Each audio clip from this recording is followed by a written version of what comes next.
Vibe blowing at the J, got the loud jumping at the pay. Everything I'm on slack. Everything I do is got the Benz jumping at the bay. Vibe blowing at my J, got the loud jumping at the pay. Everything I'm on slack. We've been with the Brazilians. This would be the first. They wild, I think. I'm innocent. Bro, you hear that guy?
Better boss up, nigga.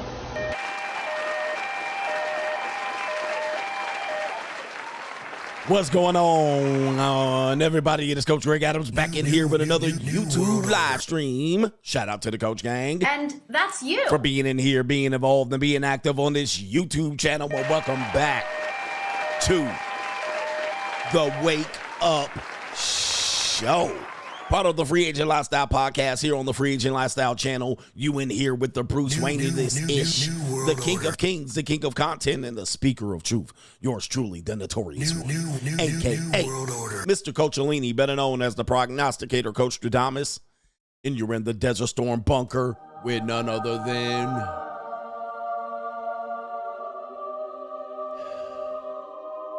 EWF. That is every woman's fantasy in the whole fucking show. I'm the CEO, Niggero, of Fixes Binds LLC, the unbinder, the undebatable, the undisputed best entertainment here on YouTube. You can call me Senor Gregorio Graybeard. The ladies love to call me Mr. Third Leg Greg. Leg was just also phenomenal. the man with no trabajo. I am the Mitch Slapper, the anointed one. Acknowledge me. The founding father of the After Pill, the junior college sociologist, the Morpheus of the Matey Matrix, the chocolatey Confucius, the Black Moses, the deliverer, also known as the man that walks in the spirit of Elijah. I'm the man with more nicknames than anyone in the game, but in case you forget those names, just call me CGA. That is See God Allah, and I'll be the 14-time demonetized champion of YouTube. We got a great show for you out here, Senor Dave Ramsey out here triggering a lot of men with a viral post about having the same bank account, about how his money is their money, him and his wife, his money is their money, but her money is not her money. He went on a pretty big tirade, and women are out here like, yes, yes. All right, they yassing right now. They yassing right now, okay, of Dave Ramsey speaking as a traditional man. And he's an all true man. And he basically says this. I'm going to give you a preview of what he says. If you're married and keep separate finances, you're not a team. You're just roommates with wedding rings. All right. Oh, my goodness. All right. Dave Ramsey taking it back to 1984.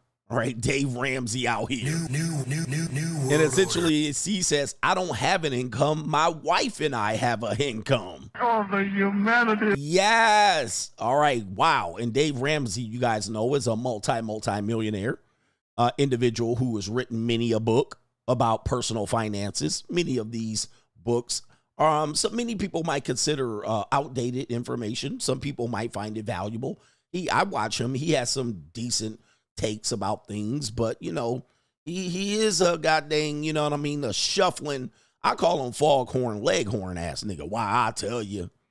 All right, the all shucks, he's kind of like a traditional Christian tradcon conservative. Also, you know, he's also been very open with his personal issues. So everybody has personal issues. I'm not gonna attack him on his personal issues, but he's a monkey simp. All right, him and that Dr. John Deloney, monkey simp pansies. All right, and so Dave Ramsey is out here triggering men. And we also have a young man on the heels of this conversation talking about he's not a 50-50 guy. We're going to talk about this. He says he pays 100% of the bills and why he pays 100% of the bills. All right, we're going to talk about that, and that's going to be kind of the main event subject matter. But we got more. We have a woman that's going to tell a story about a babysitter, a nanny, a 19-year-old nanny. Yeah. That the wife hired to focus on her career to take care of her kids, and the husband knocked her up. All right, the husband knocked her up, and so, you know, he went to penetrate the 19-year-old nanny. And we're going to hear the comments and who they blame for this particular thing. They said the 19-year-old girl is almost like a child. All right, she was a child, so she was a victim. We're going to talk about that later on. And also, we have Crime and Law CGA, women committing massive amount of crimes. We're going to talk about that, why women are committing more crimes. Yes. On Crime and Law CGA and Straggle and Sniggle Theater, a woman says she doesn't wipe after she does the number 2. She drops some deuces in the toilet if she's going to take a shower. We're going to guess what race this woman is. I'm not going to say what race, what people. We know I can't say that. All right. We're going to guess what race this woman is. Of a woman that says she drops number doo. When she drops number doo. All right. And she goes in the shower immediately. She doesn't wipe. What race do you think she is? All right. We're going to actually bring that up later on. To contribute to today's show, $ the Notorious CGA on the Cash App, Venmo, Coach Greg Adams TV, PayPal, paypal.me/Coach Greg Adams, and that is near the top of the description box on the Free Agent Lifestyle channel. And you can super chat by clicking the link on the top of the live chat on the Free Agent Lifestyle channel. Where the white women at? Oh, no. Some of you guys got it really quickly there. All right, it's not a surprise what race she is. Hey, where are the white women at? All right, it is definitely some white woman type stuff. All right, let's get to the earlier contributors to today's show. You guys have been great. So I need to acknowledge thee. All right, I need to acknowledge thee. No government name says CGA. Bamas are the effing parasite to a country. It's always the Bamas. He says your rant about being a snobby classist, making fun of the Mitches and oxygen thieves who think it's okay to struggle love with the woman eating tombstone pizzas is some of your best content. Keep it up. All right. And actually getting them ready to load up on TikTok. All right. On my CGA Ranch channel. And did I hear that the emoticons are demonic signals? I don't know. Maybe you meant signals. Here's a video. I did see a video of somebody breaking down the demonic signals of the emoticons. All right. Hey, man. It wouldn't surprise me there. And consider the source. It wouldn't surprise me if that's the case. I don't know. I'll check it out. Our brother here, Larry Stone AI. Or is it Larry Stone Al? He says, what's up, coach? He says, I got a song that I think you and the coach gang would like to hear. It's called Step Daddy Simpin'. We'll love to see it premiere on your YouTube's greatest show. All right, man, I'm going to check that out. I'll go ahead and bookmark that. for a later time. Stepdaddy simping, all right? Or it's called, stepdaddy simping. Stepdaddies ain't getting no love today. Why? Why won't you? All right, shout out to G says, the fuck does no throw bahoy mean? Hit the like button. What? All right, what does that mean? I don't even know what it is. What? What that mean? No throw bahoy? Anybody? I don't know. And shout out to Ayo, it's Ace. I got your cigars, and I'm gonna hit you up on the gram. He says, Coach, as of this June, I have been to 3 countries in 3 and 8 months. Nicaragua, the Dominican Republic, and Peru. If you start seeing 6-foot Incas, don't blame me. Hashtag free agent lifestyle for life. Stogies delivered on Saturday. Hit me up. I'm going to hit you up on the gram. And shout out to my boy, Ayo, it's Ace, for sending the cigars. And he was out in Peru, knocking up 4'9" Inca chicks. All right. Shout out to you, you bad, bad boy. All right. Oh, that's nasty. All right. You're out there knocking up 6-foot Incas. All right. Did you go to Machu Picchu? I think that's in Peru. All right. My man is out there. All right. Shout out to you. Oh, I see what he was saying. All right. Shout out to you there. Oh, my man says no trabajo. Oh, okay. That's what that was. No throw bahoy. That's what I read it as. Oh, no trabajo. That's what you mean. All right. G says, what is no trabajo? You should see how he spelled it. All right. This is how he spelled it for people that don't know. All right. So you're wondering what I'm reading. I'm like, what the fuck is that? Okay. Hold on for a second. I'll show you what he wrote. All right. This is when you say he's reading with CGA. All right. This is what he wrote right there. So you can see it. That's what he wrote. No throw. Okay. There it is right there. That's what he wrote. No throw bahoy. Oh, okay. I get it. Okay. I get it. No trabajo. All right. That's what you were acknowledging there. Well, that means no job. All right. No work. He no working. All right. No, that means I don't have a job. That's no trabajo. No. And then trabajo is work in Spanish.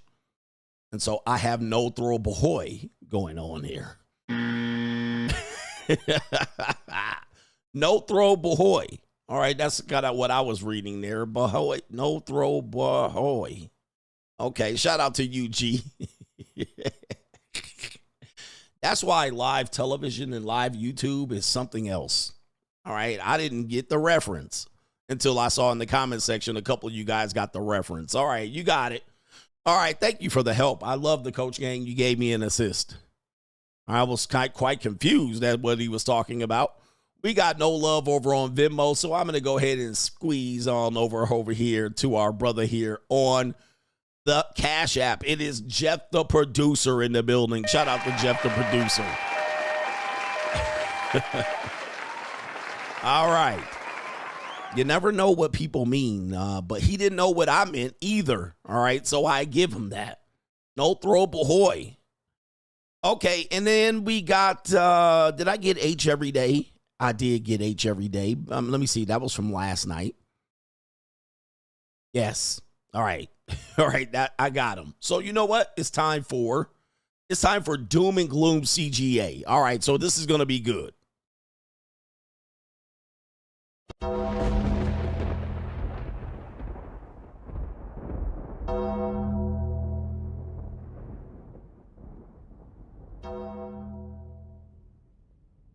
Doom and Gloom CGA brought to you by the New World Order. All right. Did you guys see everybody's worrying about when robots will attack? Well, apparently robots are attacking. All right. Allegedly. This is a Kaizen executive. I guess they were holding a rally over there in some Asian country. What kind of fuck you give me? All right. Probably China. And it says in China, AI-powered robot have malfunctioned and attacked people in multiple incidences. At a public demonstration, a robot tried to assault a woman. All right, goodness gracious. Oh, the humanity. And at a festival, another one lost control and attacked attendees. Security guards intervened in both cases. These malfunctions of AI systems directly risk human health, qualifying them as AI incidences. Oh my goodness. Let's take a look here of one of the videos over there in China. Oh man, damn. All right, look. What kind of fuck you give me? All right, okay, calm down, robot. Look at these guys. Okay, all right, the MK Ultra handler got the robot back in order there, and there's some. All right, let's put some music to this. Let's give it some music. Oh my goodness. Oh, he tried to swing on him. Oh my goodness, this is great. New world order. It's happening already. And where's his face? That's a little face right there. All right, already getting okay, it is the land of the rising sun here. All right, goodness, Chinese New Year. Look. All right, get him up. Put him up here. Squabble up. Squabble up here. New world order. Somebody said Botavius.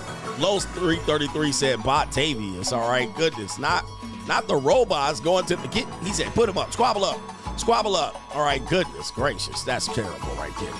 Oh, the humanity. All right, you got to watch out for these bots here, man. The new what happens if they all simultaneously attack? Anything? I don't know what happens there. That's actually an AI incident.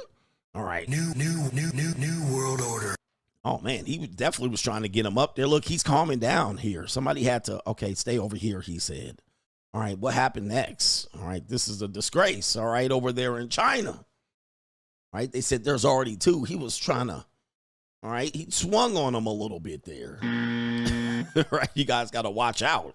All right, what if you get a robot and it starts swinging on you and shit, and nobody's there to rescue you? You got to watch out. All right, Wall Street Journal here on Doom and Gloom CGA, of course. It doesn't want to show it now that I was going to show it live. So I have to go ahead. What's going on with my computer's malfunctioning. All right. Oh, now my computer's malfunctioning. All right, this is a disgrace here. All right, so let me see if I can click the link. All right, there it is. They want me to click the link on the top of the live chat. All right.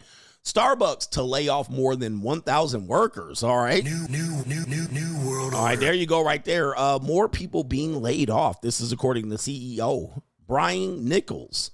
He says corporate cuts are needed to streamline the business. All right, damn. Does that mean you guys are going to replace these workers with AI perhaps? February 24th reporting here, Starbucks. Okay, I guess I didn't sign in. Said it would lay off 1,100 corporate employees and not fill hundreds of open roles. Part of the new chief executive, Brian Nichols' effort to streamline operations. That sounds like robots to me. New world order. Starbucks has been in a slump after a year of declining sales, boycotts, and executive turnover. It has hired a former Chipotle CEO to turn the tide by investing in the company's money makers, its cafe. All right, there it is right there. Starbucks down, all right, and the new CEO, Negro, is coming in, cleaning house, and said, we don't need these people here. Presumably, many of these jobs women have, you know? All right, they got these jobs. 70% of them, most likely, women's jobs, DEI hires. So he's cleaning house. That's 1,000 more corporate employees that'll be looking for jobs. And of course, you guys know the government, Elon Musk, is on everybody's neck. He's telling them, you got a week to tell me what you do on your job or else you're fired. He recently said, I'll give you a second chance. But there's some people out here saying this is ridiculous. We shouldn't have to tell him what we do on our job.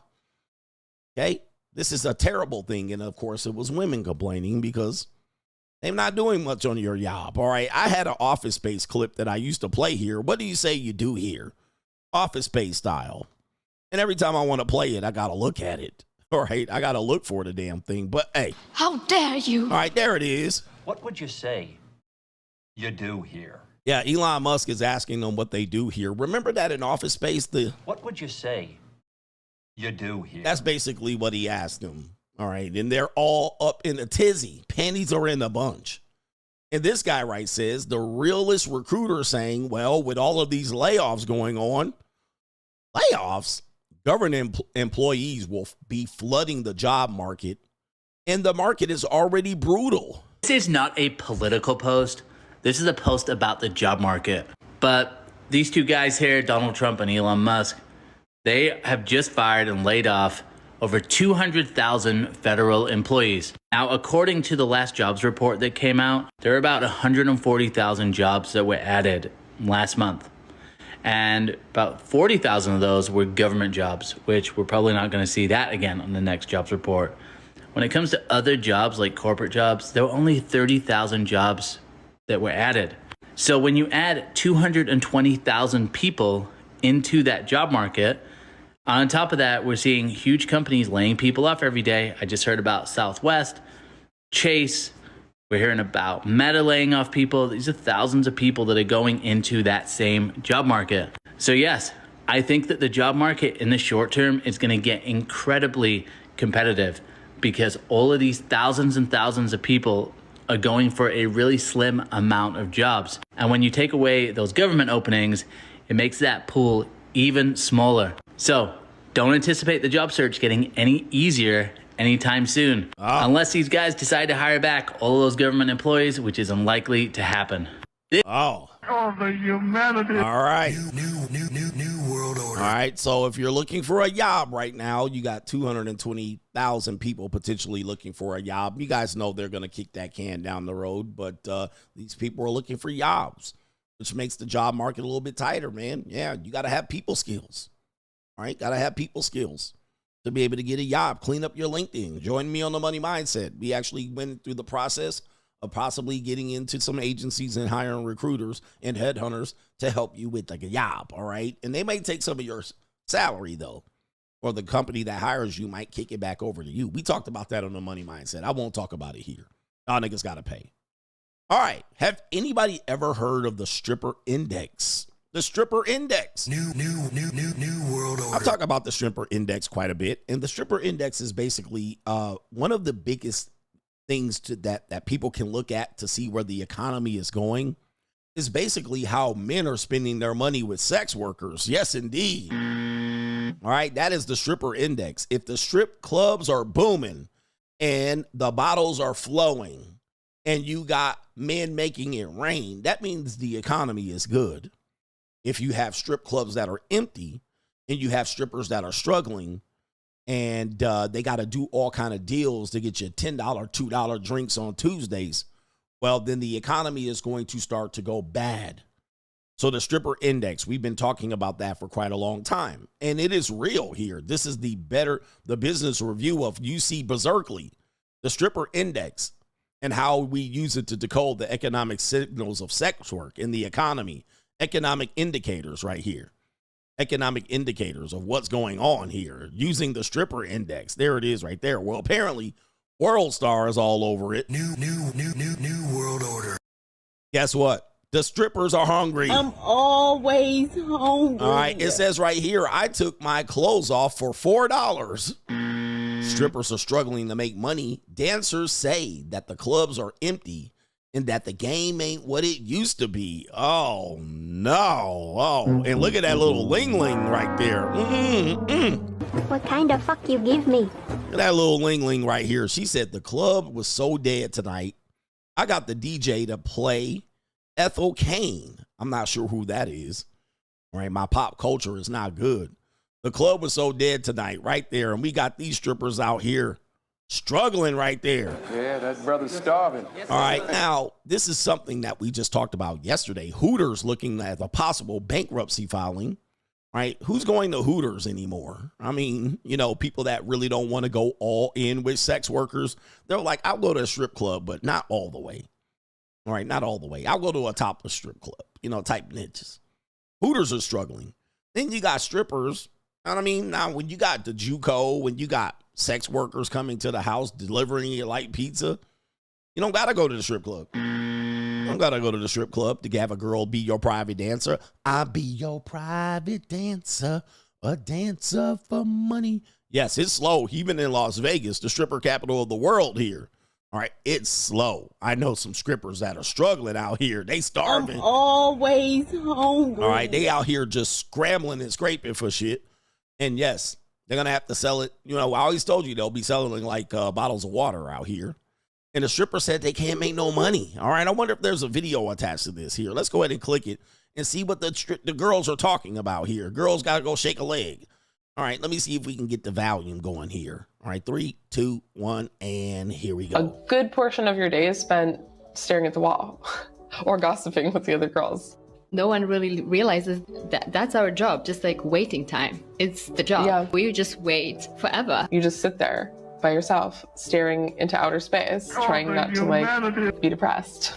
Like, I took off my clothes today for $4. Money is nice, but you give so much to do it. You are not going to make $1,000 every single day. Struggling making money because the club is so dead. So if you didn't make $300, you made negative money. I've had to battle in every other dancer I know. To all the girlies who want to be a dancer so bad, don't do it. Oh, no. Oh, the humanity. All right, I mean, we got OnlyFans. We got the JUCO. I mean, stripper clubs. I mean, I'm pretty sure there's some ones doing good.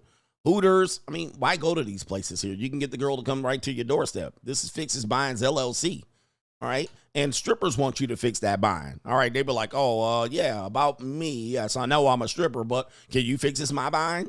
All right. And you like, well, here's the problem with that. I got money. There's a problem with that. I could fix that bind, but why should I?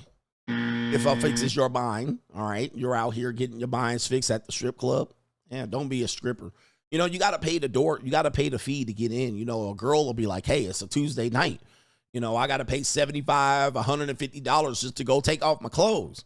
All right. And then if there's not a lot of people there, you made negative money, as that woman said. If you didn't make $300, you made negative money. That includes your bra, your panties, your stripper heels, and your toes, and your manicure and your pedicure, and your hair did, and your wig. Yeah, you broke even if you didn't make $300. You lost money. So the girls are out here struggling. I suggest they go to Fixes Binds LLC. All right, do I have any more Doom and Gloom CGA? Nope, that be it. That's Doom and Gloom CGA.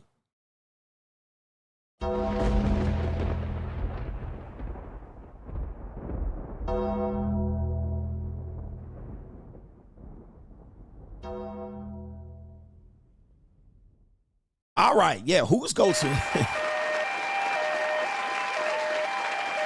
You spending like $400 for a hand job at best, all right? For a hand job at best. $400, drinks for her, drinks for you. All right, you getting a lap dance. She take you up to the private room. She grind on your dills, Nick. You might be able to lick a nipple. And then $400, you ain't even get your dick wet. All right, you can go to the JUCO.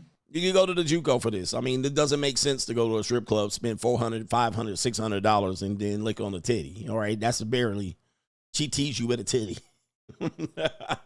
All right, you got titty glitter on your face for $450. Yeah, that doesn't sound like a good, fair use of my money here. Not when I know the JUCO, I could just go in 30 minutes, be done, and get a nutski. All right, I don't want titty glitter and, you know, she breathes a nipple by your tongue like, you know. She just teased you. By the way, you guys know that stripping is supposed to be a tease, by the way.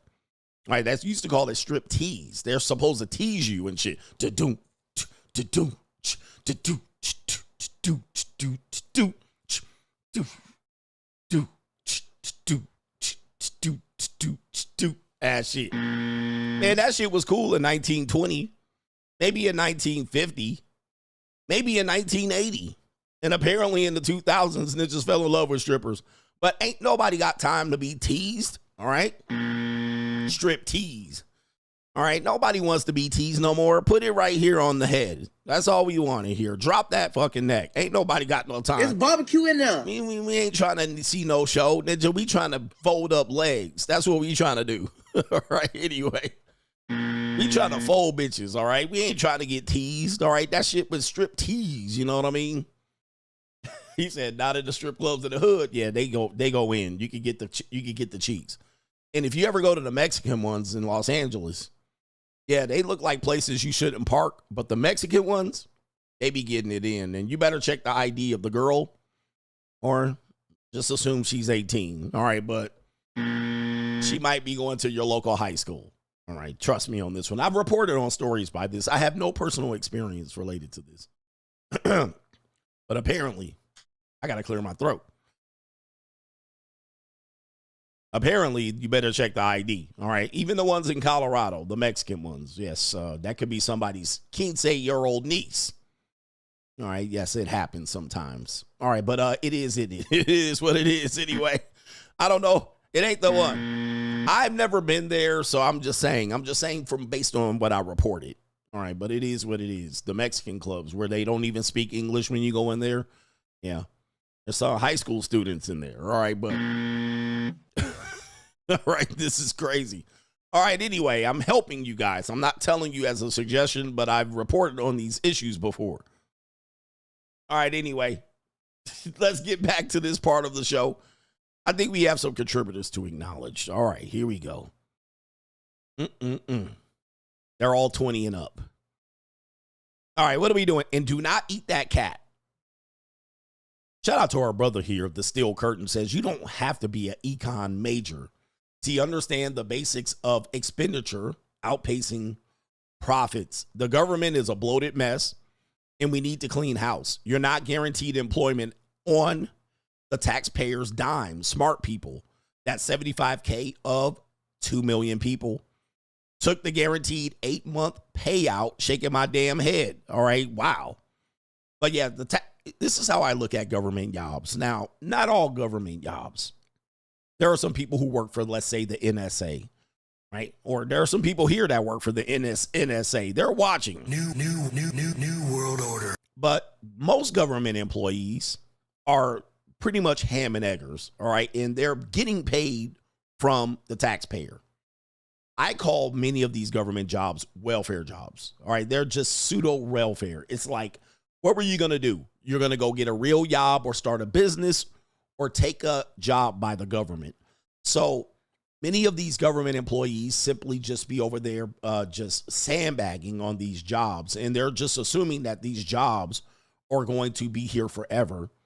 And then they do, because there's just a lot of bureaucracy with the government jobs. You know what I mean? By the time they figure out some sack of shit has been basically just sandbagging on them, they've already been way down the line. All right. They've been at that job for 5, 10 years, just sandbagging on the taxpayer dime. So that they call these jobs, but I call them pseudo welfare jobs. And a great example of this would be a child support worker.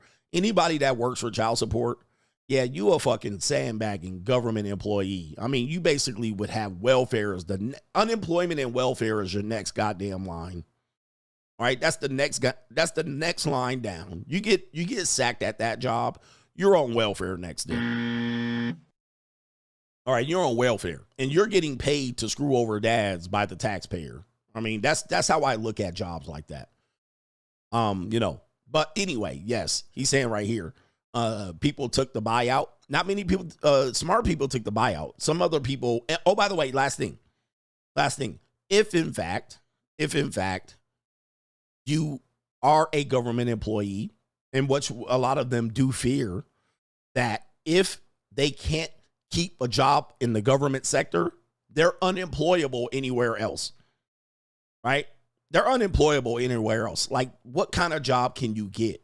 I worked for child support for 10 years. What kind of fucking job you going to get after that? Nothing. You're going to be on the welfare line. You're going to be on the welfare goddamn line. You're going to be in the soup kitchen. Right? You're going to be in what kind of job you're going to get? All right, I worked for child support for 10 years. Where are you going now?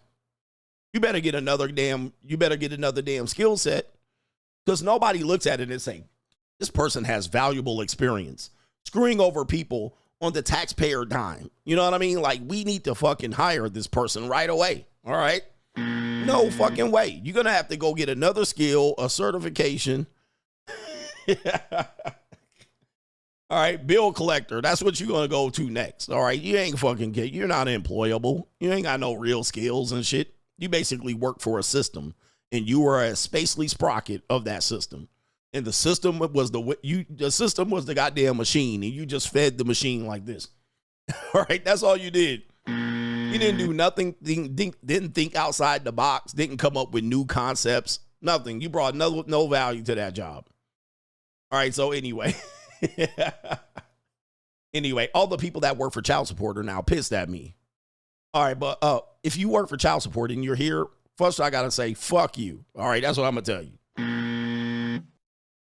All right, that's what I'm going to tell you. All right, fuck you and your job. All right, I hate child support. They're fucking cockeyed criminals. Cocksuckers. All right, that's what they are. All right, anyway. All right, if you want to know how I really felt about people that work at child support. All right, anyway. All right, shout out to y'all. And y'all can't get me no more. So kiss my whole entire ass. All right, so anyway. Let me see if I got any other support. Means of support, I got to go ahead and check out over here. See if anybody kicked in over on Pay Pizzle. All right, anyway, I like telling people to fuck themselves. All right, pause. All right, Kaylin says, did you see that Joel Embiid became... Do you see Joel Embiid becoming a role player like Shaq towards the end of his career because he couldn't stay in shape? Having all those injuries is likely a result of this, and being a big man doesn't help either. He says, though I don't think LeBron is the GOAT, I have to commend him for staying in shape for 22 years and still playing at a high level. Yeah, LeBron can still pretty much win the MVP any year, even in the last 2 or 3 years. He's that valuable. But yes, Embiid will be Bill Walton. Bill Walton 2.0. He's going to be Bill Walton 2.0. All right, and Shaq. Just playing years. And, you know, you got to keep a guy like Embiid around, assuming he did well with his money. You got to keep him around and get him to that those years where he's going to draw a pension from the league. You're going to keep him around. He's still valuable for a couple of minutes, but it is what it is. Age of Machine says strip club equals pay for a woman to pretend to like you. Alimony is paying for a woman that doesn't like you. And the JUCO is paying for a woman that does like you, gives you what you want. All men pay. Let's go. Viral video coming out. I don't know if I'm going to play it today or tomorrow. They basically have this, I don't know what it is. You basically have basically hotel sex worker in Las Vegas, and it's going viral on Twitter. And you basically had her come back after seeing a trick. And damn, I wonder if I have the video up. I wasn't going to show it today, but I thought it would be appropriate since she talked about this. And basically she comes back from seeing the trick, but then it sounds like a bottom bitch puts her in check. All right, and basically saying you don't ever kiss a trick. All right, trick is never to be kissed, and she basically going off on the girl and said, should I slap you now or slap you later? It's a very, very viral clip. And the dudes are like, yeah, check that hoe. All right, I don't know why she would kiss a trick. And they were like, this should be evidence for guys who are tricks to see how hoes look at them and how these hoes talk down about the trick.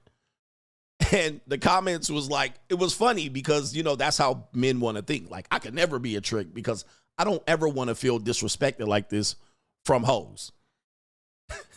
And it's like, it's funny to see people wrestle with this. And a guy basically was like, you know, I'm not a trick here, but I'm not, you know, he kind of represents the pimp. And he's like, you know, I could never have this. And dudes were like, do you think they care about what these women think of them? Do you think they care? Do you think they literally care what this woman thinks of him? Do you ever think, like, people think like that? Why do you care what this hizzo or whatever you want to call him? I'm going to see if I can find the clip because it's going feral on Twitter. Since I referenced it, I'm definitely going to find it. Let me see here. Let's see here. And you could tell it was Las Vegas. And yes, when you come to Vegas, this is how it be, y'all. So just get ready. When you come to Vegas, shit be like this. Shit be like this, man. Don't come to Vegas thinking you about to come run game and Mac on a hoe. All right. You back on the girl in the casino and she looked like a regular girl. This is where people don't realize. I'm like, nah, these don't look like, let me see if I can find it. All right. She looked like a girl that if you walked up to her in a lounge in Vegas, you would think this is a regular girl. Let me see if I can see it here. Motherfucking kid. All right, so here's the video here. I did find it. Here's the video right here. And you can hear it says she just needed a little guidance. All right, so there's the girl. Obviously, you know, she dressed like any woman would dress in Las Vegas. All right, so here we go right here. Oh, it's that motherfucking kiss, bitch. Why are you kissing on tricks? You drunk? Yeah. Don't do it no more. Please. All right, so this is a fresh turnout. All right, this is a fresh turnout. She don't know what she's doing. She misguided and undecided. She's just trying to fix a couple of binds. She's just trying to make a couple of money and shake a little leg. And so you got the bottom bitch, you know, or you could maybe the madam. All right, I'm just saying, She basically trying to school her on what to do. Don't do it no more. I'm glad you said that. Bitch, don't be kissing on the motherfucking tricks, bitch, after you done got paid. How much she give you? 500. So should I slap you now or later? Later. Baby, you too pretty to be motherfucking kissing tricks, bitch. Literally, you don't have to do shit. You don't even have to fuck them. And you're kissing them. Who's your folks? Yes, bitch, I just seen you, bitch. I was trying to record you, bitch, but I couldn't fast enough. You was trying to record me? Yeah, because, bitch, this is not cool. You're too bad of a bitch to be kissing tricks. Go get another drink, boo. That was empty. That's shady as fuck, but you know no, what? Bitch. I respect no, the reason. honey. Right. 500 can't buy that bag. 500 can't even buy this bag. All right, so you see that right there? That's look, the one girl, she basically trying to take her out, fresh turnout, bottom bitch. This is Andrew Tate's Vivian. All right, Andrew Tate's Vivian. All right, taking her out, trying to take the fresh turnout out and tell her, hold up, how to be a hoe. All right, but the comments are funny as hell. The comments are funny. And the dudes, let me see if I can find it. This guy says right here, mid-ass F escort for 500. That's 5 9s and a 10 in Colombia. All right, you guys got that right there. We got the passport, bro. Girl deserve good friends, not paparazzi. All right, meaning don't record. Why are you recording your hoes out here? Outside of recording, this is a real conversation because she got the money. Who needs a side of lip bumps? All right, there you go right there. And let her prostitute her own way and you yours. All right, this guy right here says, not a trick here. How the F can you pay for punani after hearing how these hoes think of a trick? Save y'all money, bruh. Go F with that for LOL. I don't see. I don't even know what that means. Go FW that for. I don't even know what that means. All right. But there's the comment right there. How would you pay hearing how hoes think of a trick? Number one. Okay. Number one right here. They don't pay the hoes to love or respect them. They pay them to get fucked and get lost. You think you paying for love and respect? Man, there ain't no emotions in that game, Jack. All right? Ain't no emotions in this game. What the hell? Ain't nobody got time for all that bullshit. You think they don't know based on how they think about escorts? It's all transactional. Nobody cares what each other thinks because they are both there.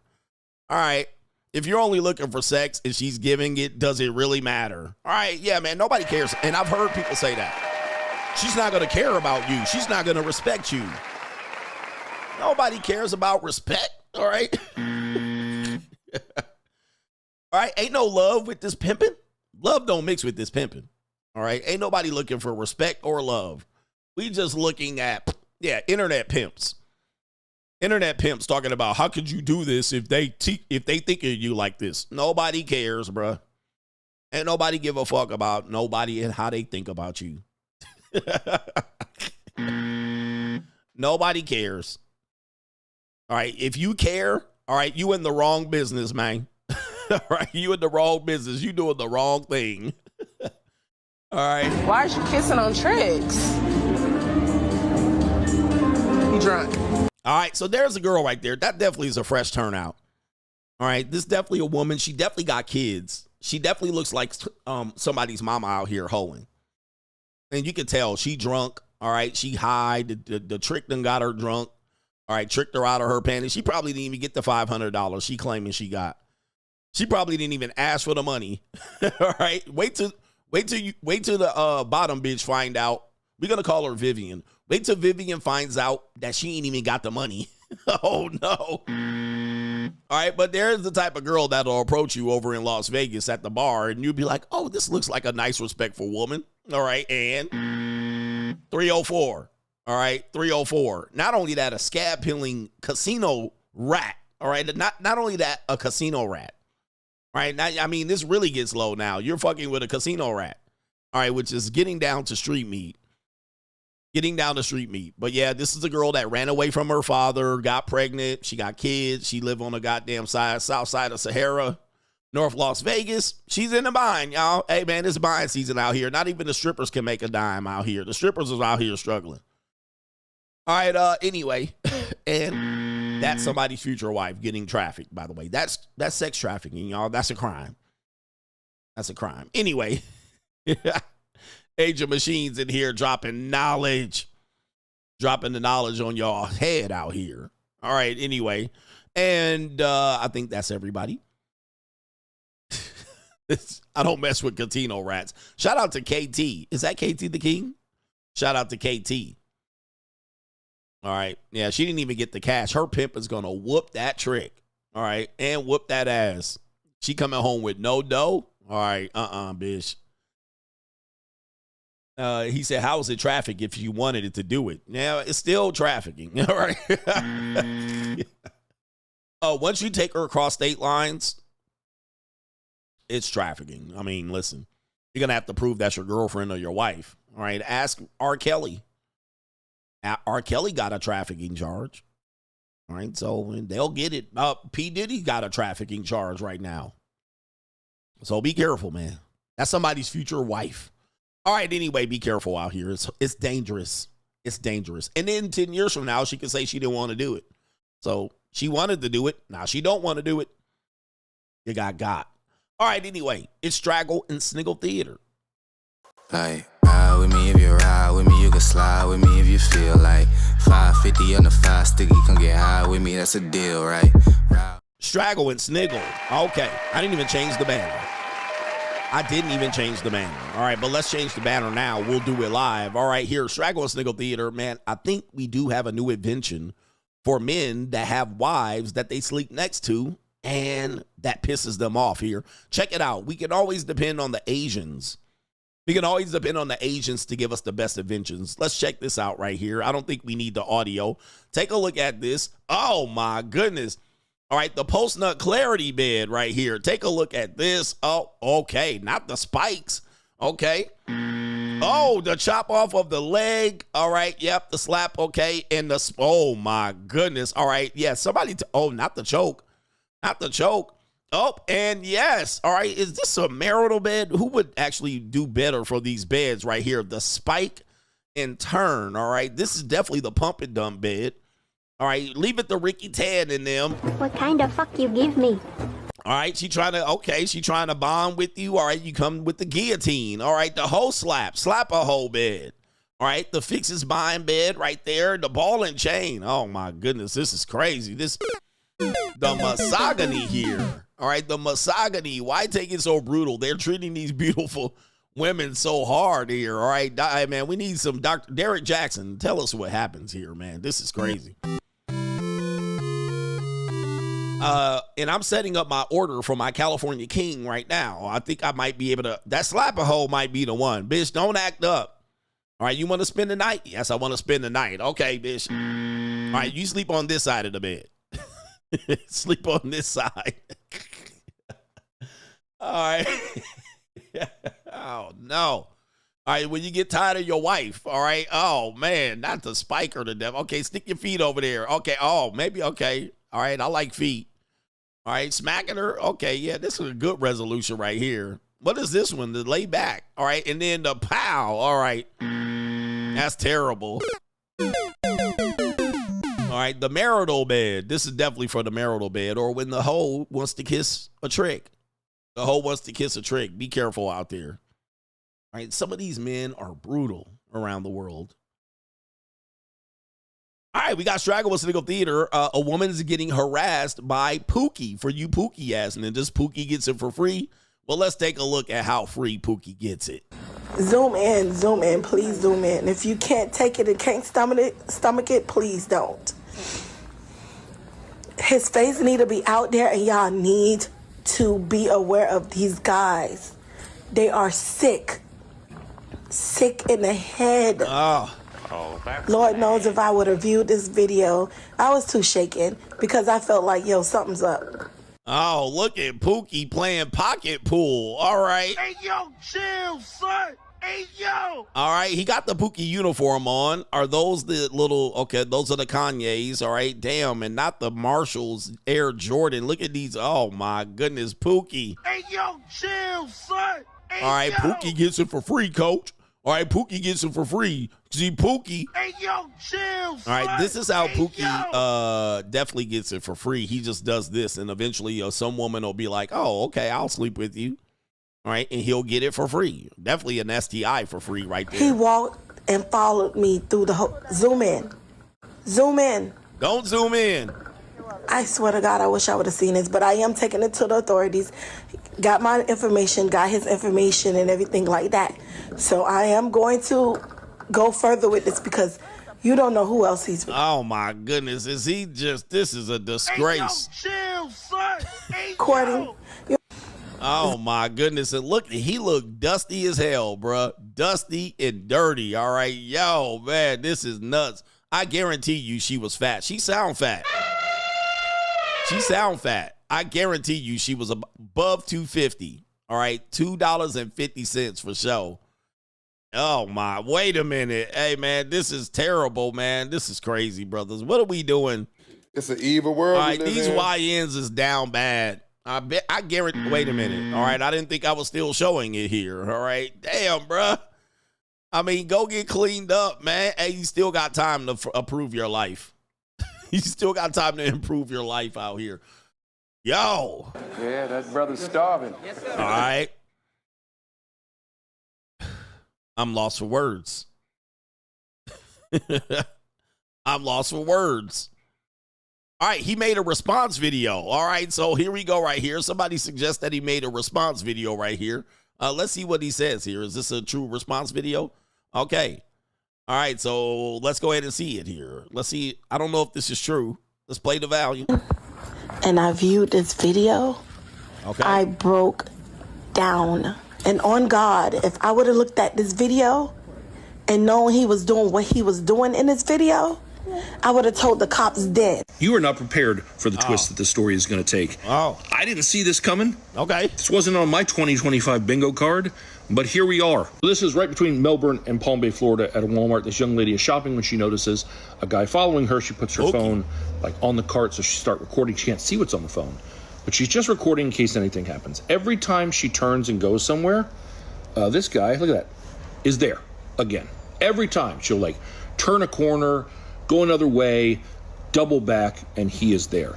This video, I'll tag her, is over 15 minutes long of him just following her around Walmart. After almost 15 minutes, she sees some employees, approaches the manager, talks to them, and they do this. Okay, I just told him to leave the store.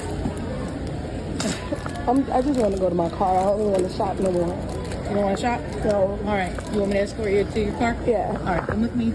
In fact, they did more than just ask him to leave. They had him trespass from the property. But it wasn't until she got home and looked at the footage that she realized what he was doing with his hand the whole time. Oh. And that it looked like he was recording her with his phone. Pretty straightforward so far, right? Probably waiting for me to go like, who is this? And I will admit, I do not know his name.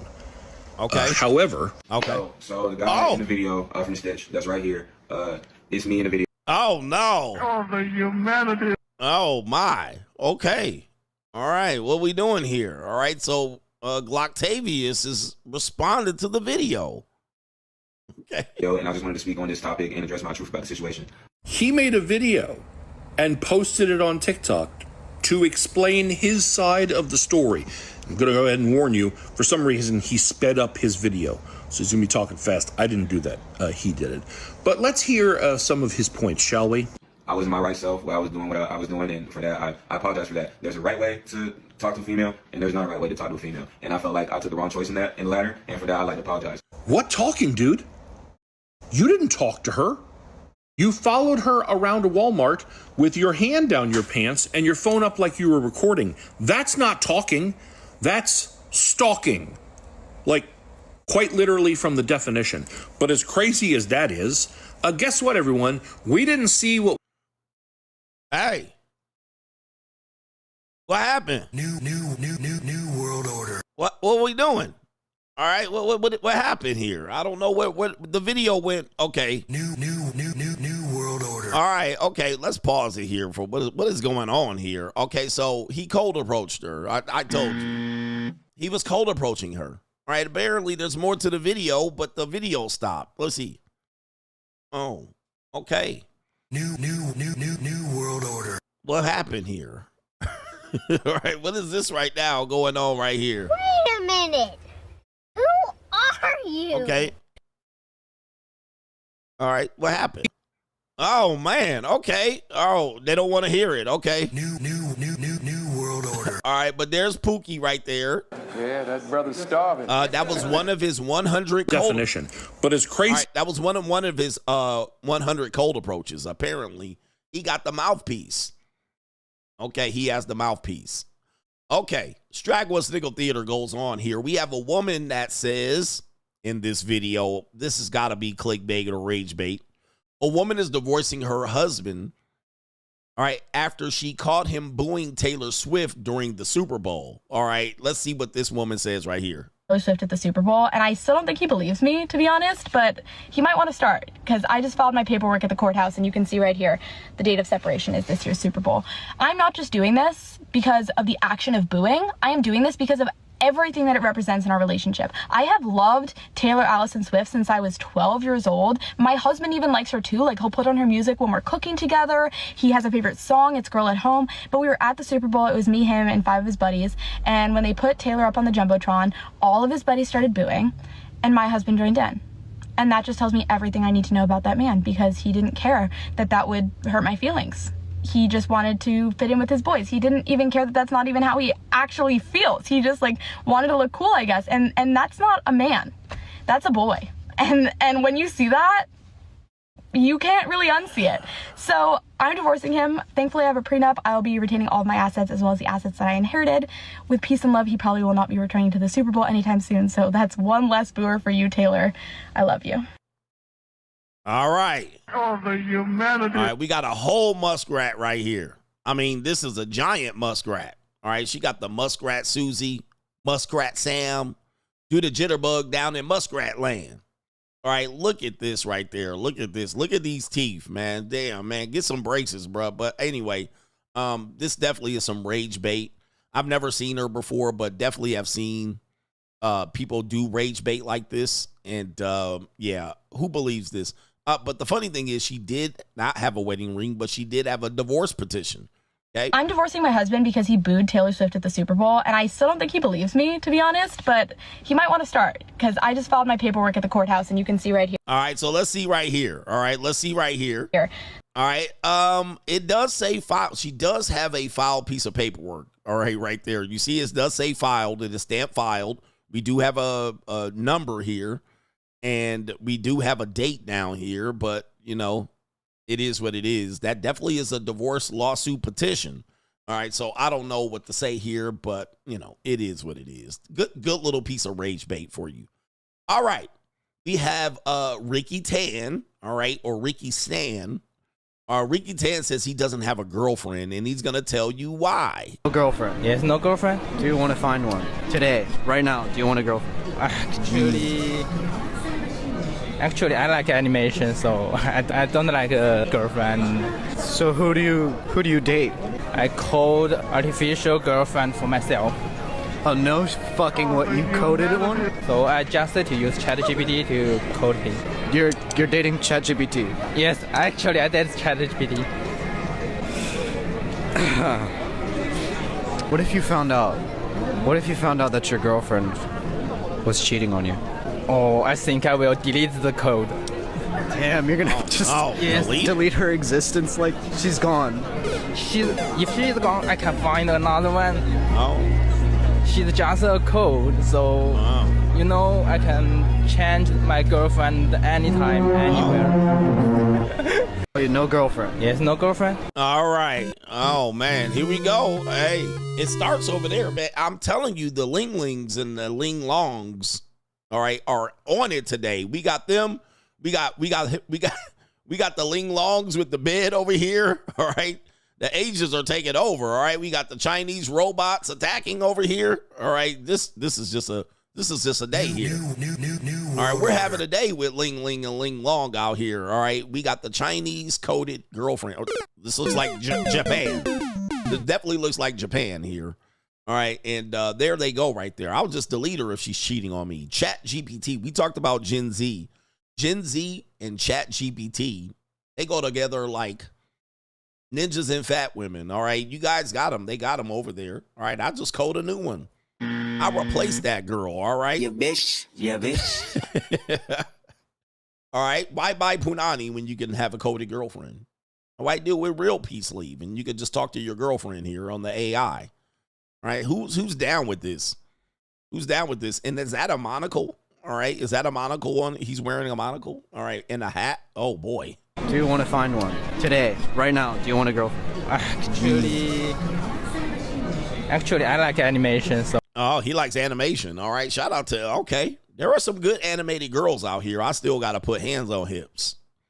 But now we were worried about AI cheating over here. Oh, I don't like a girlfriend. Oh. So who do you? All right. There's a Ling Ling back there. She ready to go. All right. Come on. What kind of fuck you give me? All right. There's a Ling Ling right there. Who do you date? I called artificial girlfriend for myself. Oh, yeah. Shout out to him. His English is pretty good. All right. Shout out to his English. All right. The thing is, who's down for this? I mean, hey, ninjas is like too much. All right. These girls here. All right. So shout out to him. And how about this? All right. We have a woman that says when she drops a deuce in the toilet, she drops off the kids. She goes plop, plop, fizz, fizz. All right. She drops a deuce. Anybody want to worry about women dropping a deuce? I definitely don't want to think about shit like this. But this woman, a comedian, and I recognize her. I can't quite put my finger on where I seen her from. I think she's on a podcast with another comedian here. You guys might know his name. But this woman says when she drops a deuce and she takes a shower immediately after dropping deuce, she does not wipe. Okay, we got a nasty woman here. Yes. I am a nasty. Now, before I show you who this woman is, do you guys want to take a guess at what race this woman is? All right. I want you to take a guess at what race you think this woman is. Okay. All right. But she says when she drops a deuce and she immediately goes to the shower, she doesn't wipe. All right. So let's go ahead and think about what race this woman is. And I would take a bet, but I think you guys know. All right, so let's go ahead and show you here right now what race woman this is. All right, here we go right here. Let's go, play. In the toilet, and then I'll go straight to the shower to clean out my ass. No wiping. No wiping. You gotta give it a dab. A little dab will do you. What's the point? I can just shower. Were you planning on showering? Like you were running the shower? Or this is like, hey, no. I got lunch in 20 minutes. I gotta. That's a fat guy move. Where the white women at? I knew it. Not a shock. All right. She's on a podcast with another dude. I can't remember his name here, but they pretty big podcast on YouTube in here. Hey, where are the white women at? This definitely a white woman activity. This is not a surprise at all. All right. They be not showering for 3 and 4 days. They definitely have a hygiene issue here. All right. That's definitely. Where the white women at? Oh, yeah, that's Tom Segura's wife. That's his name, Tom Segura, right here. And she's a nasty. Is this supposed to be funny? Is this supposed to be funny? All right, come on, man. Nobody wants to hear about this shit. Well, yeah. That's a dump and jump. I will take a shit in the toilet, and then I'll go straight to the shower to clean out my ass. Oh, my goodness, man. What are we doing here? This is. Oh, the humanity. All right, this is crazy, man. This is nothing. Silence, you fool. Is this supposed to be comedy? Supposed to be funny? All right, is this how low we're going to be funny? I mean, not everybody can be CGA. Not everybody can be CGA. All right, I never have to stoop to these levels to have humor. All right, but is this what we're doing here? I guess. Where the white women at? All right, this cannot be real, bro. All right, but listen. All right, look at the neck, bro. What's going on here, man? Look at the jowls. What are we doing here? Okay, what is this? What the hell is this? Where the white women at? All right. No wiping. No wiping. You gotta give it a dab. A little dab will do you. What's the point? I can just shower. Were you planning on showering? Like you were running the shower? Or this is like, hey, no. I got lunch in 20 minutes. I gotta. That's a fat guy move. That's a dump and jump. I will take a shit in the toilet, and then I'll go straight to the shower to clean out my ass. Oh, my. I mean, listen, you heard it here first. All right, you heard it here first, and you heard it here best. All right, this is what they're resorting to have humor and go viral on the internet. All right, and I think they were very critical of Fresh and Fit, but she's on here talking about this type of nasty shit. All right, this is crazy. Oh, that's nasty. All right, this is good humor. Anyway, that's Straggle and Sniggle Theater. Like, ride with me if you ride with me, you can slide with me if you feel like 550 on the 5 sticky, come get high with me, that's a deal, right? Ride. Oh, okay, all right.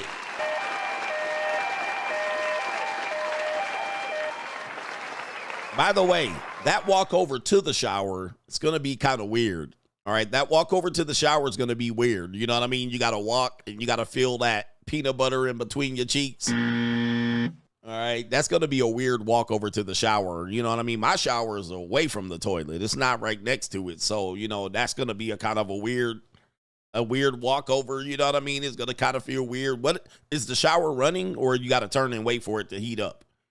All right, that's going to be a weird couple of minutes. You're just waiting for it to heat up, and you got dookie in between your cheeks, just like, yeah. You know what I mean? All right, anyway. All right, anyway, that's going to be. Oh, the humanity. Yeah, you don't need to do that. All right, crazy, man. And does she use the same rag for her face? Do you wait? Do you go for the face first and then go down? Right? And be like, all right. Or do you clean that first and then go to the face? All right. This is a disgrace out here. I have a lot of questions. I don't really have a lot of questions. I really don't want to know what's going on. There's actually too much information here. Oh, man. All right. Sorry to spoil everybody's lunch here, but I figure you have to see what the world is coming to. It's crashing around us. The ladies are becoming more and more feral out here, especially the white women. Where the white women at?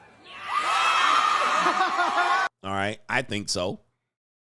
All right, let's go ahead and do the next segment here. It's Crime and Law CGA, guys. You got to be, you know, a lot of these guys in the red pill space, these red pill ragers, guys, you guys know who I'm talking about.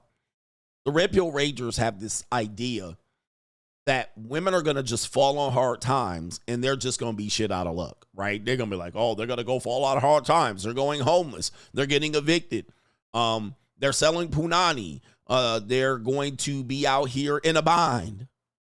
They're going to regret it. They're going to be regret feminism. They're going to come crawling back to men, the loser men of society that they avoided. Now, this is a pipe dream. I've often warned that this type of thing is not going to happen. More than likely, if women fail, you have to understand society will collapse around them and someone else will take us over, right? So, you know, our society collapses and you're like, good, let it burn. And I understand we're going to let it burn, but that doesn't mean China or somebody else ain't going to march in the door. Somebody else will take us over, right? The Visigoths will visit us, all right? Somebody's going to come in here and get us, the North Africans, all right? Somebody will come in here and just take us over. And then we'll be slaves. And then we'll get a bullet right between the brain. Right between the eyeballs. We'll all die as a result, right, of watching women collapse. And here's the thing. There's always going to be a man that rescues them. That's number one. That's number two, I should say. And the other part is we think women will be passively sitting back watching them sink and drown. Now, these things won't happen either. You know what they'll do? They'll turn their life of crime. They'll just start committing crimes. So while you think women are struggling and they down bad and they're going to be out here to hit the wall, you think that they're not going to figure out how to rob, kill, and steal. So on this Crime and Law CGA, this is a warning to you red pill guys that want women to fail so bad, all right? And you just want them to be sorry for feminism, and you think that they're just going to fail and have no recourse. We're going to prove you wrong here. Crime and Law CGA. When women struggle, they do what? They start committing crimes. We have a woman arrested after allegedly stealing $850,000 in Trump coin from her boyfriend and is to be deported by ICE. And it says a wealthy MAGA supporter has been left devastated after claiming his foreign girlfriend swindled him out of $850,000 in Trump coin cryptocurrency, which also racked up thousands of dollars in charges on their credit card.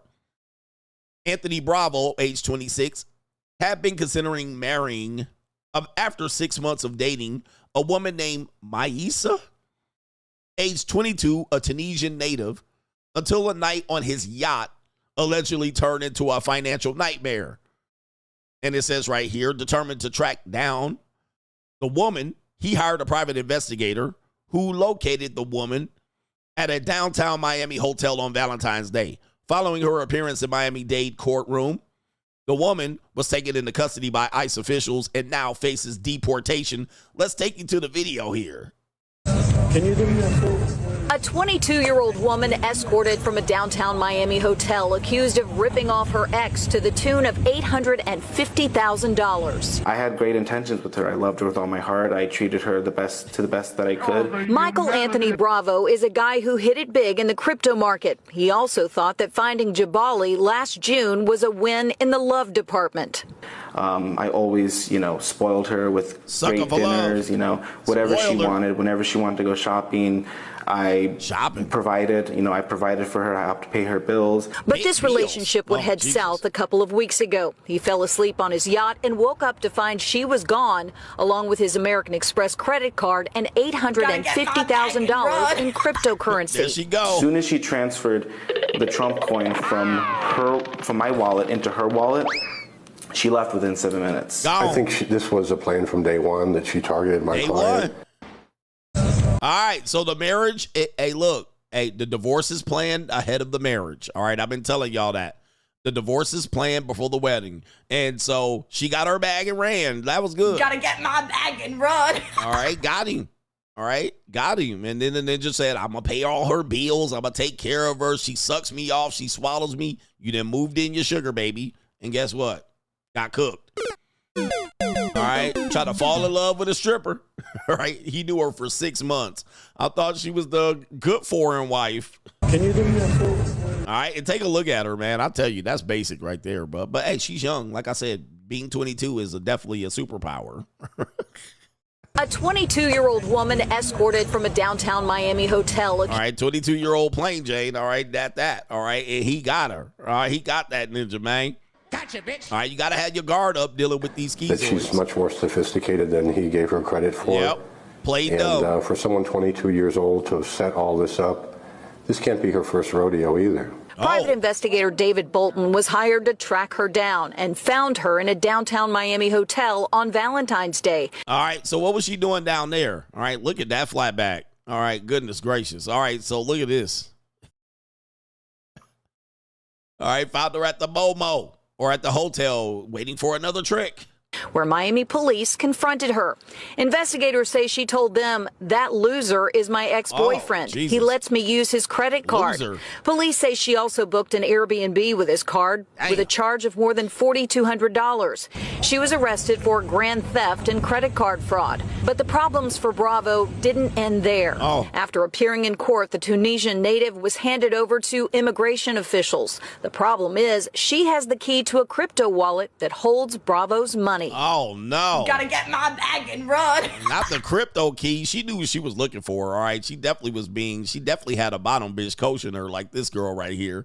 All right, bitch, get the crypto key, bitch. All right, do with this, do that. All right, got him. All right, got this bitch ass. Gotcha, bitch. And that's kind of put us in the bind that we are with immigration at this point. And certainly we don't want her to be deported until she goes before a judge and before our client is made whole. That she's much more. All right, she's more sophisticated. Yeah, man, a 22-year-old woman is not exactly dumb. All right, a lot of people think, all right, you're going to manipulate her and she's going to do. And no, she ain't dumb. 22 can be quite savvy here. And why the fuck am I not changing my banners here? It is what it is. All right, man. All right, she going back to North Africa. Shout out to her, the African queen, Tunisia here. All right, in Tunisia. All right, let's see here. I had another video to play, but for some reason, I don't see it. We had a sister getting arrested. All right, now where's my video of the sister getting arrested? All right, I know y'all like, Coach, man, don't play the sister. Why do you gonna play the black woman getting arrested? All right, I got to show it to you. All right, let me see. Where is it at? All right, I done lost the damn thing. All right, where is it at? Okay, I can't find it. Y'all got lucky. All right, I'm going to find the damn thing while I'm... Oh, I see it. I know where it is. Give me a second here. We got to do this shit live. Got to do this shit live because we got a sister getting arrested, so we got to show that shit, don't we? Maybe I had it set up and it's not there anymore. All right. Anyway, we'll show it another time. All right, Crime and Law CGA. We got another woman out here, a Fort Myers, Florida woman found guilty. This is on February 19th, Fort Myers, Florida. A woman found guilty of $338,000 wire fraud after stealing veterans benefits out here on Crime and Law CGA. The story says a Fort Myers woman had been found guilty for committing wire fraud after impersonating her dead mother. All right, so the story is, you guys think women are just going to fail and flop and that they're just going to be out here in a bind and out here like Venezuela. Well, there are going to be some like that, but there also are going to be some apex predators. This woman is named Lori Ann Roselle. Her name is, she's 65 years old. She was arrested last August after an investigation by the U.S. Department of Veteran Affairs revealed that Roselle was appropriating benefit payments intended for her mammy.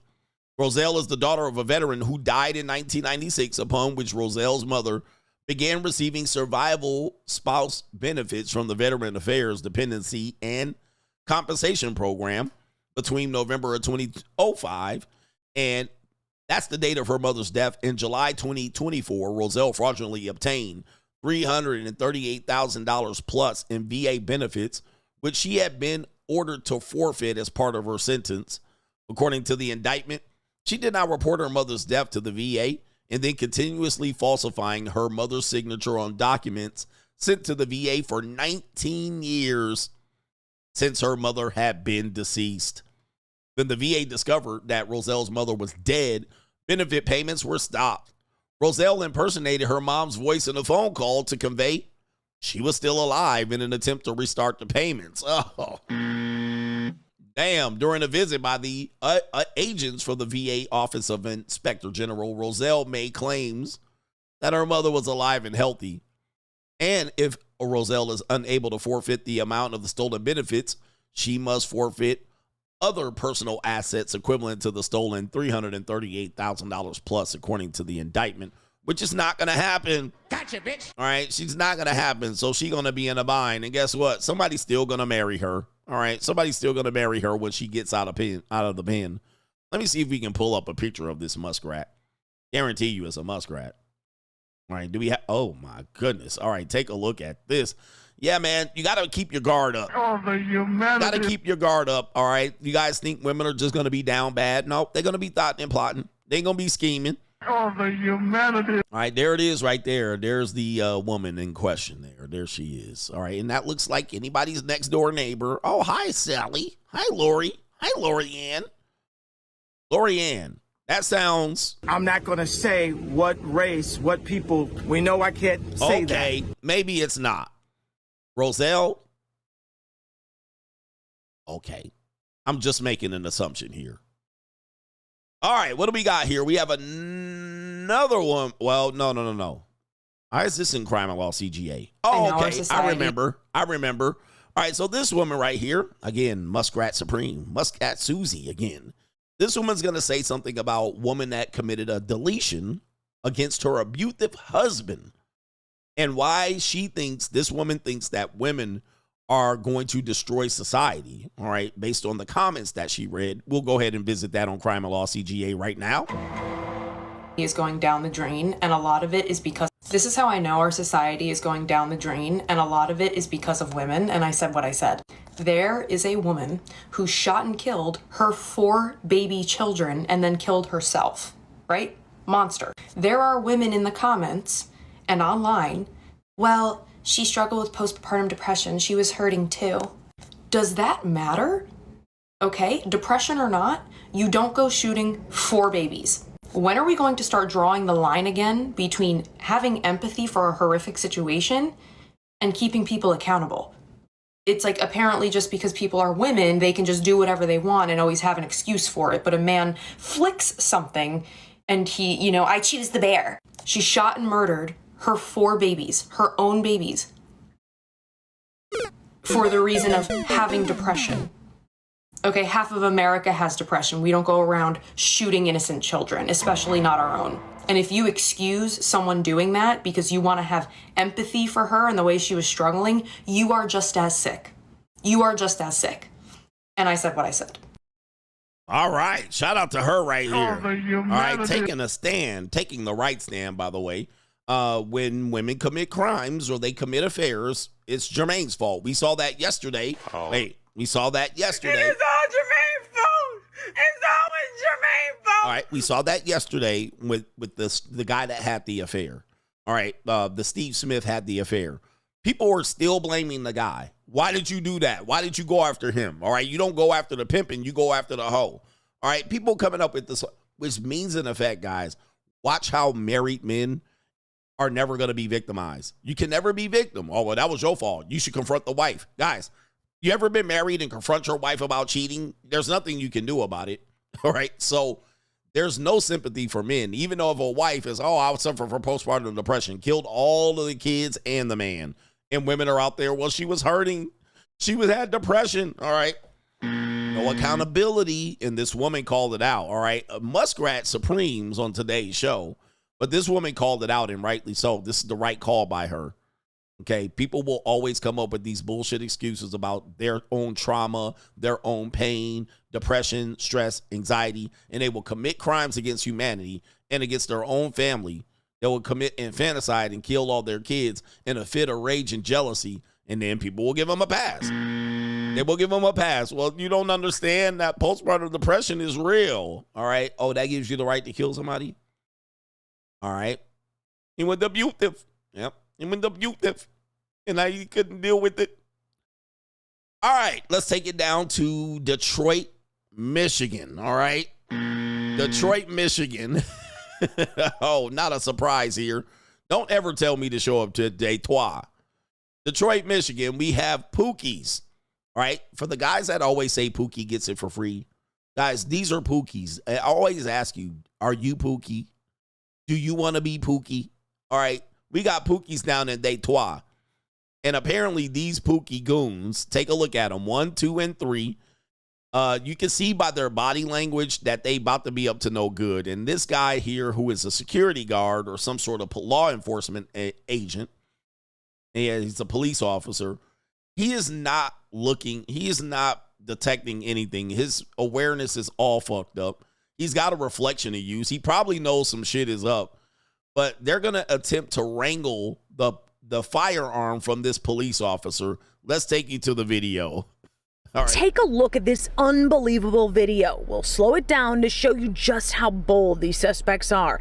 The young man without a shirt goes for the uniformed Detroit police officer's gun on his right side. He gets it. Meanwhile, his accomplice in the Adidas pants pulls a gun, pointing it at the officer. There's a struggle. The officer wrestles his duty weapon, a 9mm, back from the suspect. Oh my. The two run off. The officer does not shoot at them. This is just a ridiculous crime. Detroit Police Commander Arnold Williams says it happened Saturday evening at the BP station near the Southfield and Joy Road. There's nothing to indicate that this officer, who was off duty heading into work, was targeted specifically. Investigators say it was all about getting the gun. There's no way I can explain the mindset of someone who would do something like that, but the one thing I can explain, well, because they niggas, is if they would do that to a uniformed police officer, can you imagine what they would do to a regular citizen? Oh my goodness, look at this. These are dindus. All right, these are dindus. All right, and I was just describing this level of classism, all right, yesterday. All right, I do not pull up with random dindus. All right, when I see niggas like this, I avoid. I mean, every single time. All right, I'm not gonna be around niggas like this. I'm not gonna take my chance. I'm not gonna say, well, these are good, likely human beings. These are my people. No. All right, these are dindus. All right, and somebody said it's inexplicable of why a person would do this. Well, this is nigga activity. Niggas do shit like this. It is what they do. They don't have nothing else going on. Look at this nigga right here. He could be a linebacker. He could actually play wide receiver, but no. All right, he's a dindu.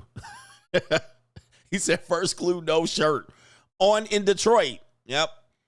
And then we got the other dindu with a mop on his head and sunglasses in Detroit. There's no sun in Detroit. It's all gray skies. Why you got sunglasses on? All right, so yeah. Soon as I see ninjas like this is an automatic I'll go to the next stop. I'll just go home. All right, this is automatic, bro. I mean, there's no even, you should not even be considering this. If you're the type of pro-black to say, well, you never know, this is how you get shot. And this is a peace officer, apparently a peace officer, and they're wrangling the gun for him. What do you think they're going to do for me? All right. All right, goodness gracious. I mean, these are the type of people you avoid here. Yes, I'm racially stereotyping them. Yes, I am profiling them. I avoid these people like the plague. If you look like this, I'm not stopping near you. Wherever these people live, I'm not going to live there. That's for damn for sure. If these type of people move into my neighborhood, I'm leaving. All right, that's where I'm going.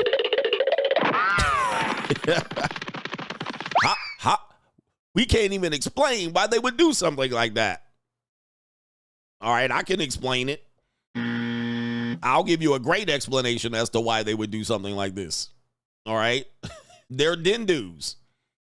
All right, for people that don't know what a dindu is, let's take you to the memes. All right, let's take you to the memes here on, is this Crime and Law CGA? Yes, this is Crime and Law CGA right here. These are the type of people that their moms, when they get shot by the police, their moms say, he was a good boy. He was a young scholar. He didn't do nothing. All right, he didn't do nothing. All right, that's why they call them dindus. Yes, we have a box of dindus. Didn't nothings. All right, at your local store. All right, he was a young scholar and he graduated from high school. You right there, the didn't do nothings. All right, yes, this definitely a dindu. Dindu activities. And, you know, I get it for free right there. Shit, I ain't paying no girl $400. Dindus for sure.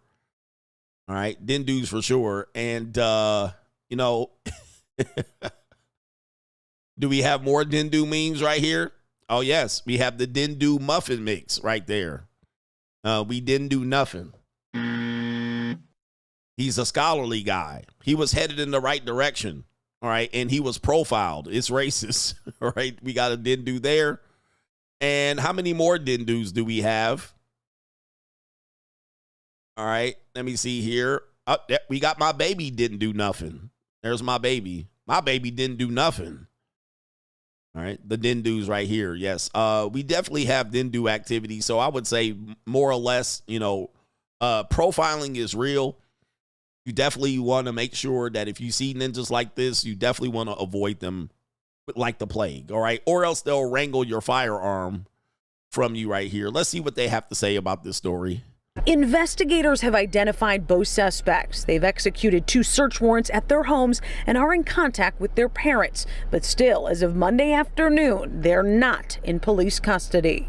If it's any family members that are sheltering them or have any information, encourage them to come in. And we want them to turn themselves in because we're coming for them. We're going. My goodness, be careful. You're coming for them? Hey, yo, chill, son. Hey, yo. All right, take a look at this right here, this horrifying scene right here. Look at this YN right here.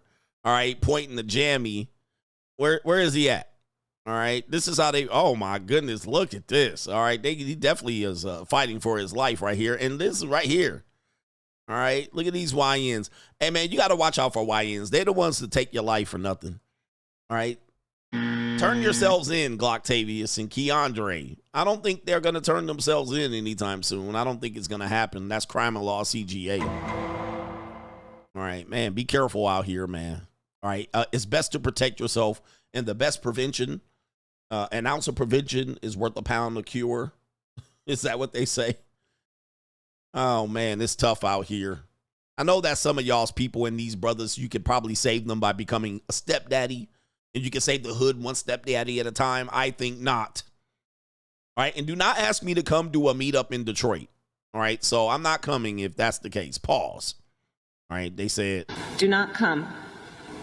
Do not come. I'm going to come. I'm not coming.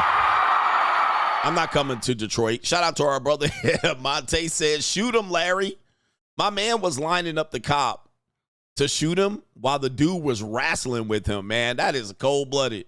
All right, look at this. This dude about to shoot himself in the nuts. He about to shoot his homeboy. He got the gun, too. He got it in his hand. and he don't got a good hold on it. All right.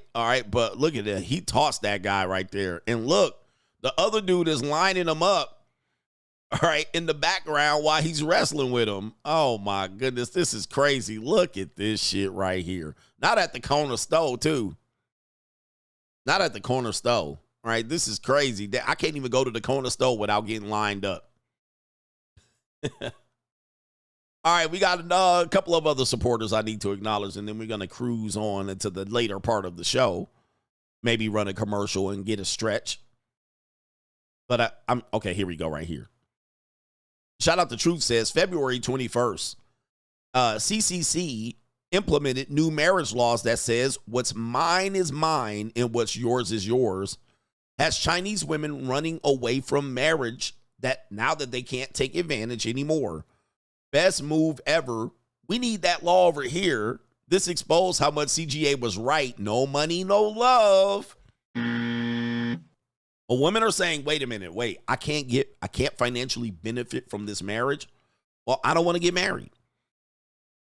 All right, let me see here. See if I can find that, just out of curiosity.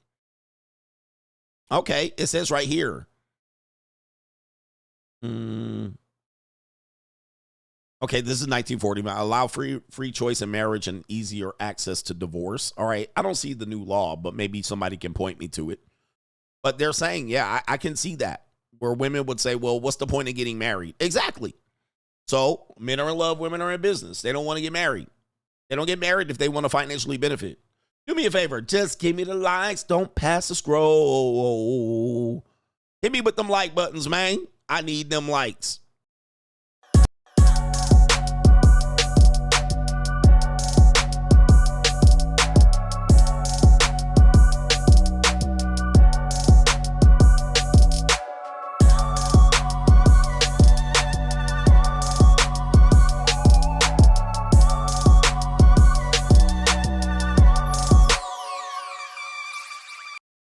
Has the modern dating landscape confused you? Have many of the standards that you heard, you're kind of tired of hearing about, and you're wondering, what does it all mean? Well, look no further. Join us talking about the monetized dating marketplace right now on Locals, and it is CoachGregAdams.locals.com. You can create a free account to join the conversation between the Coach Gang members, but also on Sunday, we do a live stream demonstrating all aspects of the monetized dating marketplace. And coming soon in 2025, you're going to have access to a sample of the monetized dating marketplace course where you can get information related to how to participate in the monetized dating marketplace and or how to understand it, so you're not out here spinning your wheels trying to figure out how you're going to best deal with the monetized dating marketplace. Listen, everything and every aspect of dating is monetized. We just want to relieve the frustration that you might have about it. So the best way to do it is make a free account right there on Locals, CoachGregAdams.locals.com. You can get access to those live streams, but create a free account. Just join the conversation. I am the only one covering this conversation from this point of view. And yes, I am ahead of my time. Get ahead of the information before you're priced out.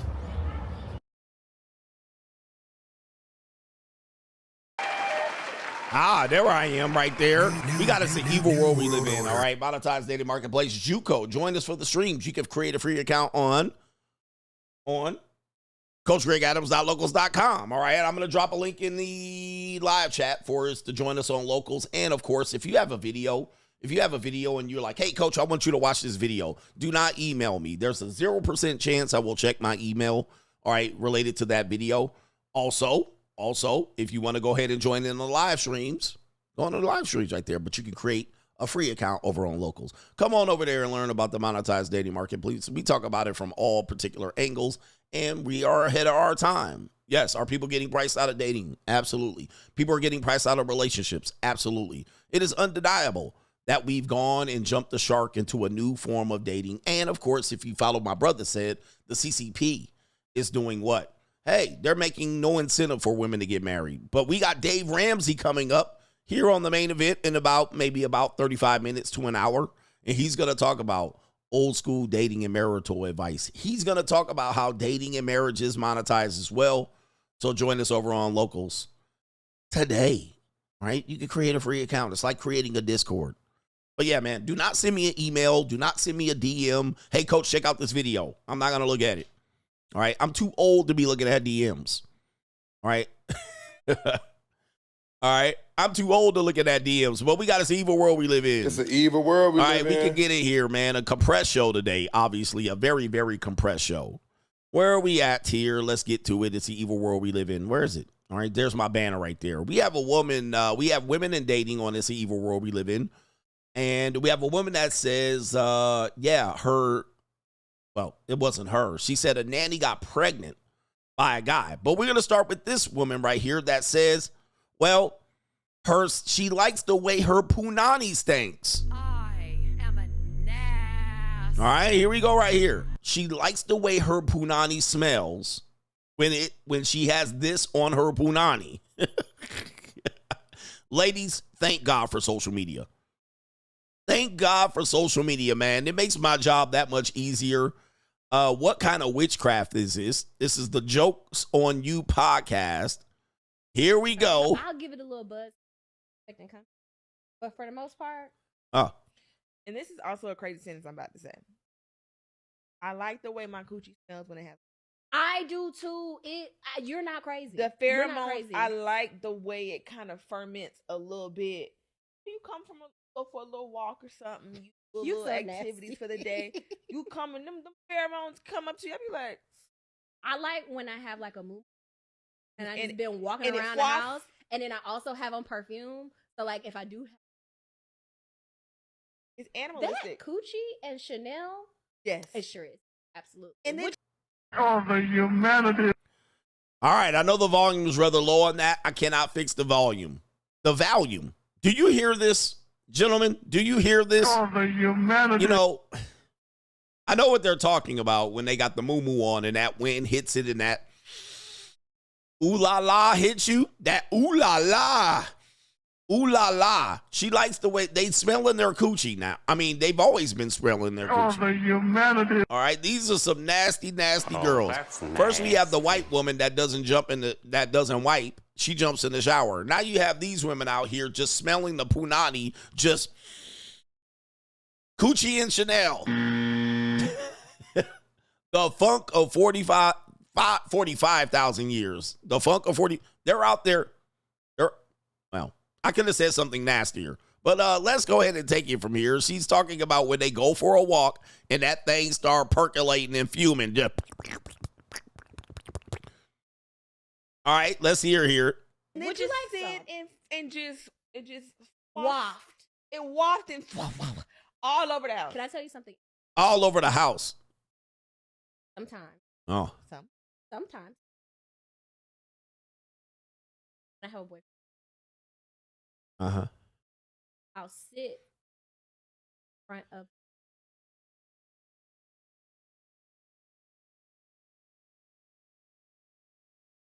and then like make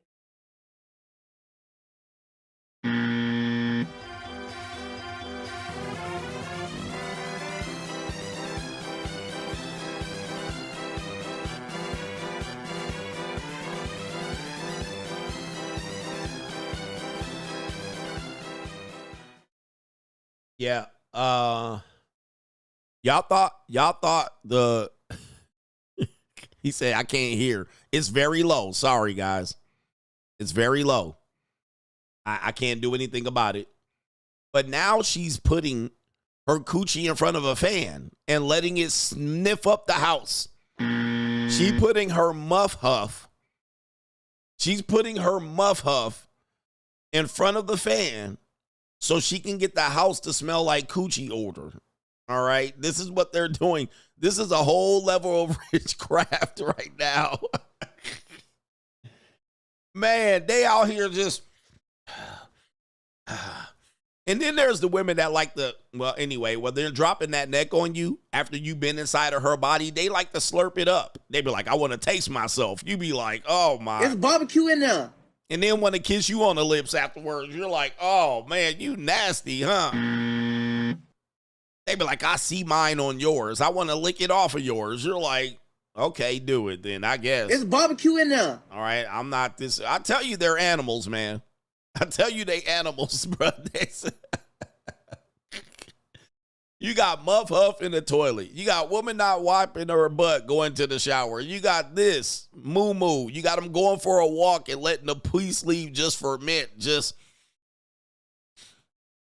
Alde Punani. And they wonder why you don't want to put your face down there. You're like, oh, I don't know. I got to be very horny to do some shit like this. Ladies, where y'all at? Alde Coochie. All right. They really like themselves. They really like themselves, guys. They love themselves a lot. You can't tell them ain't nothing wrong with them. And of course, they big bags too. They big bags. So you know that punani smell rancid. Big bag, big bag, big bag, big bag. All right. She running around like, I smell pussy. oh my goodness, man. This is an evil world out here. What are we doing? It's an evil world we live in. All right, the volume is very low. It's probably coming through one headphone if you're on headphones here. There they go right here. All right. Oh, goodness. Okay. So, I'm sorry. You hotbox your twat. Yes. Clean twat. You hot twat it. Yes. And then put some fucking renews it around. Plugins, renews. So it's like a pheromone. So you do understand you're never beating the witch allegation. So you're recognizing that you are a witch, right? I'm just making sure you know. I'm not a that you're witch. fucking I am a vibe curator. I'm curating. Those vibes are witchcraft. I'm curating a vibe. So when you make spaghetti. Oh, not the, oh. I smell pussy. All right. So now when we make spaghetti, all right, we're definitely putting that essence in. This is the end of the clip, so don't ask me to play the rest. So when you make spaghetti, you already know what's going on. All right, we got Stinky Box, we got Huff Muff, Stick a Bush. All right, whatever we got going on. All right, they know what they got betwixt their legs. All right, they don't act like they're black, and I don't understand why he wanted something from me. All right, man, I'm telling you, man. I'm telling you, it's an evil world out here. Be careful who you messing with. It's an evil world we live in. Be careful who you messing with, all right? All right, she gonna put the tampon and the period blood in the spaghetti, all right? Do we still call it spaghetti? Pusketty. All right, shout out to the kids that say pusketty. All right, anyway, man, watch out for these people out here. Putting it all in there. All right, the essence just... All day twat. All right, here we go right here. All day twat. I smell pussy. Ladies, y'all quiet right now. Y'all quiet. Where the ladies at? Why y'all so quiet during my show? All right, they be sitting up there like this, all right, flicking a bean. Get him, daddy. All right, coach, we love you. I love you too, ladies. I love y'all too, man. All right, but you know, it's get 'em daddy season out here. Get him, daddy. Ladies be so quiet watching me, man. All right, they never talk. They just be sitting there. They, you know, that's how women act around me. I can get a woman in line real quick. Every now and again, a woman will get rebellious and she'll get the mouthing off. All right, but they know a real man when they see one. Get him, daddy. All right, they're standing and, you know, I can keep a woman silent. Okay, daddy. All right, women don't come over here and argue with me. All right, all right, they know I'm right. And they know I'm right. Gia's gone. I sent her back, all right, because I knew she had a crush on me. So that's all. Gia had a crush on me, and she didn't know how to exhibit it. So, you know, I put her in check. All right. They sitting back. They ain't got nothing to say. All right, what about the women with rosters? All right, this woman's going to expose all women have rosters. Uh-oh. She says, I'm sorry, ladies. I'm telling. Women will have a roster full of to the max, but she got one she really likes. All right. Her damn grammar is shitty that she typed this out. All right. The second he cool, but that number one though. All right. I'm going to tell you, her grammar is shitty. So we'll go ahead and let her speak it out since she cannot very much type shit out over here. Women will have a whole roster and only like one. I'm not gonna lie, women are funny. Women will be like, I don't have nobody or ain't nobody talking to me, and they would have them a roster full. Women would have a roster full, and because you not the top 3 or you not that bookie butt that she really like, ain't nobody texting her. Women will have a man who's very persistent every day texting, and she be like, oh, he lame, but I don't even really be entertaining him like that, but he steady texting me. Like, the nigga steady on my line. Whoa, whoa, whoa, whoa, whoa. I mean, homegirl, you're giving him a little bit of attention. The thing is, y'all be like, well, I barely text him, but you text him. So in his mind, he has a chance. So if I continuously to show her that I'm interested in her, maybe one day this little bit would turn into more. Maybe one day this little bit would turn into a date or turn into a hangout. But you really mad at Bookie Butt, the one that you like. The one that you like is inconsistent. He's doing whatever. He's hitting you up on his time. You really mad at him and you want him to be like Mr. Persistent. So because Mr. Persistent is not him, he lame. He's showing you, hey, by any means, I'm going to show you that I want you. But y'all steady chasing after Bookie Butt though. Oh, okay. I'm not going to. What that mean? Now, this is another example of what I call, you know, the red pill manosphere space brought this to light, and now they're just admitting it 7 years down the line. All right, 6 years, 5 years down the line. All right, we've been to known this. All right, I did a video way back 7 years ago. Women are never single. This is not that hard to understand, even though she's very hard to understand, and she has a lot of ebonics stuff that she's adding in there, adjectives and subjects and predicates. All right, I don't know what the fuck she got going on in here. All right, is this English? Where do they speak this language at? Atlanta. All right, but what is she even talking about? The point of it is women are never single. Even ugly strags like this. Even ugly women. I mean, this woman is, you know, she's not that bad looking, but even she will have a roster and claim that nobody's talking to her. I'm not talking to no one. So we talked about this yesterday. You know, we talked about this with the tricks even today, where guys will be like, I don't understand how a man can be with a woman that he knows doesn't like her. Dude, women are always with guys. I mean, men are always with women that don't like them. You're with a woman that doesn't like you either. Right? No, but you care. But the thing is, the tricks don't care. You care, though. And you steady be texting me, steady be talking to me, steadily be, whatever she was talking about, steady. By the way, you meant steadily. All right, but anyway, this is a bunch of ebonics. But this woman is with you and she don't even like you. Do you care?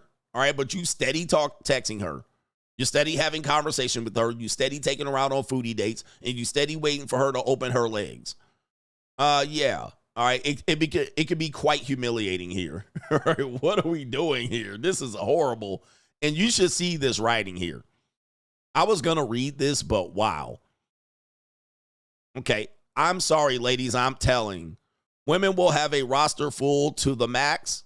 She got one, she really like him. She got one, she really like him. That's what she said. She really like him. The second, he cool, but that number one, though, that third got potential. He probably sweet, but he ain't hitting like two and ain't F with number one. And then she starts off lowercase LOL, but we'll have that one. Wow. She just completely ended the sentence and then started it again. LOL, but we'll have that one person they just be annoyed with, but call him lame. Space and period. Have the nerve to be irritated even when she entertains him. Mind you, she not mad because he texted because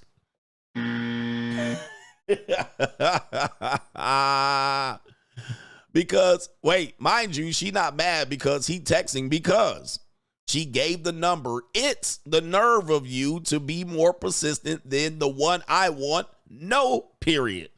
I was going to try to read it and I did. Wowzers.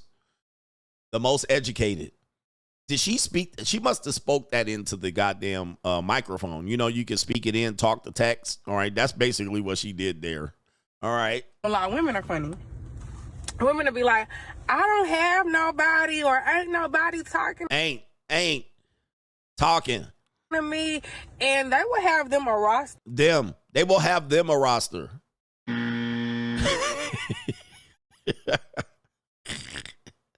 They will have them a roster. I mean, there's some words that don't even need to be in that sentence. They will have a roster. Period. They're full. A roster full. All right. That definitely, the full does not need to be in there. All right. But anyway. Women will have a roster full, and because you're not the top 3, or you not that bookie butt that she really like. Bookie butt. Bookie butt. Ain't nobody texting her. Ain't. Women will have a man who's very persistent every day texting, and she be like, oh, he lame, bro. I don't even really be entertaining him like that, but he's steady texting me. Steady. He's steady texting me. I'm assuming that steadily. All right. I'm just assuming, but even that word doesn't seem appropriate. He's steady texting me. All right. We'll continue here. Okay. Like, the nigga steady on my line. Whoa, whoa, whoa, whoa, whoa. Whoa, whoa, whoa, whoa, whoa. Whoa, whoa, whoa, whoa, whoa. Okay, we got it, man. Anybody know this? All right. I mean, homegirl, you're giving him a little bit of attention. The thing is, y'all be like, well, I barely text him, but you text him. Okay. So in his mind, he has a chance. So if I continuously show her, I think that's she's saying right that here. I'm interested in her. Maybe one day this little bit would turn into more. Maybe one day this little bit would turn into a date or turn into a hangout. But you really mad at Bookie Butt, the one that you like. The one that you like is inconsistent. I mean, damn, she just talking, bruh. She just talking, man. I mean, just Silence, you fool. Just talking. Nonsense. Streaming just nonsense. Spewing nonsense. All right. He's doing whatever. He's hitting you up on his time. You really mad at him, and you really mad. You really mad. Or not, you're really mad.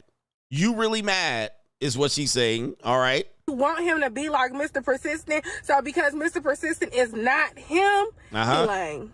All right. Showing you, hey, by any means, I'm going to show you that I want you. All right. Shout out to this sister right here. I'm going to just tell you. Shut up! All right. There it is right there. Shout out to her. All right. What city is this? What city is this? All right. This is crazy. It's an evil world we live in. Don't even need to talk. All right. That's a whole lot of shut up in this that she need to learn. All right. God dang, man. All right. Anyway. We got this sister out here. This is the sister chicken. She said Henny chicken wings and waffles. I believe she had a viral clip. She's talking about Henny. What is she talking about here? Let's see what she's talking about. Jess. Let's play the clip. Do you think men should see us in our natural state before they get in a real relationship with us? Whenever I've heard a man say, let me see what you look like with no makeup. Let me see what you look like without the hair. I feel that that man is telling you that he does not have the money to finance your beauty upkeep. Don't come over here thinking that I'm going to go to Sephora and get you some makeup. So I need to see you without all that because I want to strip you of all that because I ain't got Henny, hookah, and lamb chops. Got it. When a man says that to you, he wants to strip you of everything. He doesn't want you to have the thought process of maintaining yourself. What?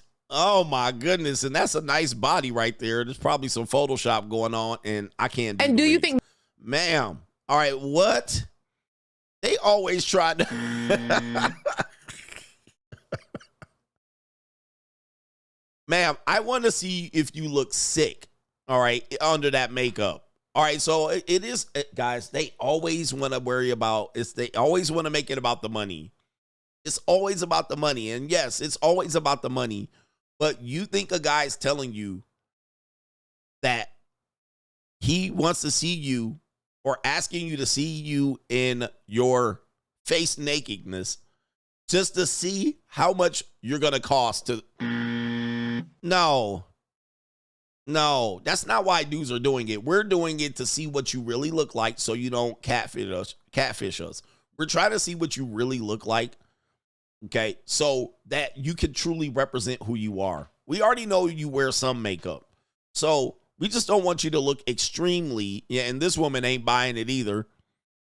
We just don't want you to look extremely off so that we're not fooled here. Men should see us in our natural state before they get in a real relationship with us. Whenever I've heard a man say, let me see what you look like with no makeup. All right, let me see here. And she has a lot of makeup, although, you know, she does have a lot of makeup on. You can see this golden area right here. All right, they call this area of their makeup I want to say, now I might get it wrong here, but I want to say it's the contouring area. All right, I might be wrong, but you can see where it's very golden under the eyebrow, and it kind of traces right here under the eye and into the nose. All right, what that is what they're trying to mimic is basically light put on their face. All right, so it's mimicking some sort of light reflection on their face. This is highly manipulative. Okay, so it kind of shows that they're looking a certain way in the light, and it eliminates a lot of shadows and it contours the face. You can basically take a wide looking nose and make it a smaller looking nose. Okay, you can make it look less bulky at the top. You're basically covering up the bags under your eyes. This is a certain area of this that they do here. The mask, all right? It looks like, yes, golden hour on the face. It is definitely a deceptive tactic that they're using.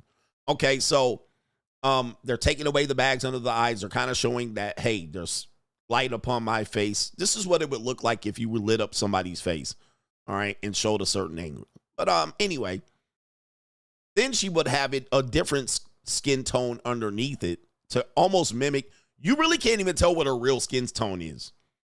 I mean, just looking at her face, you cannot even tell what her real skin complexion is.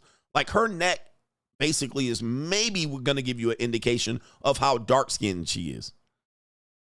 But you couldn't even tell. You know she's African-American or at least black. I don't think she's African-American. She's definitely a Caribbean. But you can't tell. Maybe her chin might give you an indication of how dark-skinned she is. But she believes that you're challenging her because of the fact that you're broke and you cannot afford her. All right. You wouldn't even be able to tell how dark her titties are. All right. Based on this particular presentation.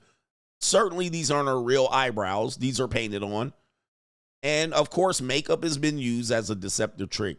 Then she's taking it a step further and saying, nah, it's because these men can't afford your upkeep.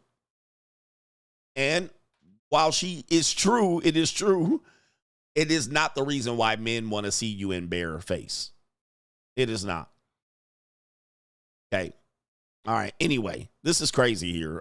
Is she still up on my screen? No. Let's let her keep talking here. Let me see what you look like without the hair. I feel that man is telling you that he does not have the money to finance your beauty upkeep. That is false. I mean, I understand what she's saying here, but no, she said, I feel like. No, that's not true. All right, I want to see if you look like a straight ghetto strag without your hair done. All right, that's going to matter. I want to see what you look like because typically if you get into a relationship with her, she's going to take these braids out and you're going to see what she really looks like and you're going to be probably shocked. Like, wow. All right, I want to see what's under that wig. Have you ever seen what people look like without wigs on? They look completely different. I want to see you without those eyelashes, without your mascara. Let me see what you look like because you're going to look completely different. Let me see what you look like when you don't paint your eyebrows on. It's going to look completely different. And if you strip all of those things off at once, you're going to look different. You're going to look like a whole different person. So you got to be careful with this type of thing here. This is terrible. This is a terrible take by her. I feel like you can't afford my upkeep.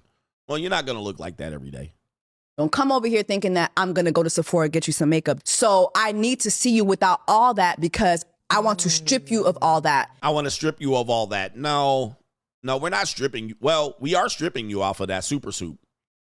Okay, we are stripping you of that because I can guarantee she doesn't look like this. I mean, she looks somewhat, she doesn't look bad here.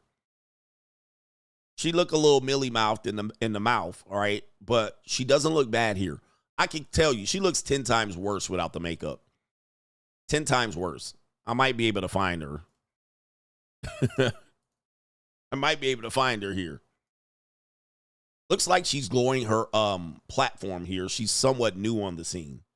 So she might not have a lot of pictures that reveal this. Yeah, she's somewhat new on the scene.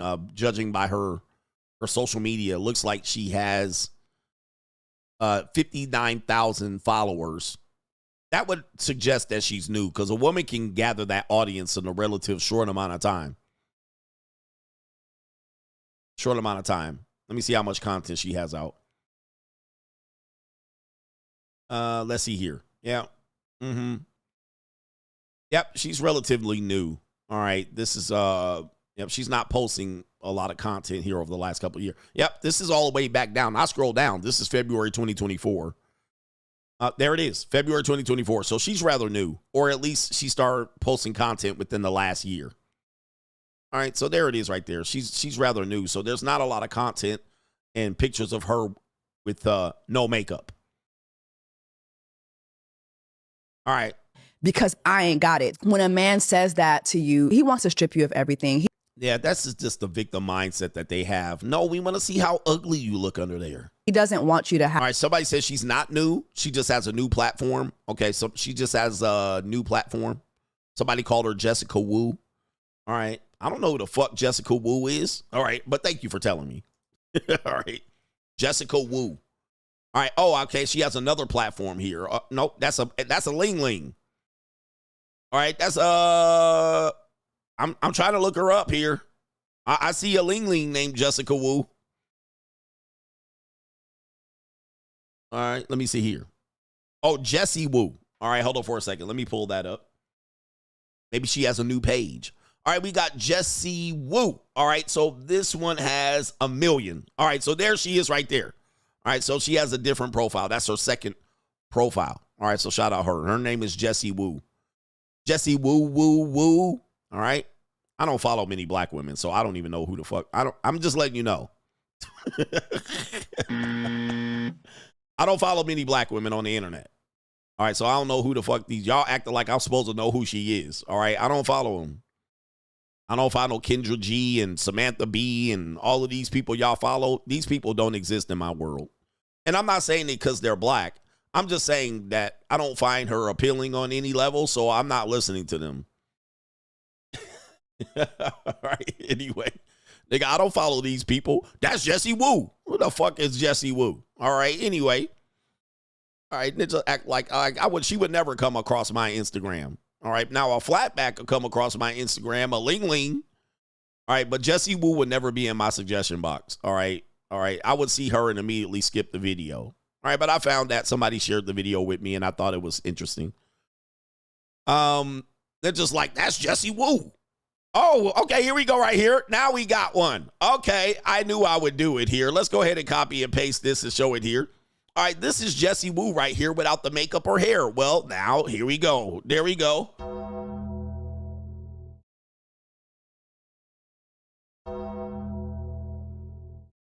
All right, so now, all right, since y'all wanted to talk about it, I'll talk about it. Well, there we go right there. This is exactly why. This is exactly why men want to see women without makeup. Now, come on, man. Now, remember I told you about that area of the face. Look at her eyes completely blacked out. I mean, she looks like, and I'm not being racist here, she looks like an orangutan with this hat on. With this hat on her head, she looks like an orangutan. All right, so this is exactly why men want to see a woman without makeup. It's not that hard to figure out.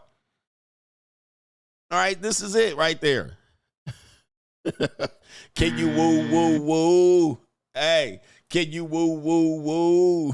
You should be mine, all mine. Can you woo, woo, woo? Hey, can you woo, woo, woo, woo? Can you woo, woo, woo? All right, look at this, bruh. This looks terrible, man. This ain't even the same person. So this has nothing to do with upkeep. Thanks for bringing it up, who this person is right here. Yo, this is not even the same person. Like, she not a bad-looking woman like this. Like, what would y'all rate her, man? All right, what did you rate her here? This is just some oh my goodness gracious. Oh, the humanity. Oh man, Lord have mercy. See, this is what I want to see, man. No eyelashes, bro. You look cooked. All right, that is basically a 3 in my book. I wouldn't even become, if I saw this woman in public, I would cross the street. All right. I would cross the street. All right, that's it. Ooh, wee. All right, anyway, whoosh. Yeah, she looked, oh man. All right, the lip gloss helping a lot. All right. Oh my goodness gracious. All right, this is just. Oh, the humanity. All right, but yeah, I would be insecure too if I looked like that under makeup. You know what I mean? If I got up like every day and I made up my face to look like this and I'd be like, I'm so beautiful. But knowing when I go to sleep, I'm going to look like this. Yeah, I would be messed up too. And I'm not trying to diss her. She brought it up. All right. So people like, why you going in on her looks? She brought it up. She brought it up. All right. I didn't bring it up. She's the one put the video out. All right. I'm not talking about her. Right? She's the one saying that, oh, men don't want to pay for my upkeep. So just so you guys know, if you're with her, that's a hell of a lot of upkeep right here. All right, man. Oh, the humanity. Okay, let's go to the next one before she come over here talking about me. All right, and you can come over here and try to talk about me all you want. All right, I got your picture. I got receipts forever. The internet forever. All right, anyway. y'all, you going into her for, you're attacking her for no reason. She the one brought it up. I'm just providing commentary. All right, anyway. She's a beautiful queen, isn't she? All right, what do we got here? We have this woman out here. Yes, we have, does she look Latina? I don't know, man. This woman's got a crazy, she got the red dress on. Oh, no. This woman has a very long story. She's a makeup artist herself. She has a very long story that is not her own story. So people have to catch on. She's telling a story about someone else, but we're going to see who's at fault Yesterday, here. my babysitter told me she's pregnant and the baby belongs to my husband. I have a 4-year-old and a 2-year-old, and the past 4 years I had been a stay-at-home mom.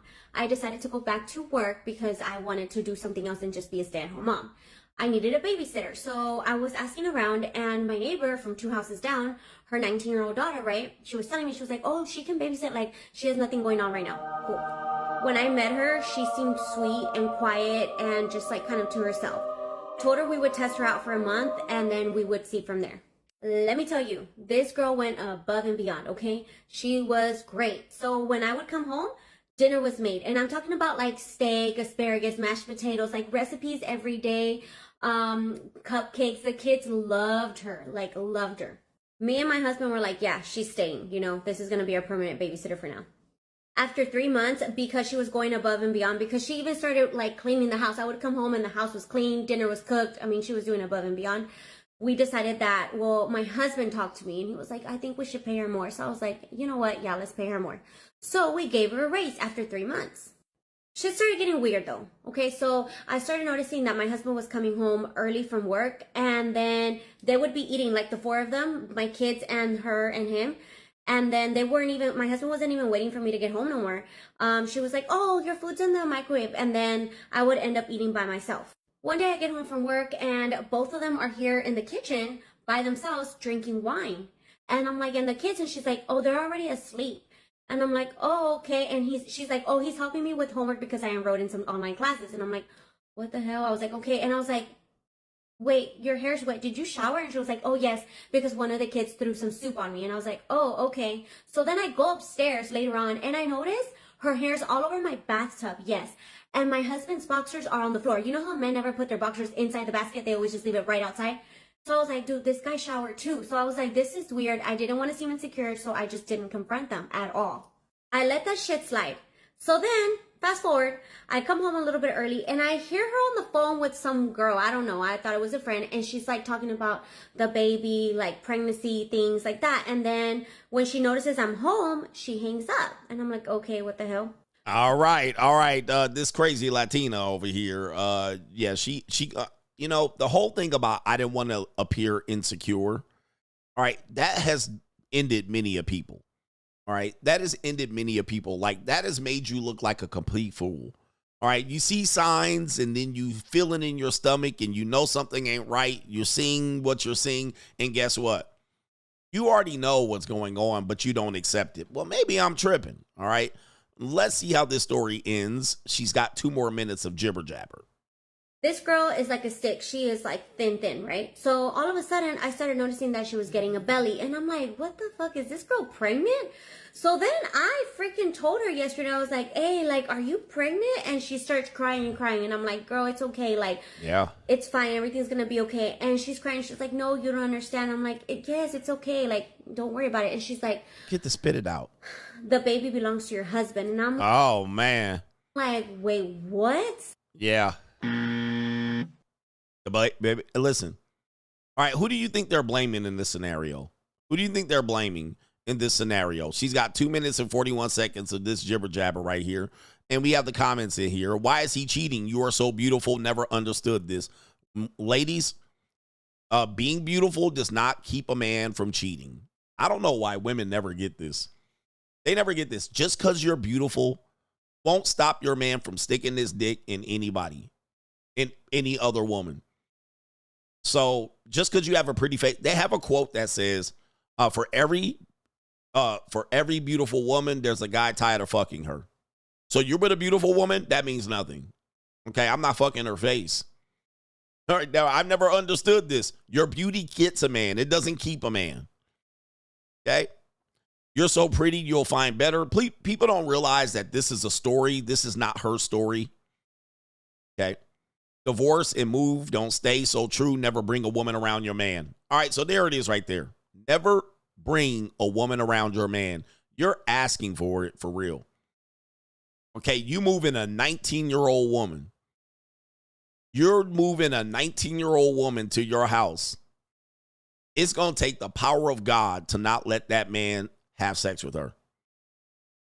Okay, God is going to have to intervene and prevent that man from penetrating that 19-year-old woman. Now, let's say the 19-year-old woman's naive and dumb, all right, and I don't consider this what people would say predatory, but yeah, all right, it's going to take the power of God. Let's just say the woman sees this. We know this happens with au pairs and maids and housekeeping. If you're alone, that woman going to get penetrated.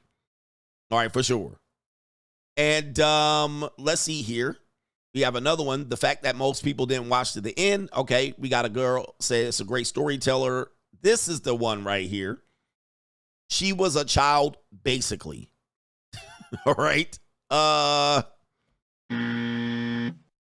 Here we go right here. A 19-year-old woman that's cooking and cleaning in your house. Yeah, bro. It's going to be a wrap. All right. It's a tough one. This one says she was a child, basically. Okay, let's clear this up. Was she a child? Or was he a child, basically? Here we go here with the old child. 19 is not a child, y'all. That is a fully mature adult. Now, is she young? Yes, she is a young adult. But she was not basically a child, sir. All right, but yes, people definitely said, and somebody said no.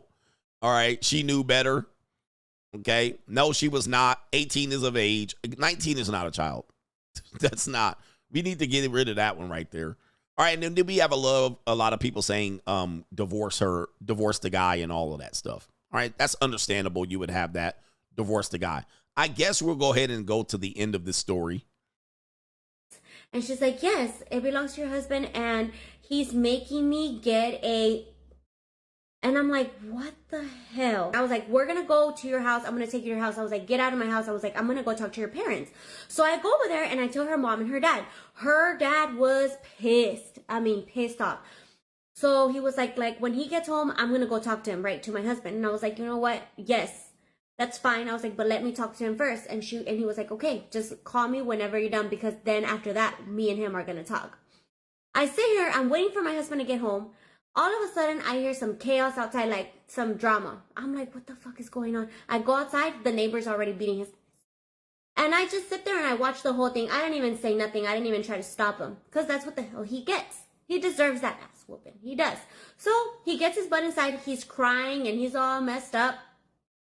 And he's like, don't worry about it, baby. Like, don't worry about it. I already told her to get rid of it. I'm so sorry. Blah, like just saying sorry left and right, blah, blah, blah. At this point, I don't even know. I don't think I can forgive this man. I just wanted to share my story for all the girls out there that are thinking to bring another woman inside their home. Please be careful, because there are so many women out there that are just ready to get your husband, and then your husband, if he's an easy peasy like mine, well, you know. So now we have another baby on the way, and I don't know if I'm going to divorce him. At this point, I'm confused because everything just came onto me too fast. And they're my neighbors. Okay. All right. Definitely not a good move by him on this one. And she's 19 years old. Thank you to the person that sent in this confession. Everything is 100% anonymous. If you have any confessions you want to send in, you can send me a message. All right. So she reads people's confessions. All right. And she acts them out as if they happened to her. All right. So as you can see, it's not her story. And it didn't happen to her, but she just basically read the confession, found a way to be able to act it out for everybody, the normies, and she let that detail at the end. I think that was a good job for her. We do have to be careful with the type of information we present, because, you know, now people are putting out rage bait and skits and stuff like this and presenting it as real. But yes, this is a real life scenario. So I would say, as a woman, you know, there was a movie or there was a TV show that had this exact same scenario, but it was a robot, right? It was a robot. So the woman was a career woman, and she wanted to bring a robot in for the husband. And then the husband fell in love with the robot. We showed you that. Again, you bring another woman into your house, you asking for that shit. And if you have a daughter that is fulfilling this role, don't be surprised if she catch one and catch a bad one, because you asking for it anyway. That's an evil world we live in. Let me check. It's an evil world we live in. Let me check if there's any support coming around here. All right, round the corner. Then we're going to get into the main event. We got Dave Ramsey, Boomer himself. Boomer himself giving out potentially outdated marriage advice. We're going to find out if you agree with his marriage advice coming up here. We have MC Hamster. She can't commit to walking 2 miles a day or 1 hour in the gym, but she can commit to a relationship. Bump, bump. And it's time to boss up.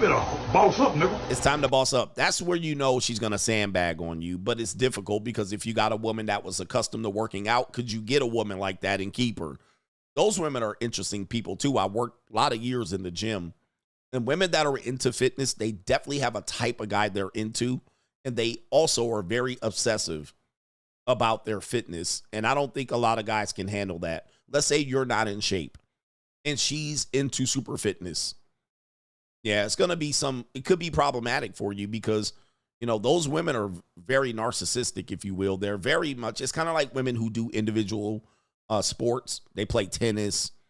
They run track and field events. These women are different, all right? And men are different too, but these people are different. Can you handle a woman like that? Can you handle a woman like that, right? That gets obsessive about her fitness, because it is going to affect all parts of your life. All right, she's going to throw away the seasoned salt at your house. She's going to make kale and quinoa every day.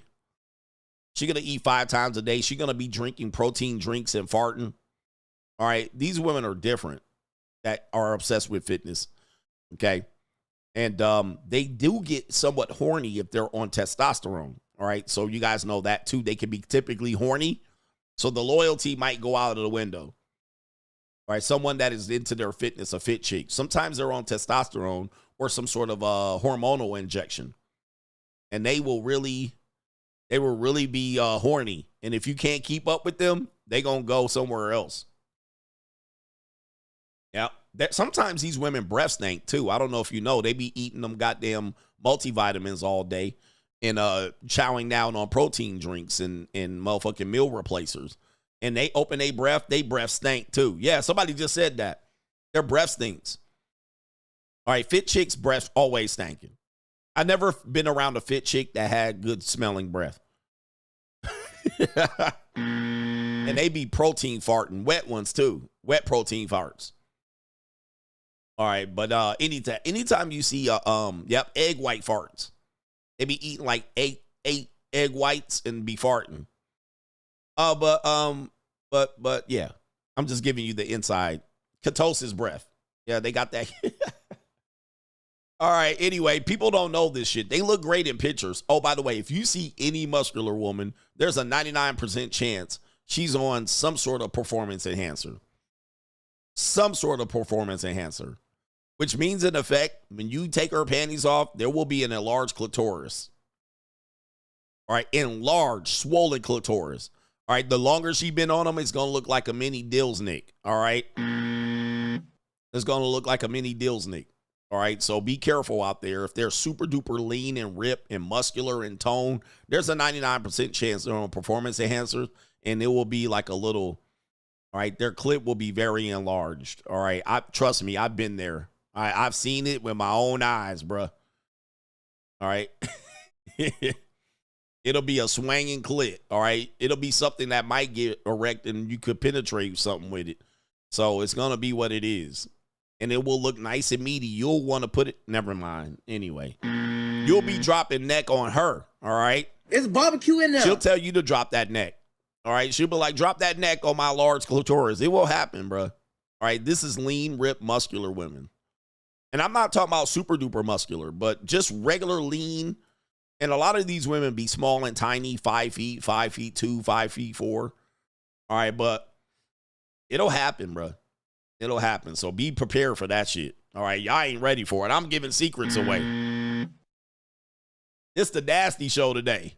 All right. I am a nasty woman. Hey.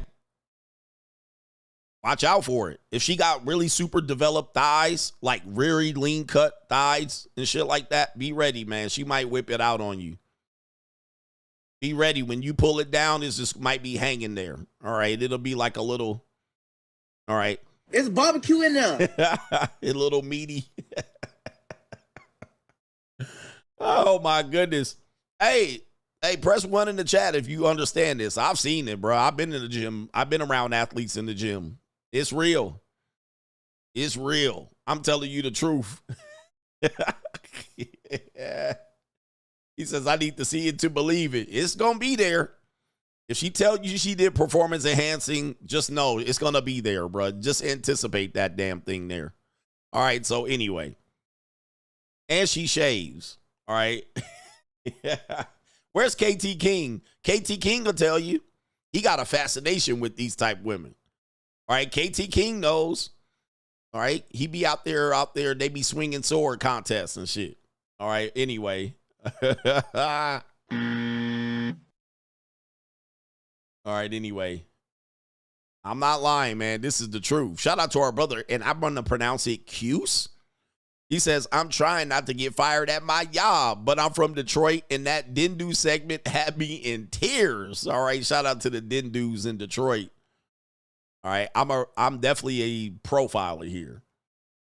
I'm definitely a profiler. JC says, but coach, women with bad grammars do have some good coochie, though. He says, I steady be getting me some. All right, shout out to be steady be getting me some. I steady be doing this, and I steady be doing that. All right.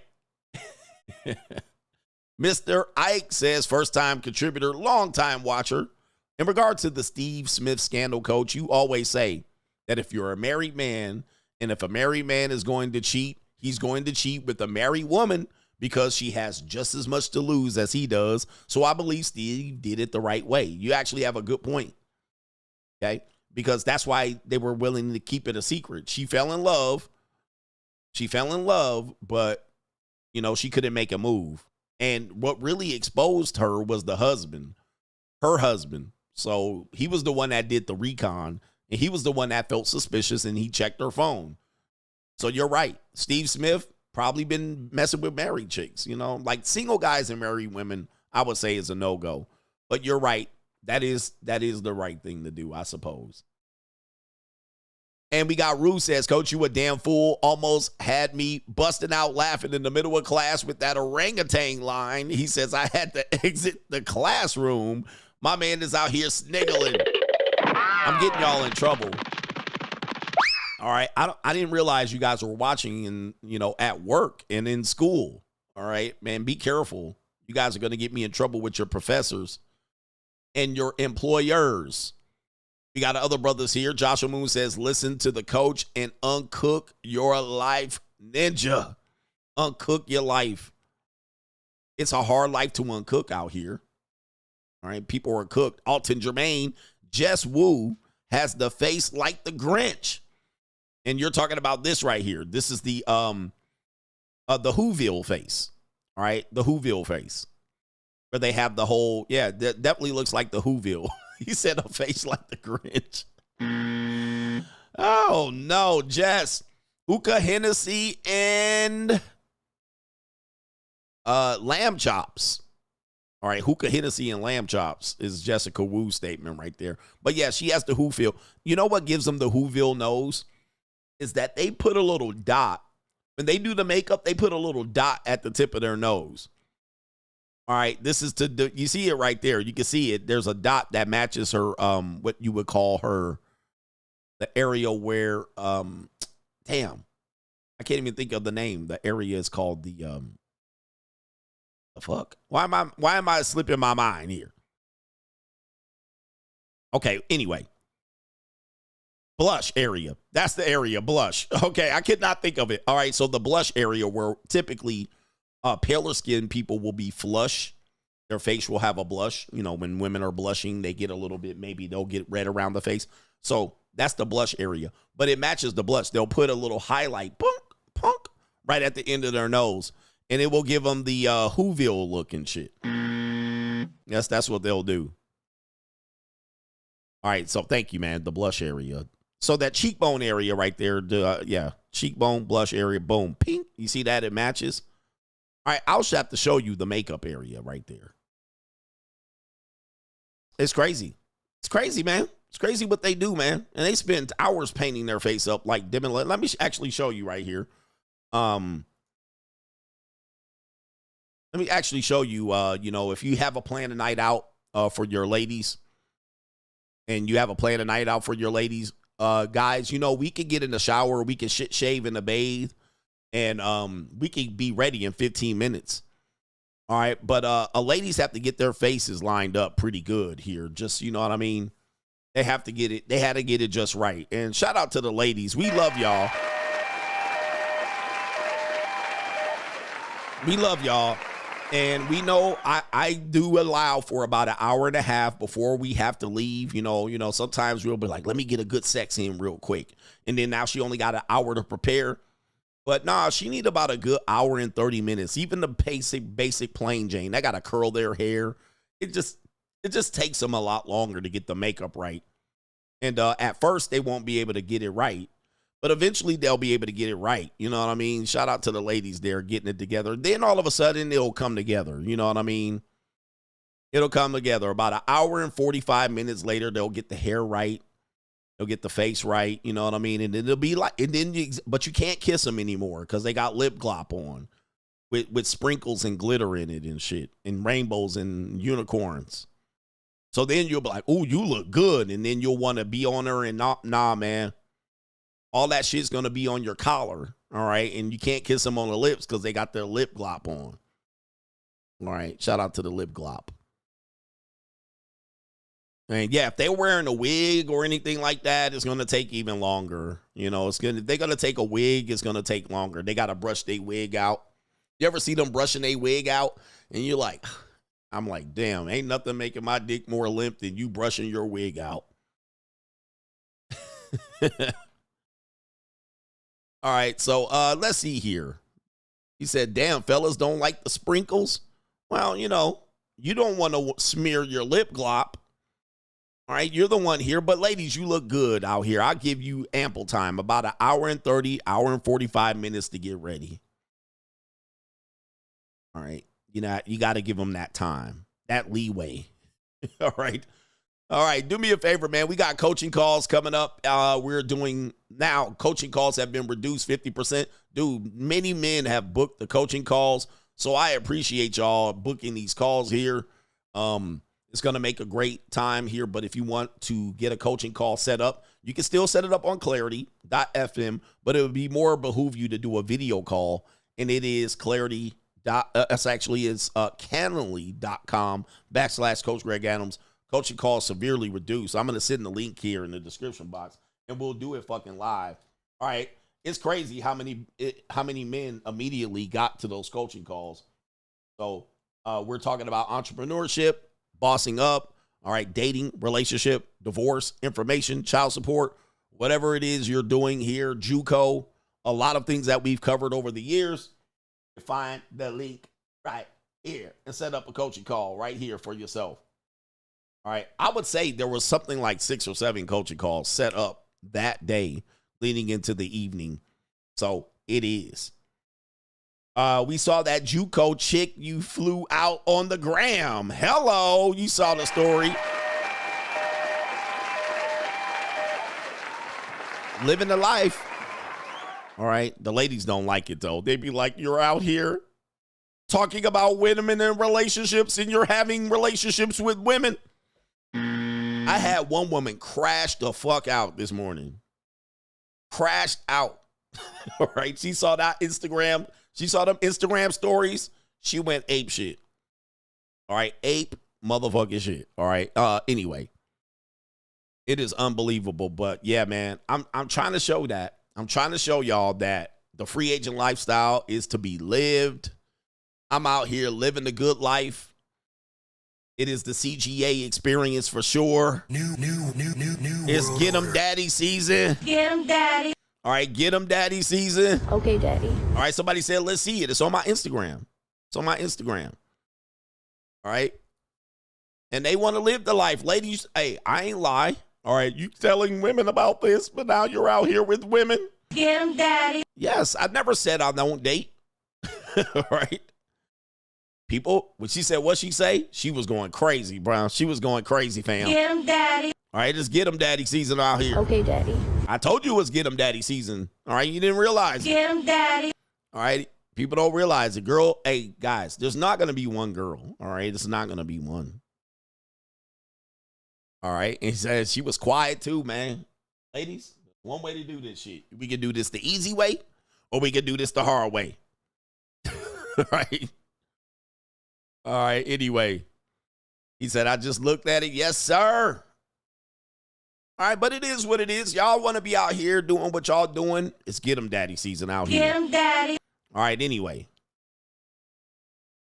Yeah, man, she going crazy. I'm going to expose you. All right, I was like, damn, what happened? What did I do?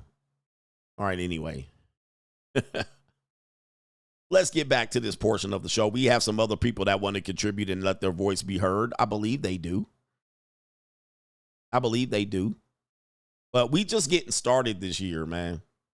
We just getting started this year because I'm like, I'm tired of this shit, man. I'm ready to go. You already know, says facts about that mini banana on the buff chick. He says, I was shocked and floored. She noticed and stopped staring and started sucking. He said, oh the humanity. Yep, they got a mini little, they got definitely an enlarged clitoris.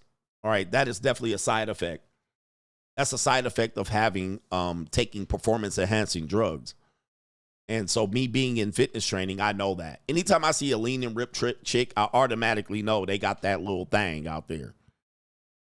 They got that thing. Get 'em daddy season. All right, I think we're ready for the main event. We got Boomer Dave Ramsey out here. Nobody on Venmo, just so I see. Okay, yeah, there's nobody on Venmo. So I want to make sure I got everybody before we do this main event. What are we doing here? We got the main event.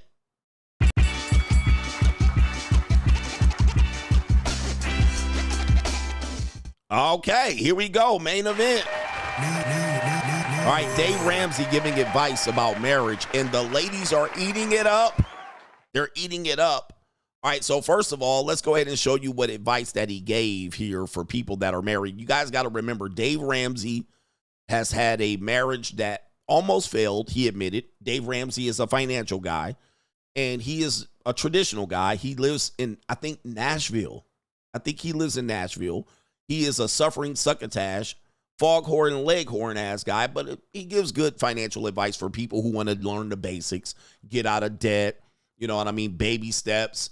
He helps people, mostly couples though, mostly couples, and he does give a lot of simpish, non-traditional or traditional, outdated marriage advice, okay?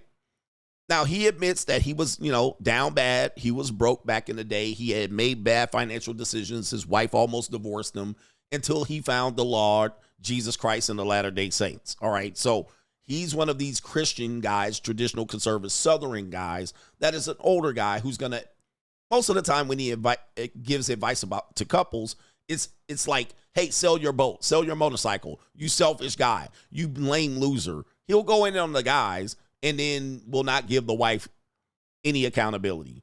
And he'll never give the man the benefit of the doubt. So the problem with Dave Ramsey and his group is that they are old school boomers. That the guy's always wrong. The guy's always an idiot. The guy better step up. The guy better pay off his wife's student loan debt. Even though he was never with the wife at the time, he better sell his boat to pay off his wife's student loan debt. Complete old school Steve Harvey boomer shit. Okay. And it's like, wow, bruh. Well, he lit up Facebook the other day right here. Here's Dave Ramsey right there. 1 day ago on Facebook. And as you can see, oh boy, look at, all right, look at all these people right here. Natalie by Faith Johnson. All right, look at that. Pause. 219,000 likes. And Dave Ramsey says, if you're married and keep separate finances, you're not a team. You're just a roommate with wedding rings. Married couples need to budget their money together. You're married, you are not roommates. It says money shouldn't be a me thing. It should be a we thing. And then he adds, I, Dave Ramsey, do not have an income. My wife and I have an income. It's as much hers as it is mine, spiritually, morally, and legally. It's not mine, it's ours. When you change your language like that, it forces you to set goals together. It forces you to dream together. It forces you to carry the weight together. It forces you to communicate. It creates a level of unity that nothing else will do. All right. Shout out to Dave Ramsey right here. Okay. All right. If you guys don't know who Dave Ramsey is, he is all on the Al Gore's internet. We'll go ahead and pull him up right here. And we can't use his videos because he tends to copyright them immediately. But this is him right here, Mr. Suffering Succotash himself, Mr. Foghorn Leghorn as Ninja, Mr. Happy Wife, Happy Life as Ninja. Okay. Happy Wife, Happy Life. Mr. I haven't slept with another woman ever. You know, he's definitely going to get caught into a cheating scandal and it's going to disrupt the whole world here. But yes, the Total Money Makeover. This is him right here. Lots of books up here. And damn, that definitely is not your body, Dave. They put your head on somebody else's body. I know that a mile away. Mr. Debt-Free Dave. And he has this other crony, his other stooge, Dr. John Maloney right there at the top. All right, Dr. John Deloney. Look at that other stooge at the top. So, you know, John Deloney has been on our 12 Cents of Cheesemas a couple of years. And he's just like a Dave Ramsey stooge. And they also had Mr. Anthony O'Neill, who's a black guy. Two black guys. They had two black guys under Dave Ramsey's clique. And neither of them are there. One of them is Anthony O'Neill. I'm not sure why he is not with Dave Ramsey anymore. The other one was a black guy with a big baritone bass voice who got caught cheating on his wife. I believe he was out here in these streets, all right, if I'm not mistaken. In these streets. And so that's a no-go with Dave Ramsey because they got to uphold the Christian values out here. But John Deloney is a big old monkey simp too himself, all right? Most of the time I catch him out here being a monkey simp. Let's go back and address the Dave Ramsey issue here. Here's the problem, Dave, and why this might be outdated advice. Well, number one, I don't see where her money is your money. Okay? I do kind of see it in the first statement where you declare if you're married and keep separate finances, you're not a team, you're just roommates with a wedding ring. This doesn't jive with the remaining single women out here where I would say 60 or 70, maybe 80% of them don't agree with that when it comes to her money. That's where the problem I see. See, you're saying your money is her money, but I don't see where her money comes in here.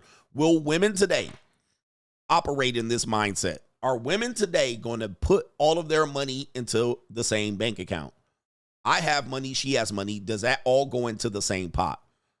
Not the remaining single people out here, especially single women, are like, no, I need to have money just in case this doesn't work out. So you can't even get the women to agree with this. You're only going to get the women to agree with you putting all of your money in a bank account, which she has access to.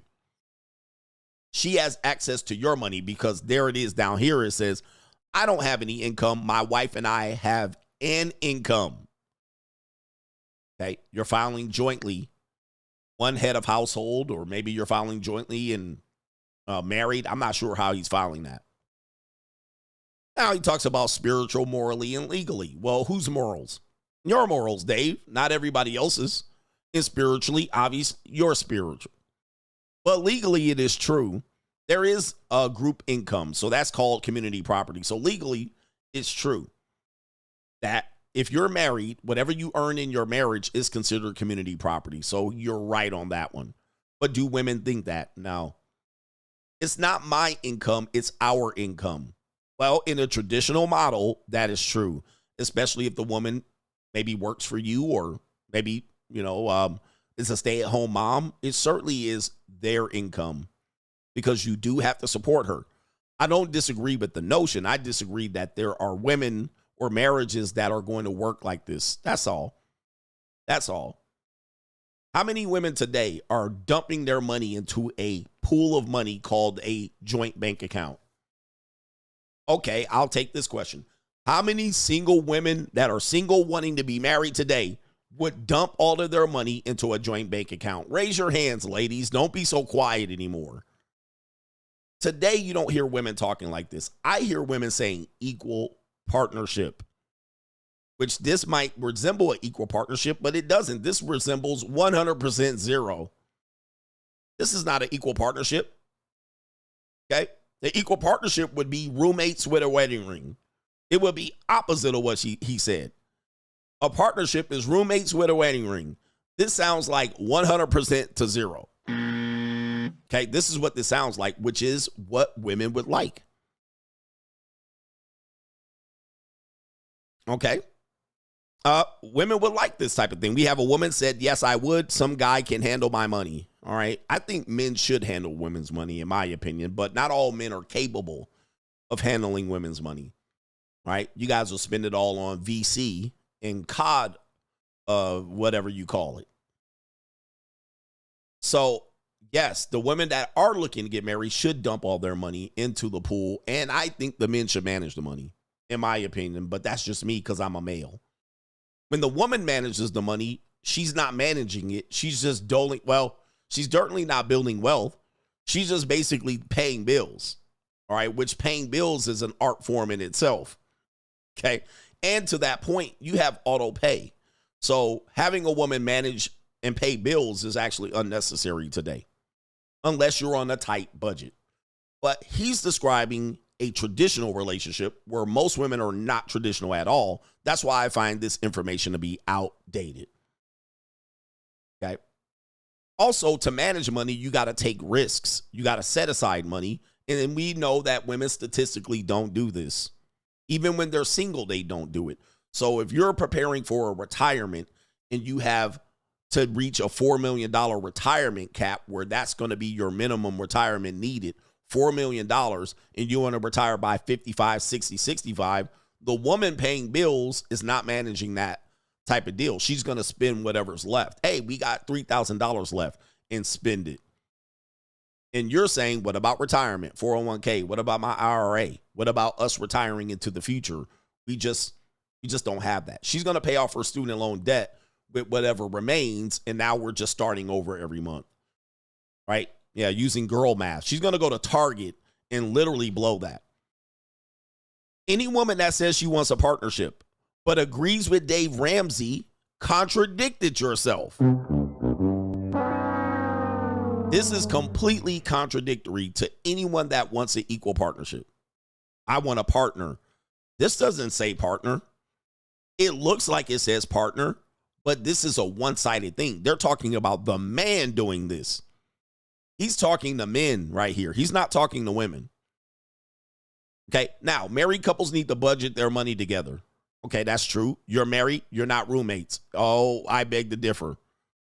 Money should be a me thing. It shouldn't be a me thing. It should be a we thing. When you get into marriages that do have joint bank accounts, it's most of the time the women using the money, right? So she's the one organizing. I need to write the checks. I need to pay the landscaper.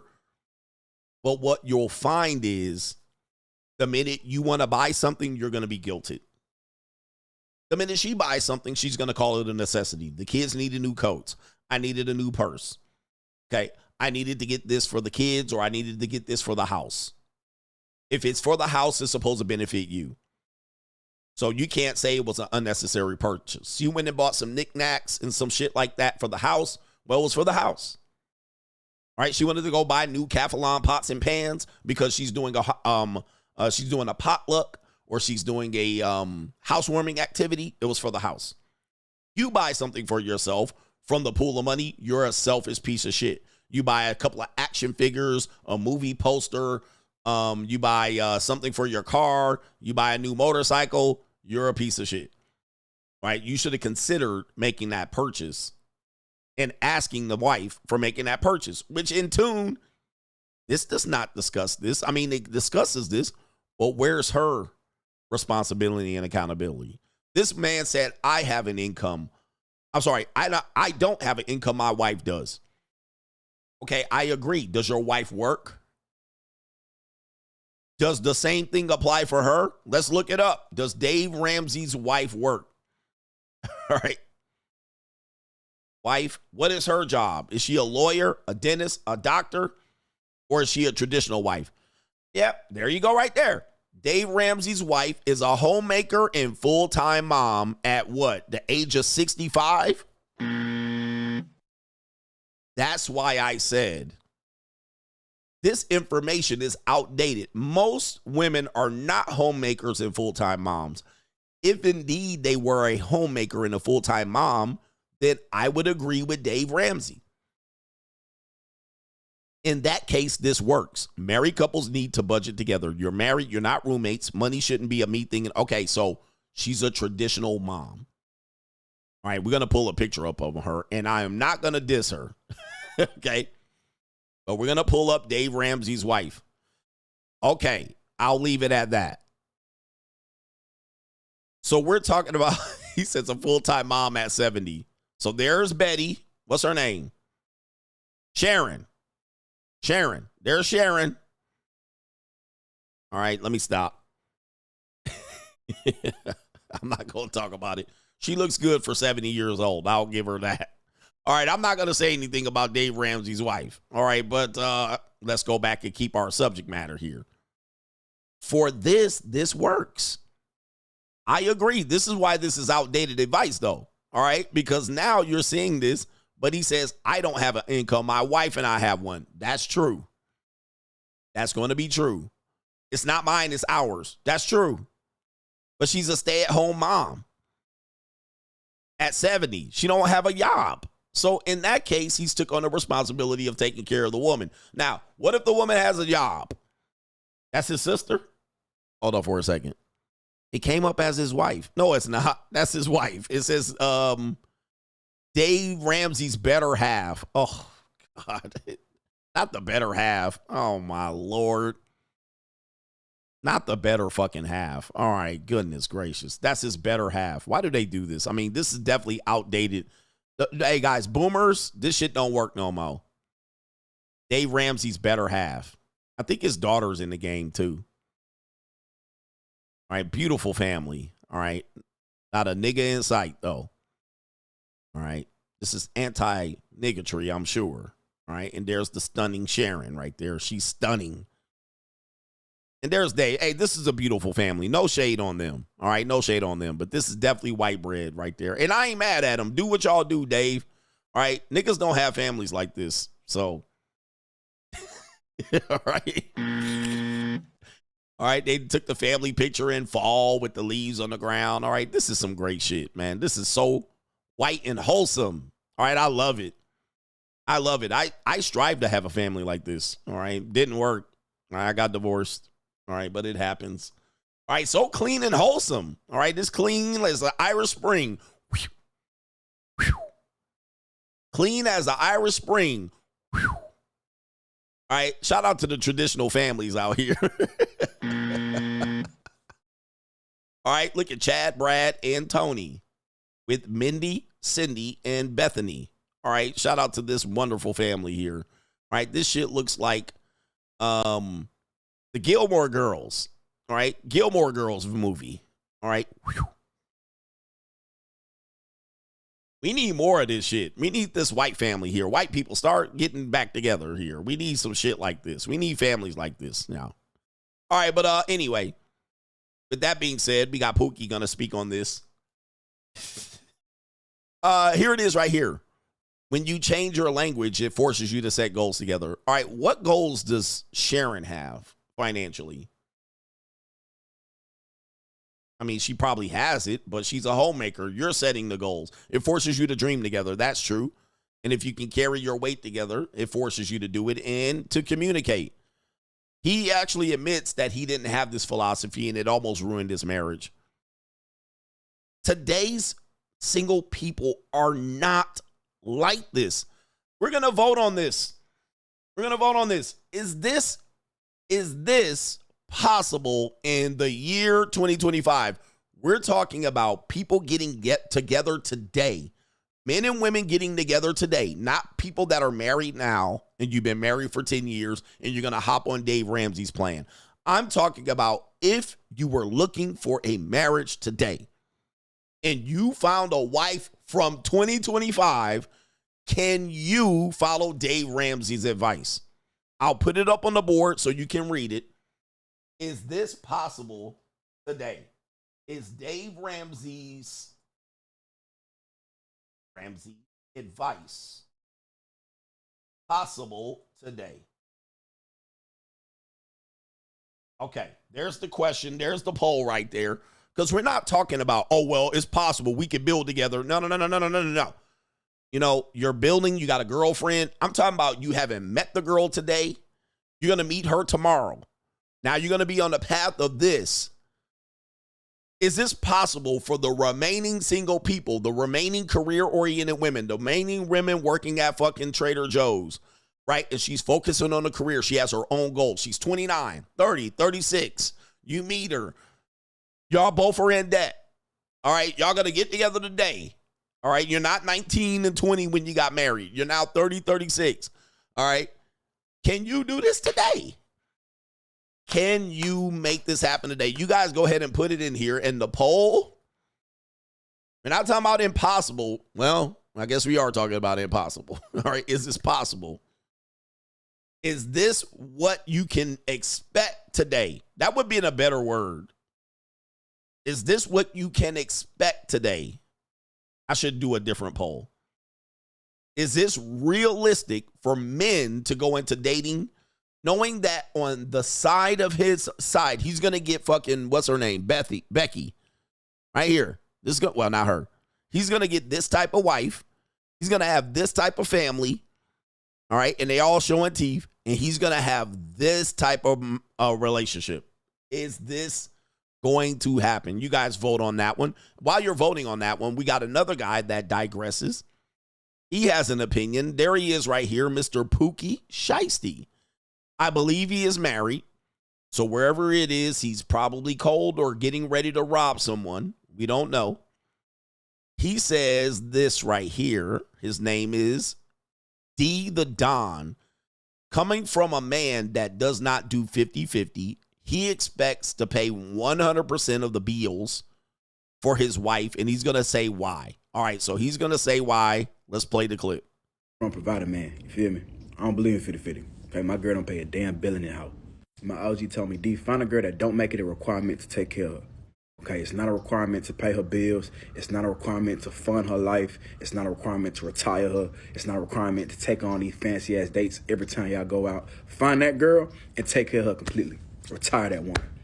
Serve her for the rest of your motherfucking life. Because a woman like that, she not with you because of what you got. She with you off the strength of the love and respect that she got for you as a man. And that type of woman is a reciprocator, okay? So when you pour into 100%, you provide for her 100%, she gonna take that and multiply it tenfold, I promise you. When these women be on here saying, I'll never go 50-50, or if a nigga can't pay all the bills, he's not a man, please understand, bro, that's not a woman that's looking to build and grow, okay? She's looking to be served. Her love is conditional. That woman's not loyal to you, she's loyal to what you can provide for her. So God forbid life happens and you lose your job, or one of your partners get in a pickle, you gotta help them, or one of your family members get sick and you don't got the money for her, or she out the door, she gonna look for the next nigga ASAP. And the same thing go for my girl. She don't gotta cook if she don't want to. She don't gotta clean if she don't feel like it. Okay, cool. Go lay down, watch a movie. I'm gonna order this food and I'll figure it out. I'm a grown-ass man. Oh, the humanity. Okay. All right. So there's about a minute of him going off on this. It's very unorganized thought, but I can understand what he's saying here.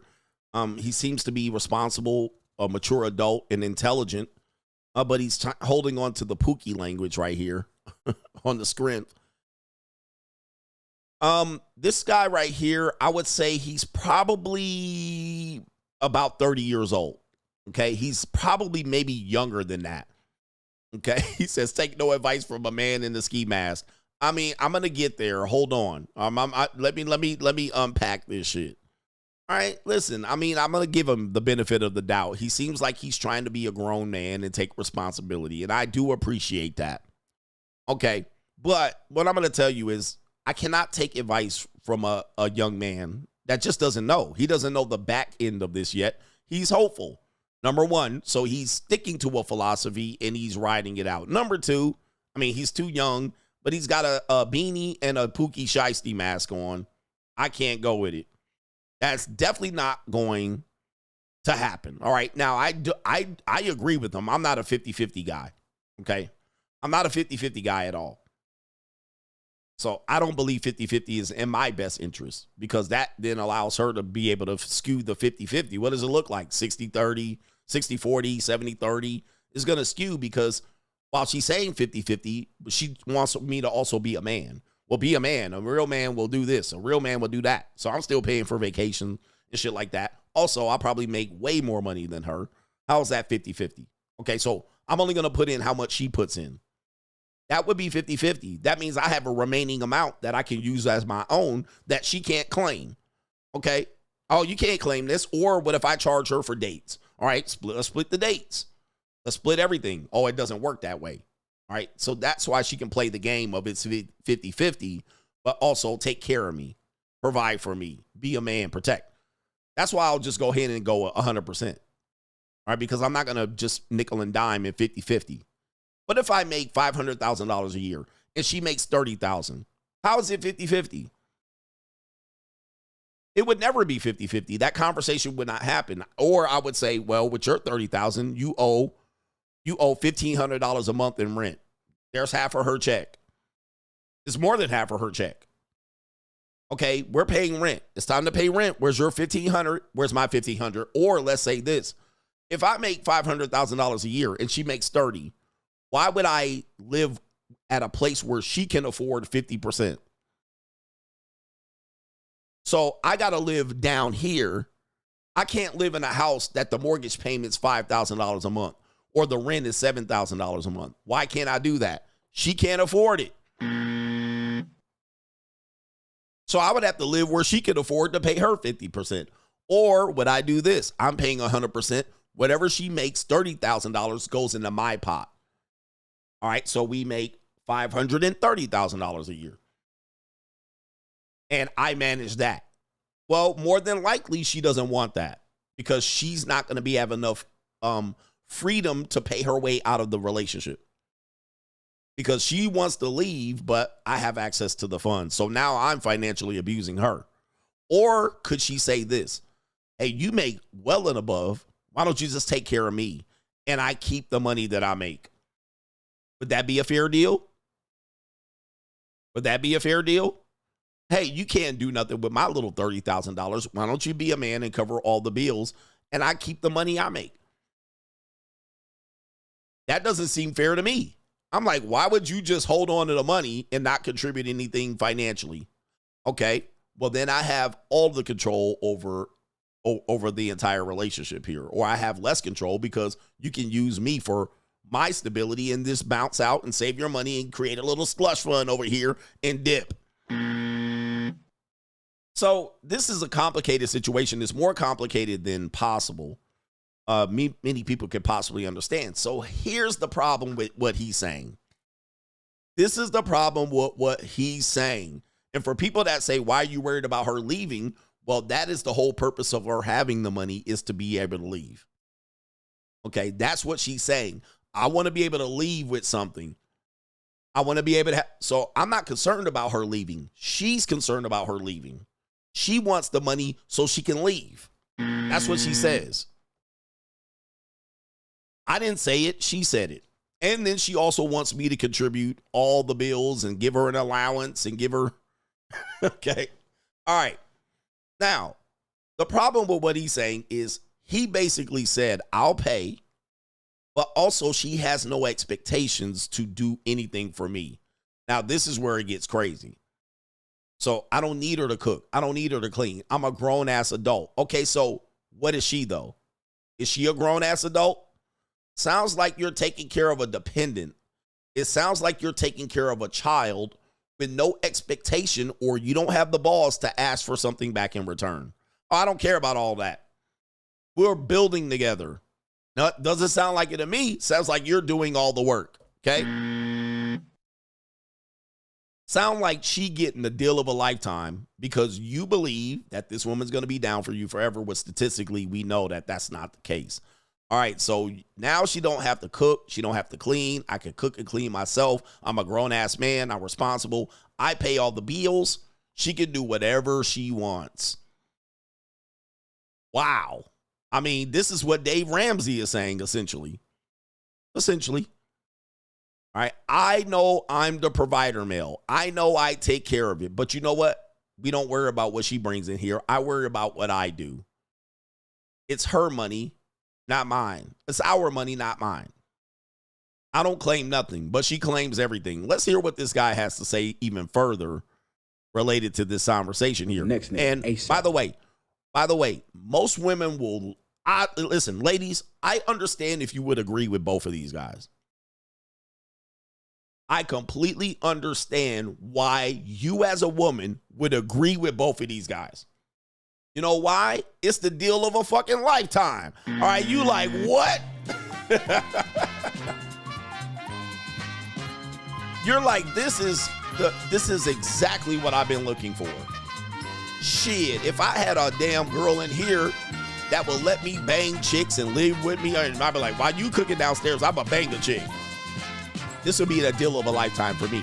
So, guys and ladies who are disagreeing with me, please understand, I know why you would pick both of these deals. This is straight up the best fucking case scenario you could ever be presented. All right? You're like, fuck, I won. God damn. So I understand why you would take these deals. I understand why you would want something like this. And I understand why you would believe you would be loyal to a guy that would provide this. It's completely understandable. I would fucking take a deal like this if a woman presented me this. I'll take that deal. Right? Okay? So don't think that I disagree with you taking this deal. I would jump all over this shit. All right? Why would I do this? All right? Why wouldn't I do this? And the same thing go for my girl. She don't got to cook if she don't want to. She don't got to clean if she don't feel like it. Okay, cool. Go lay down, watch a movie. I'm going to order this food and I'll figure it out. I'm a grown-ass man. I've been figuring this shit out way before you came in the picture. I'll be okay. I don't need that. And I ain't worried about her abusing that because I ain't choose a woman that would take advantage of my generosity. Okay, she pouring to me simply because she want my life easy just like I want hers to be easy. But because I chose a woman that's looking to be of service, she cooks for me every day. Every day, nigga. I can wake up at 2 in the morning, she'll wake up making me some food. She clean this motherfucking house, top to bottom. Help me take care of my 3 big-ass German Shepherd dogs. Put in for groceries. Try to help put in for rent. I'll never take it, but I appreciate the consideration. And she don't got to pay for shit. The money she makes is for emergencies. I'm going to retire that woman by the end of this year. Mark my words. All right. Shout out to this guy right here. This is very, very appreciated. I do understand what he's saying here. I'm not trying to be negative Nancy here. Okay. But he's got a woman that reciprocates without him asking. That's what he's saying. All right. I picked a woman based on the fact that, like, I didn't pick a woman that was using me. Now, again, the problem is he doesn't know in the end, right? He doesn't know in the end what's going to happen, so it's a great story for him. All she would have to do is bait and switch him, and then he's cooked. And we know that can happen, all right? All she would have to do is meet Stephen Smith Sr. and get piped down and her guts rearranged and her IUD popping out of her punani. That's all that would have to happen, and then you're cooked. You're cooked. So I understand what he's saying. This is why I say he's a little too young to be giving this advice. However, most women want a silly rabbit. And he's a silly rabbit right now. And he's believing, he's got great goals. Shout out to the guy here. I don't know who he is, but, she found him one. She found herself one, and he is providing, and he's going to retire her. Man, it's way too early. Okay? It's way too early for this to be go ahead and saying, I'm going to do this, because what happens is she wakes up one day and doesn't want to do it, which she has the prerogative to do, and now you're back at work. You're back at work. All right, so it would be very relatively quick to dispute what he's saying here. And me being a provider ain't conditional. Okay, she go the whole month without cooking, the whole month without cleaning. I'm still going to take care of all the finances because it's a partnership. You're not describing a partnership at all. I mean, you're definitely not describing a partnership. This is what I don't understand. What about this is a partnership? Right? Oh, man. What? Dude, this is the fucking deal. This is basically you just rolling out the red carpet for her. I would love to see what this woman looks like, but. Okay, it's not a contract. If she can't put up, my role is to pick up where she's falling, and vice versa. Wow. Okay, he said vice versa. A toxic person is looking to be served, okay? All right, a toxic person is looking to be served. Man, women be eating this shit up, bro. They love hearing shit like this. All right, this is their pipe dream. This makes their punani wet. All right, we might possibly be able to possibly catch a glimpse of the girlfriend. Now, I'm just out of curiosity and shit. Okay, we got her. All right. Oh, okay. We got the girlfriend. Okay. All right. Here we go right here. Okay, hold on for a second. Let's go back. All right. This is the girlfriend here. Pretty lady. This is what we finna do. I got this game called Roll Call. It's gonna test how well you know black. All right, so she's mixed, girlfriend. All right, she's mixed. Let me go ahead and copy and paste this right quick. Let me copy and paste. All right, she ain't bad looking girl. I mean, she's at home. It looks like they have a nice house. I don't know what he does. We'll figure that out. All right, there she goes right there. She got her real hair. All right, I can't complain about this. No face full of makeup. All right, she definitely looks like an average girl, like what I would say is plain Jane. Plain Jane. All right, shout out to her. This is what we finna do. I got this game called Roll Call. It's all right, gonna she test got her how feet well out. You know black movies, okay? All right, so this is the girlfriend. All right, she's a cutie. I mean, she probably cleans up well. She probably cleans up well, and I think I do have evidence of this. All right, I do have evidence here. Let's see here. Let's go ahead and pull this up here. Is he a rapper? Is he a rapper? All right, so here we go right here. All right, so, okay. All right, so there she is right there. That's his love of his life. All right, let's see if we can make this a little bit larger. There she is right there. All right, okay, all right. Hey, no shade from me at all. All right, no shade from me. She definitely looks like she's into him at the moment. They are just young. They're young. All right, he's got a lot of life to live with this one right here. And she better see that treadmill for sure. All right, she better see that treadmill, all right, or she going to get out of control. Do they have kids? All right, she's a beautiful woman, man. That's a beautiful girl. I like her. All right, I like her. I definitely, yeah, that's good right there. She cleans up well. All right, shout out to him. He got him edgy. He got a what did he call it? Exotico mulattico. All right, yeah, good for him. Good on him. Good on him. I would say, just time will tell. All right, that's a good-looking couple there. Young people here pushing it here. All right, you guys got the poll up. 91% of the viewers that actually answered the polling question said it is rather impossible. Okay. All right. She's all right. I mean, what else do you want? I mean, if you want a wife, that's what wives are going to look like. That's what a wife looks like.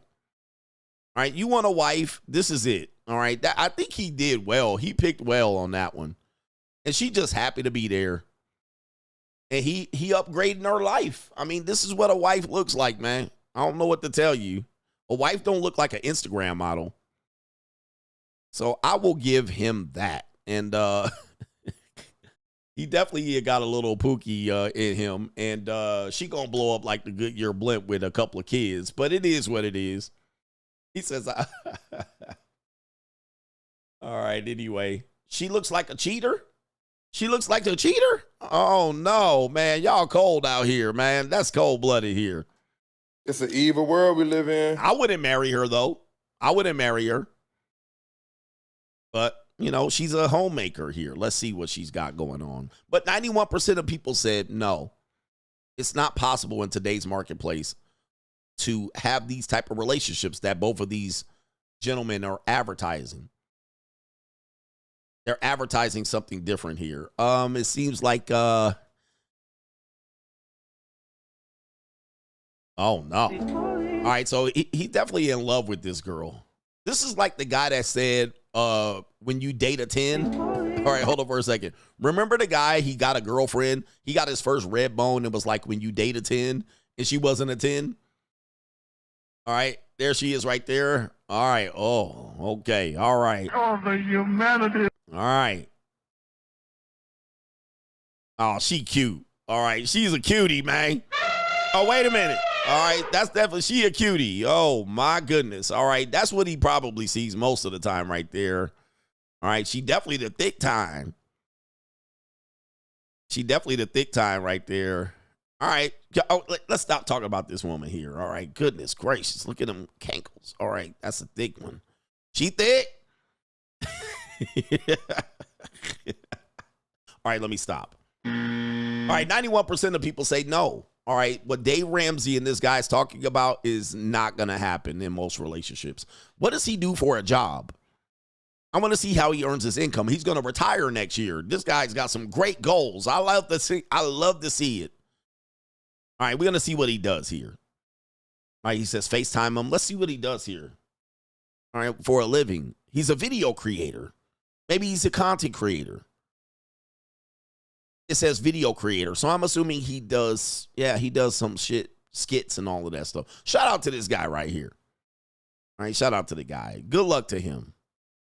All right, 91% of the people said no bueno. Let's do the super chats, and then we can commence to end this show. Commence to end it. Shout out to Alton Jermaine says, I work in a federal jail and the inmates love the show. Do they watch my show? Hey, I always wonder, can inmates watch my show? I always wonder, do inmates watch my show? All right, because I know an inmate, and then when I was starting to gain traction, he contacted me. And I don't think he didn't say that he watched the show, but I think he was insinuating that, well, he saw me in a Porsche. All right. And I was like, can inmates see me? I don't know, man. Shout out to the inmates. I would love to do listen, I don't know, man. I don't know if this is possible. I would love to go to an inmate jail or a prison and go talk to the inmates. All right. And go say what's up to the brothers in the belly of the beast. All right, but I'm going to need mad security when I come through there. All right, all you security guard ass niggas and the inmates. All right, we got one right here in the jail. You security guard ass niggas. All right, y'all better have my back. Or else I'm going to have to knock somebody out and I'm going to have to dookie on someone. All right, so it's definitely going to happen here. I'm going to dookie on myself. All right, for sure. But I would love to go back out there and go to the jails and maybe lift some spirits and put on a show and tell everybody what's up. All right, tell them, give them some hope. Tell them, you know what I mean, to go get in them books. All right, getting your books. You know what I mean? It's going to be possible. You got it out here, man. It is what it is. It is what it is. Put some money on somebody's books. Send a super chat. Maybe we can do it live. All right, fuck it. We'll do it live. Okay. No. We'll do it live. Do it live. I'll write it and we'll do it live. All right, but any one of you crash out niggas, all right, that go out on me, man, hey, bruh, I'm going to have, Security. All right, only talk to the brothers that know how to cut hair, turn their life over to Allah. You know, we want to talk about these brothers out here, brothers that can do something. Only they get to do it. All right, I'm going to the streets.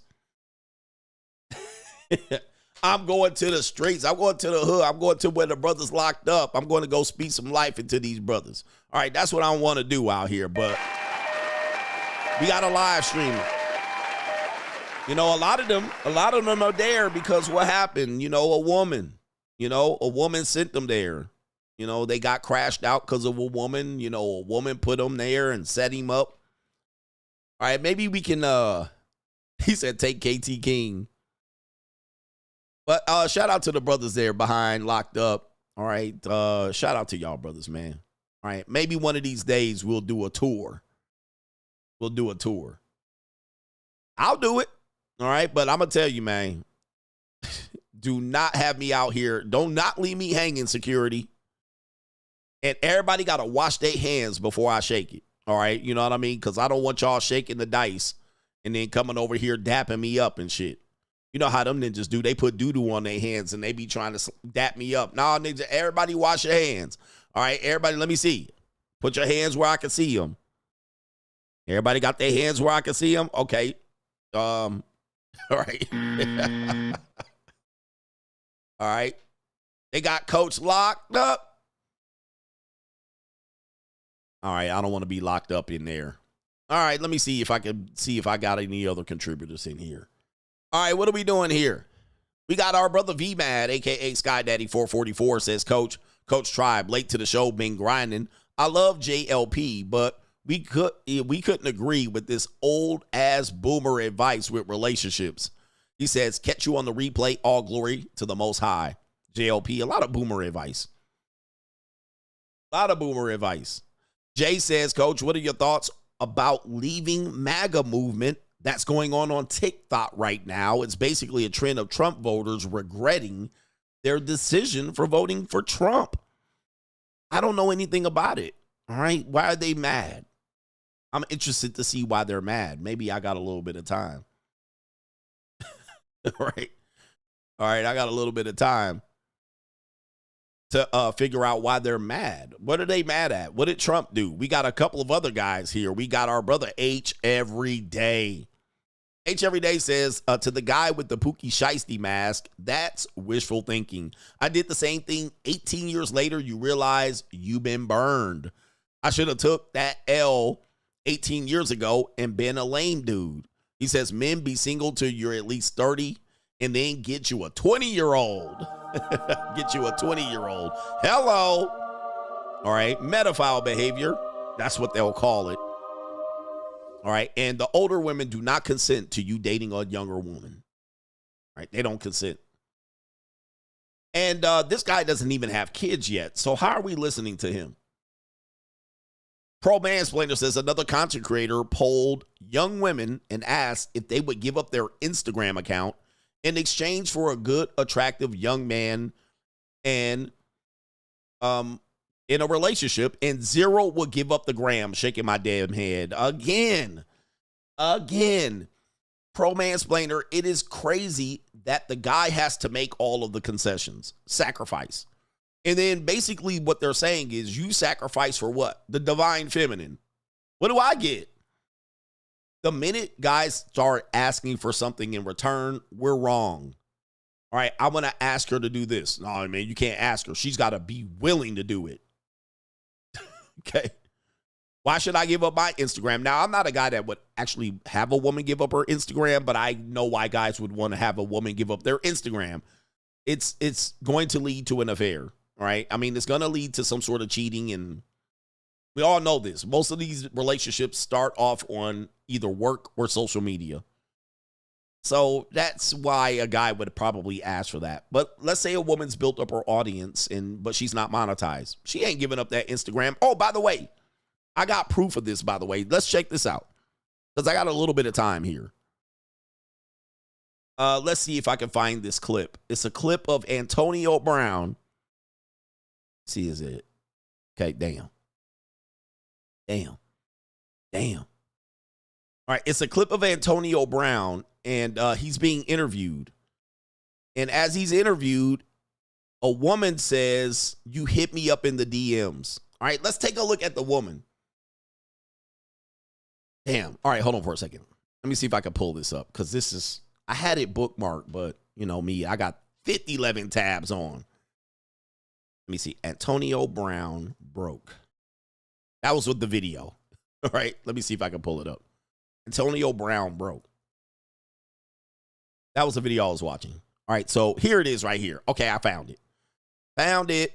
Hated it. See, is this the tab? Okay, here we go right here. All right, so there's Antonio Brown. He's talking about his financial strife.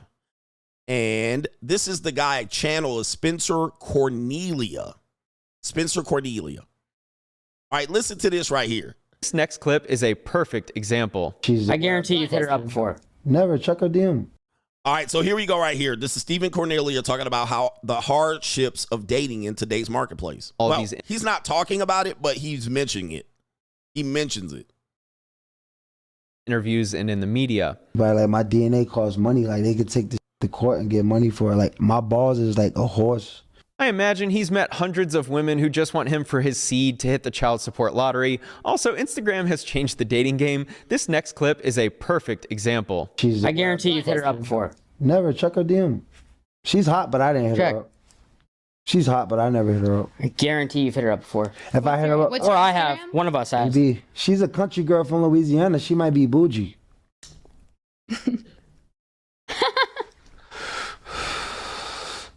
Yeah. There you go, right there. What is that? You did it. What is that? It says Zoom. If your crush isn't DMing you back, it's probably because pro athletes are hitting them up. If you want to know why attractive girls in a major city feel unreachable, this might be why. I met AB at the private jet terminal where his friend was picking him up. All right, so an example of what pro mansplainer is talking about is that, you know, women won't give up their Instagram, and we know exactly why. Okay, they're going to say, but I follow the news and I follow a makeup channel. But that whole regular woman is accessible to Stephen Smith Jr. and athletes. Right? And there she is right there. I know a master splinter when I see one. All right. That's a regular white girl. I don't know who she is. I will pull up her Instagram account to see if she's worthy. But apparently, you know, he jumped in the DMs. It could be just that fast. Just that fast. And he don't even recognize her. All right. That's one of the many, many, many women that he is DM'd. All right. And also, the way she responded, she was like, I know he DM'd me. She just like, let me check. Boop, boop, boop, boop. Oh, yep. You're one of many men in this level that will go ahead and DM her. So this woman probably has been hit up by many celebrities. Okay. Just knowing how the JUCO marketplace works. All right. He tried to deny it. And she was like, nah, I'm pretty sure, bruh. She's like, all the athletes, everybody DMs me. All right. I would love to know what this woman's name is so I can look her up. She's like, that's easy. See if I can see this right here. All right, trying to look at the name of the show. But yep, just that fast. You're reachable. You're accessible. The women are accessible. Change the dating game. This next clip is a perfect example. I guarantee you've hit her up before. Never. Check her DM. She's hot, but I didn't hit her up. She's hot, but I never hit her up. I guarantee you've hit her up before. If I hit her up, or I have. One of us has. Maybe. She's a country girl from Louisiana. She might be bougie. Yeah, she said, ha ha ha. Like, yep, I know you have. All right, and somebody has gave her the name here, so let's go ahead and pull it up. Let me see. Somebody's got the name. And trust me, I'm in this part of the dating marketplace too, so I know I can hit somebody up and fly their ass out. We have somebody that says, okay, we got the name right here. Let's look her up. I had a little bit of extra time. Okay, now I see what they're doing here. All right, she looks a lot better on her Instagram. All right, so this is the woman right here. Oh, I mean, that's a no-brainer. All right. This is a no-brainer. She looks very plain on the show right here. All right, you wouldn't think because she's covered up. All right, but of course, you go to her Instagram and it's a completely different show. Oh, hell yeah. All right, yes, this woman knows celebrities be in the DM. Thank you for the brother that actually got that information to me. I could tell you were starving, didn't you? Yeah, that brother's starving. Yes, sir, brother. There you go right there. All right. Yeah, that's a no-brainer. All right, that's definitely Mahi Mahi. She looks like cheap Olivia Dunn. She does look good there, but yeah, that's easy. And of course, celebrities got the same Instagram y'all got, and they got the same DM features y'all got. Yep, that's an upgrade, you know. But there she is right there. What did I tell you? I know a master splinter when I see one. I know a master splinter when I see one. All right, I saw her hair's flat. All right, definitely when she curls her hair, there it is. There's her dressed up. She's dressed down right here. She's dressed down. That's her dressed up. So she knew it. She knew what time it was. How many millions have got? She got 2.2 million. Wow. Damn. The game is all fucked up out here. 2.2 million bot followers. And Mahi Mahi, gentlemen.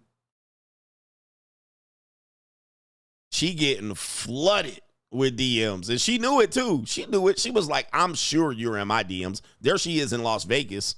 Maybe I know her. Maybe that was me sitting next to her. But yep, that's Mahi Mahi. She been flown out plenty of times.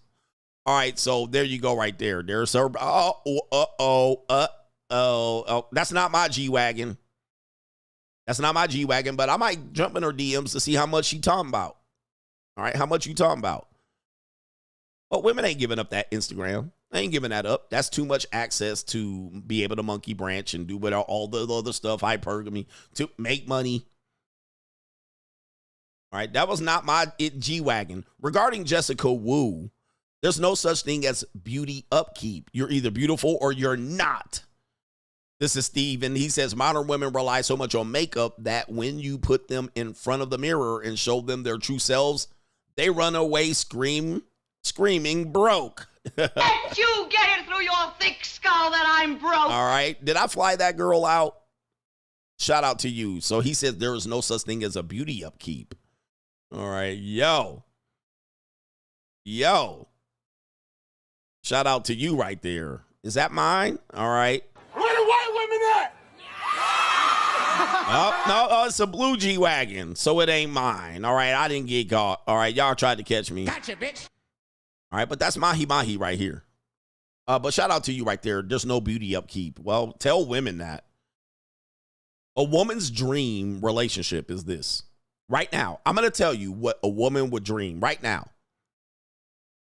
Okay, and I got Kaylin coming up.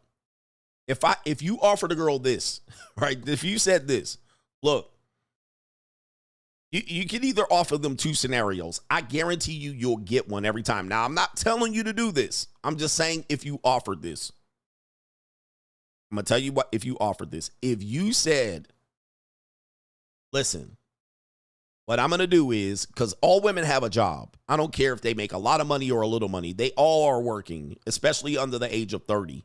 They're all working. If you said, I'm going to make sure that you don't have to worry about anything related to your hair, your physical upkeep, your hair, the Zoe shit. Zoe. Hair, makeup, esthetician, facials, right there. Vagina waxing, everything.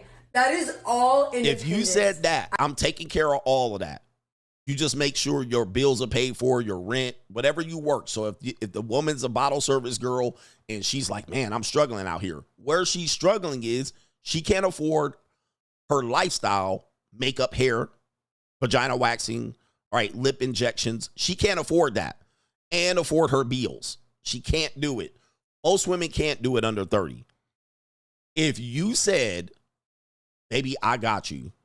I got your hair, makeup, esthetician, facials, vagina waxing, filters, fillers. I got you. If you said that, you would get any bitch, any one of them. You would get, they'll be in a relationship with you tomorrow. Tomorrow. You can look like that goofy ass podcaster dude with the punchable face. And I can never remember his name. He's a white dude that crashes McLaren. If you said that, you got her. All right, you know why? Because the dating marketplace is monetized. Now, I'm not, again, what I'm telling you, I want you to listen closely. I'm not telling you to do it. I'm not telling you you should do it. But you will get 50% of women you approach with that shit. It would be a no-brainer. They're taking that deal. All right? They taking that deal. You don't even have to be handsome. You don't have to be young. You don't even have to fuck them. They taking that deal. Jack Doherty, because he got a girlfriend like that. I can never remember that dude's name. Jack Doherty. He got a girlfriend that he does that for. He got a whole OnlyFans girl that does that. This guy right here. This guy looked like a brat. All right. This guy looked like you just want to squabble up when you see him. All right. As soon as you see him, you're on. All right. As soon as he opens his mouth, you like, I gotta get one right to the jaw. All right. Just on GP. You don't even have to talk. So that's how fast the dating marketplace is monetized. If you put that offer out there, you got mad bitches. Right? Yeah. All right. Anyway, you got her locked up. And here's the thing. It doesn't mean she's going to be loyal to you. It doesn't mean you're the only one going to be having sex with her. It doesn't mean she's going to like or love you. That, I would say, of the women under 30, you can get a good 40% of women on that. 40% of single women on just that. I'm going to get your nails. Anytime you need your nails done, just ping me. Anytime you need your hair done, let me know. I got you covered. You want to get your lips, more injection and filler in your lips? I got you. Okay? All right, you need some new shoes. You need an outfit for when you go out? I got you. If she has it on your mind that you're going to be that guy, you can get a good 40% of women right now. Tell me I ain't lying. You know why? Because women look at relationships as just that. By the way, this guy said the same thing right here. Okay? So people say sugar daddy, that's also a husband. When you're a husband, you do exactly that. That's what you do as a husband. Okay? This guy's saying the exact same thing. Okay? Person that loves you. So sugar daddy, husband, boyfriend, trick, it doesn't matter. It's almost all the same at this point. And here's the other part of it. Let's say you are a personality that can afford that. She's going to do this. You're going to be the guy. All right? You're going to be the guy. What'll happen is, if you're that guy, she's assuming you have other friends that are just like you or just as wealthy. You're going to be the guy that let me give you an example. Kamala Harris. Kamala Harris was a sugar baby for who? Willie Brown. But there's a video of her dating who before Willie Brown? Montel Williams. So Kamala Harris was probably with Montel Williams when she was fine as hell, and he was taking care of those things. He was taking her to the fucking show. He completely upgraded her life. But she used that as Montel as a launching pad to get the Willie Brown. Why? Because of her career and the support. So my point of I'm making is that if you did provide that, there's a good chance she's just going to use you as a launching pad. She's just going to launching pad you. She's not going to stay with you. She's going to try to get to the next guy up if you provided that. It's just a launching pad opportunity for her. The minute you upgrade her life and start taking her places and people start asking who is she, and you start tagging her in the goddamn photos, then the men in the DMs are going to start hitting, or she's now upgraded her life so she's exposed to a different guy, and guess what? Boom!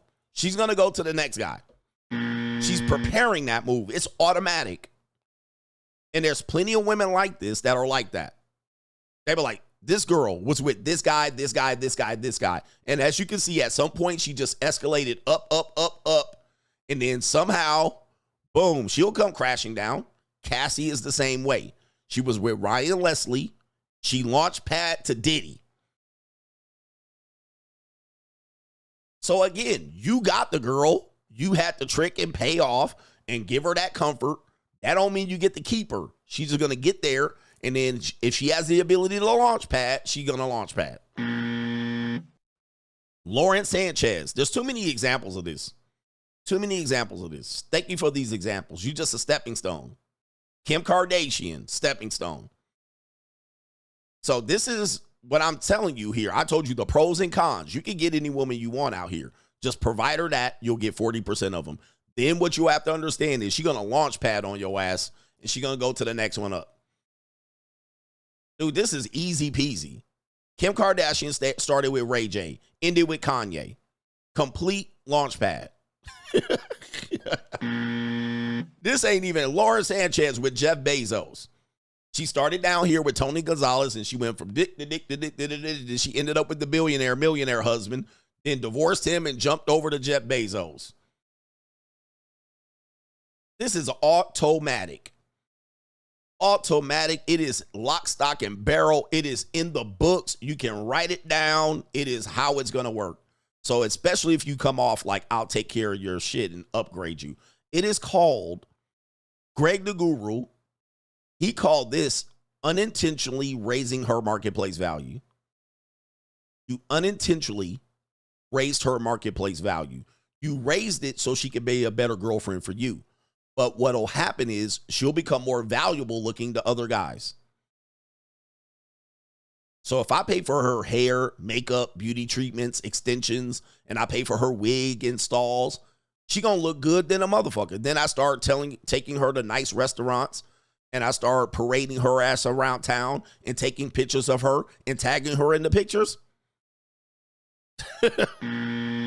Gone. Gone. How many dudes gonna dirty Mac me? Let me just say this. If I, CGA, start taking pictures of women and tagging them in the photos, how many of y'all dirty Mac and ass niggas will be in their DMs by 1 hour? 1 hour. And I have celebrities that watch me. In an hour, she will her following would have went up at least a couple hundred, because my Chef Cass said I put Chef Cass on here and his following went up. It didn't go up a lot, but he said, I got a lot of followers and a couple referrals just from you showing me on your live stream. If I tagged any girl and celebrities follow me, y'all niggas will be in her DMs by lunch. And it would be, y'all be offering her shit and trying to get pictures of my dick and all kind of shit. Does he hit it right? Did he hit that bottom? Did he hit it raw? Did he cream pie you? So that's called inadvertently raising her marketplace value. I'm exposed her to a broader audience. All right. And that will then make her more valuable. In fact, that one guy, let me see here. That one guy knew this. Let me see here.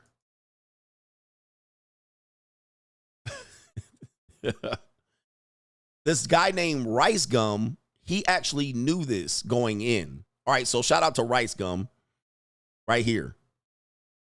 Rice Gum, he was a streamer. I don't know if he streams now. He knew this. So what did he do? He took this girl, this flatback. When he dated her, he basically made a deal that he would get 50% of anything she made based on his association. Based on her association with him. So he said, you want to be with me? You want to be my girl? You want to go all in the pictures? Okay, you owe me 50% of what you make in the future. Okay? That's how smart he is, because he says, I'm going to elevate you. I'm going to raise your marketplace value. I'm going to make you more marketable. Your name's going to be out there because of me. Your OnlyFans or your whatever, your Instagram's going to blow up. Okay? He knew it wasn't an inadvertent raising of a marketplace value. He covered her bills. He paid and tricked off on her. But he said, I'm getting 50% of what you make out of this. And she tried to, she said, fuck that. But that's smart, because that's exactly what I'm describing. That's automatically going to happen based on he's more famous than her. She's attractive to a lot of men. Soon as he tags her in the photo, she gone. her subscribers gonna go up. Her OnlyFans or whatever going up. All right, so he literally knew this and said, this is not going to be an inadvertent raising of your marketplace value. I'm going to put you on a contract, and I'm making sure that I get a benefit from it. You don't just get all the benefit, and I get the L. You see that? That's how guys have to look at it. Guys thinking it's going to be some loyalty shit, and, well, I'll just get the loyalty on the back end. No. You got to be business with them. Rice Gum said, you want to be with me is business. He got a ling-ling now. I think he doesn't date her anymore. He got a little ling-ling now. All right, he got a little ling-ling. Shout out to him. What kind of fuck you give me? All right, and there she is. I think this is his girl now. Let me see here. Yep, he got a little ling-ling now. And he got a baby now by her. All right, so there he is right there. What kind of fuck you give me? All right, shout out to him. He got rid of the flatback and went and got him a ling-ling. Or is that a Latina? I can't really tell. He done knocked her up. I hope he put her on contract too. So that is an example of y'all got to be proactive. Y'all expecting women to be, oh, I'll get loyalty and she'll cook for me and I'll take whatever on the back end. Nah, bruh. Know what you want and know what you're dealing with. When you do that, it's going to turn out the way you want it, or you'll see their true colors. You see her true colors. All right, she says, no, I ain't taking that deal. You saw her true colors. You're like, okay, I can get rid of this one. She will basically say, nah, man, you ain't getting my money. Okay, next. She was with you for something else. She was with you for the money. She was with you because you were supporting her and taking care of her. She was with you because she was going to monkey branch. She was with you because she was going to make more money and get more following. All right, hey, man, it is what it is. Y'all niggas, y'all some hopeful ass niggas. All right, shout out to our brother here. Kaylin says, I bet that Latina regrets bringing that young chick into her home just because she just didn't want to be a stay-at-home mom. Shouldn't Nanny Gate 2.0 tell these women that there are places in the home, not in the workforce? Now, she's got a nice career and all of that and a bag of Chips Ahoy. Anyway, y'all be going in way too loyal. Scope says, Coach, these guys don't understand. Women will use you till you're no longer useful, and they will get your bag and run. Gotta get my bag and run. This is a fact. This is a fact. I always know anybody that I'm dealing with today, they'd be gone tomorrow if there was no benefit. Gone. All right. And guys, I was married and that happened to me. So shit, I know ain't no loyalty out here on none of these women. Okay. Right. I was married and that happened to me. So I know ain't no woman out here that ain't married to me is going to be somehow loyal to me. I'm going to be different. If I wasn't able to do for them or anything, just taking them out to the goddamn VGK game and getting nice seats. If I wasn't able to do that, they be gone. All right. It is what it is. And for the women, be like, not me, Coach. Please send your picture. All right. Because I have exacting standards. Send a picture of yourself. And I guarantee you that if you don't look, hold on for a second. Let me find that picture. All right. Did I close up the picture of that woman, Jessica? Yeah. I guarantee you look like this. All right. If you look like this and you're saying, not me, Coach, I have to consider the source.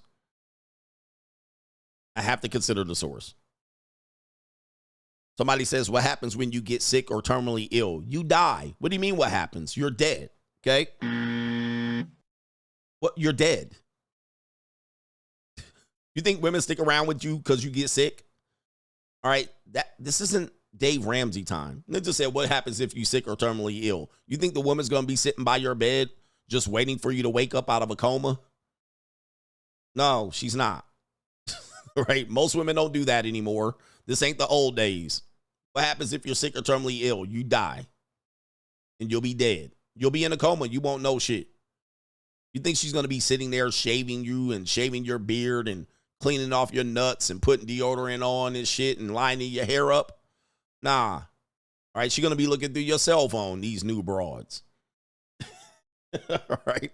She's going to be looking through your cell phone and find your pictures of you screenshotting bitches on Instagram, and she's out of there. All right, that's what she's going. All right. This ain't no goddamn movie, nigga. All right, Jesus.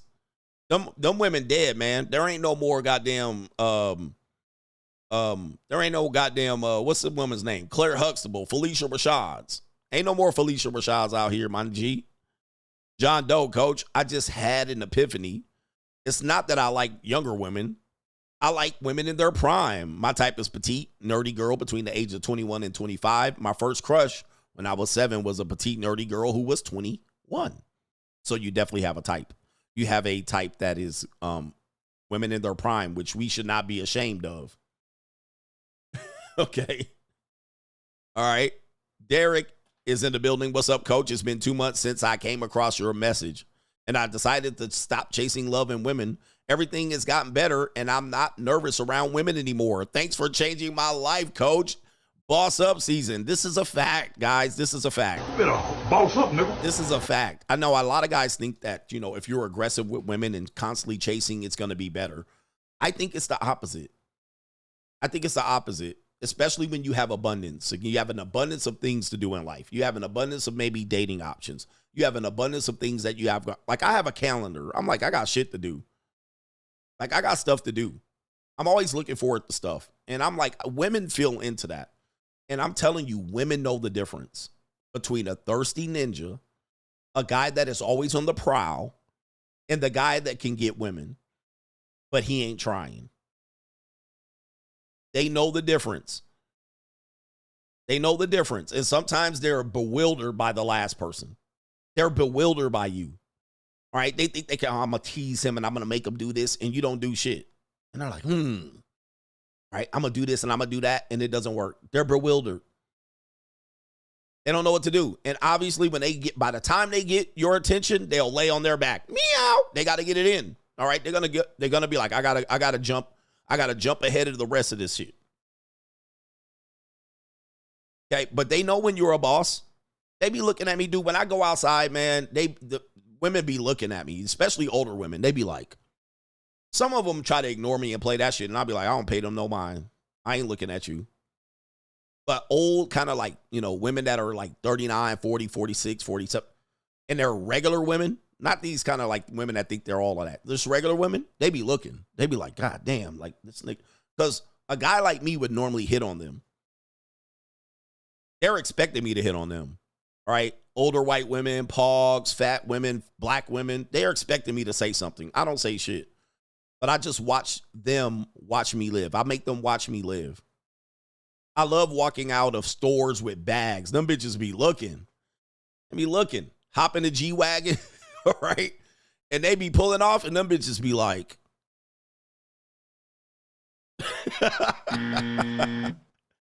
Right? I love that shit. I caught some chicks at the Container Store, all right? Caught they ass. It was a group full of big old, you know, women in their 40s. And they was watching me the whole time. They was just, they was like this. Then I hopped in that motherfucking G-Wagon, just growling. And they was just like this. I caught them. They was outside, and I turned the corner, and they was like, mouth open. And they was like, oh, he probably fucks a lot of young bitches. All right, that's when they realized a nigga out of his league. All right, you thought I was the type of nigga that would hit on you. Oh, no, nigga, they was like tapping the other girl on the shoulder. They was like, oh, look at this shit. Oh, and I had it out in Vegas. I went to the Michael Jackson show, took a little flat back out there. All right, the valet pulls up my car, comes up growling. All right, and the girl that was with me, she heard the girl say, "Ooh, okay." All right, she heard him. And so we walked to the valet, and the girl just cutting eyes. The girl rolling eyes at the other girl. She playing it up. So I let her in the car. I help him in the car. She got a skirt on, so I help her in the G-Wagon. All right, because it's up there. I get in the car. Everybody just mouth wide open. Men, women, gorditas, black chicks. Nick, everybody at the valet at Mandalay Bay like this. And she 24, look 21. I look goddamn 50 and good. All right, the V8 just, and I'm sitting there letting them eat it up, turn the music on, boom, boom, boom, boom, boom, boom. And they just, everybody looking, older dudes, younger dudes, everybody locked in. And the girl's like, damn, everywhere we go, everybody looking. Everybody looking. They just watching. All right. So that's a whole different level. All right. But I tell you, if I was by myself and I jumped this other shit, all the women would be like, oh, he's the starving ass nigga. I bet you he gone. All right. That's that shit, boy. That's that Bruce Wayne to this shit. But boy, they saw that shit, man. And we was all dressed up. All right. I had a little mock turtleneck on with a little custom suit on, and she was high heels. Everybody just, ooh, they was mad, big mad, bruh. But like I said, the point of it all is you got to work from that level backwards. You don't have to get a G-Wagon. I'm just saying, you don't have to get it, but work from that level backwards. And I'm right. I'm getting the women right where I want them. Right where I want them. That's where I want them. I don't want them out here with all that shit. I got to beg and plead and mouthpiece and talk it up and talk it this and that and run through 100 women. Nope. Work through it backwards. Most of these people out here gonna make you work for it. Way too hard. All right, man. And we was coming out. We went to the cigar bar and everybody just, they was looking like a motherfucker looking ass niggas. Shout out to our brother Brent says, what if she finds them screenshots and she stays, coach? Well, you got you a down ass chick. Or she's on life insurance. I don't know. All right, but she got them screenshots for show. But gentlemen, work that way backwards. And I'm telling you, to me, it's the no-brainer. It's a no-brainer. I can't see me out here just chasing after women. There's no way. All right, it ain't it. Cold approaching girls and all this. Well, coach, they using me. They using you for your money. They're not even getting a percentage. Again, let me just tell you where the bar is, because I got like 10 minutes. The bar is in hell in dating. The bar is super duper low. Explain this to you. The bar is super duper low. And I've been telling you this for a long time, that when you get leverage and options, the bar is in fucking hell. You start looking down and dudes are like, I'll never pay this and I'll never pay that. And I would do. Dude, just as soon as you pony up that, it's over. Right here. All right. I did read the thing about the Chinese new marriage law. Soon as you're able to do that, which is going to be chump change to you. Absolute chump change. But to you, to a lot of guys, it's like, oh, I can't never. Soon as you go 150, that's chump change to me. I got it. Soon as you're able to do that, it's a wrap. You got everybody locked in. You got a lot of women locked in. They locked in. They're like, oh, okay. The bar is in hell. Anything under, dude, I'm telling you, but see, when you're struggling and you're not ready to boss up, 150 seems impossible. And trust me, gentlemen, I was there. You're talking to a guy that was there, so I completely understand. Quick story.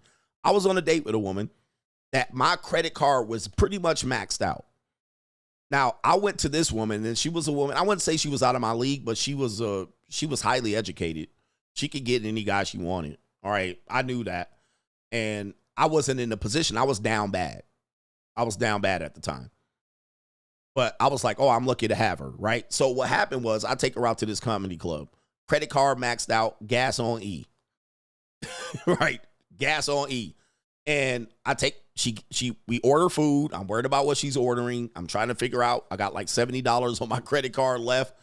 And I'm hoping that we stay under that budget. Guys, I shouldn't have been dating. But I was.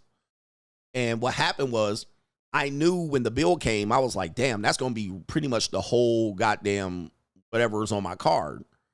So I asked her, I said, hey, if I pay this, can you pay the tip? Remember, when you're down bad, you negotiating. Okay. So when you're down bad, you're negotiating. and you don't have no leverage, you're clamoring, you're holding on, you're trying to make deals with bitches and negotiating and hoping they got a sense of moral and sweat it out. She looked at me like, what the fuck are you talking about? That's how she looked at me. That's how she looked at me. Like, what? That's how she looked. And I was like, yep, dried up. Pussy dried up. And I was like, why am I putting myself in this position? Because at that point, now you're negotiating for the rest of the goddamn date or relationship and all of that. And you think she's going to fuck you with a wet pussy after that? No. Her pussy is going to dry up. All right. And she's going to now start questioning you and questioning your motives and seeing this. Her reality is going to be different. Now, the difference is now if I do that, it's not even a question. Peace, leave, be wet. Wet. They be sucking my dick in the Porsche going home. That's the difference. All right. Anyway. Okay. That's the difference. Now it ain't even a question. All right. It's comfortable for me now. All right. Anyway. All right. They be in the Porsche like, let me just go ahead and drop that neck before we get home so I can show you what we're doing tonight. It's barbecue in there. All right. So minute you split this thing here, I know where you guys are. Again, I was there. It is what it is. I know it. I told you I wrote the whole book on not to put yourself there. All right. Because I did it. But the bar's in hell. It ain't that hard, bro. So if you just get around to go do what? Just read my book, Free Agent Lifestyle. How you reposition yourself for monk mode or the dating marketplace. Just reposition yourself. And you will find that things will be a little bit different because the bar is in hell. What women are asking for seems like it's a lot, but it's not. But it is a lot for something if you ain't got it. It's a lot. Now you're negotiating. Anytime you're negotiating with a woman, there's no way. Or anytime you're anticipating, well, maybe she will pay the bill. Maybe she's the different type. Or anytime you say, I'm going to go with the woman who pays the bill or pays the tip, you just literally put the bar in hell for yourself. A real one would pay the tip. A real one would pay the bill. So you basically going to eliminate 90% of the available women for the one fat bitch that pays the bill. So now you're stuck on that one. You're going to lock in on the one that pays the bill, which is going to be the needle in the haystack. You're going to go through 50 women, 50 dates until you find the one. And you're going to take the woman who pays for the date. You just took the bar for yourself and plunged it into the goddamn ocean. I mean, I don't understand why you would do that. Like, that's not going to mean that's going to be the better person. It ain't going to be by far the better person. Plus, that's going to be ulterior motive. Why is she willing to go ahead and pay the bill or pay half? Why? All right. Anyway. All right. So it's a whole mindset, and you don't have to agree with it. You can certainly disagree with it. But I wrote about this in the book. Just position yourself, reposition, and then come back and look.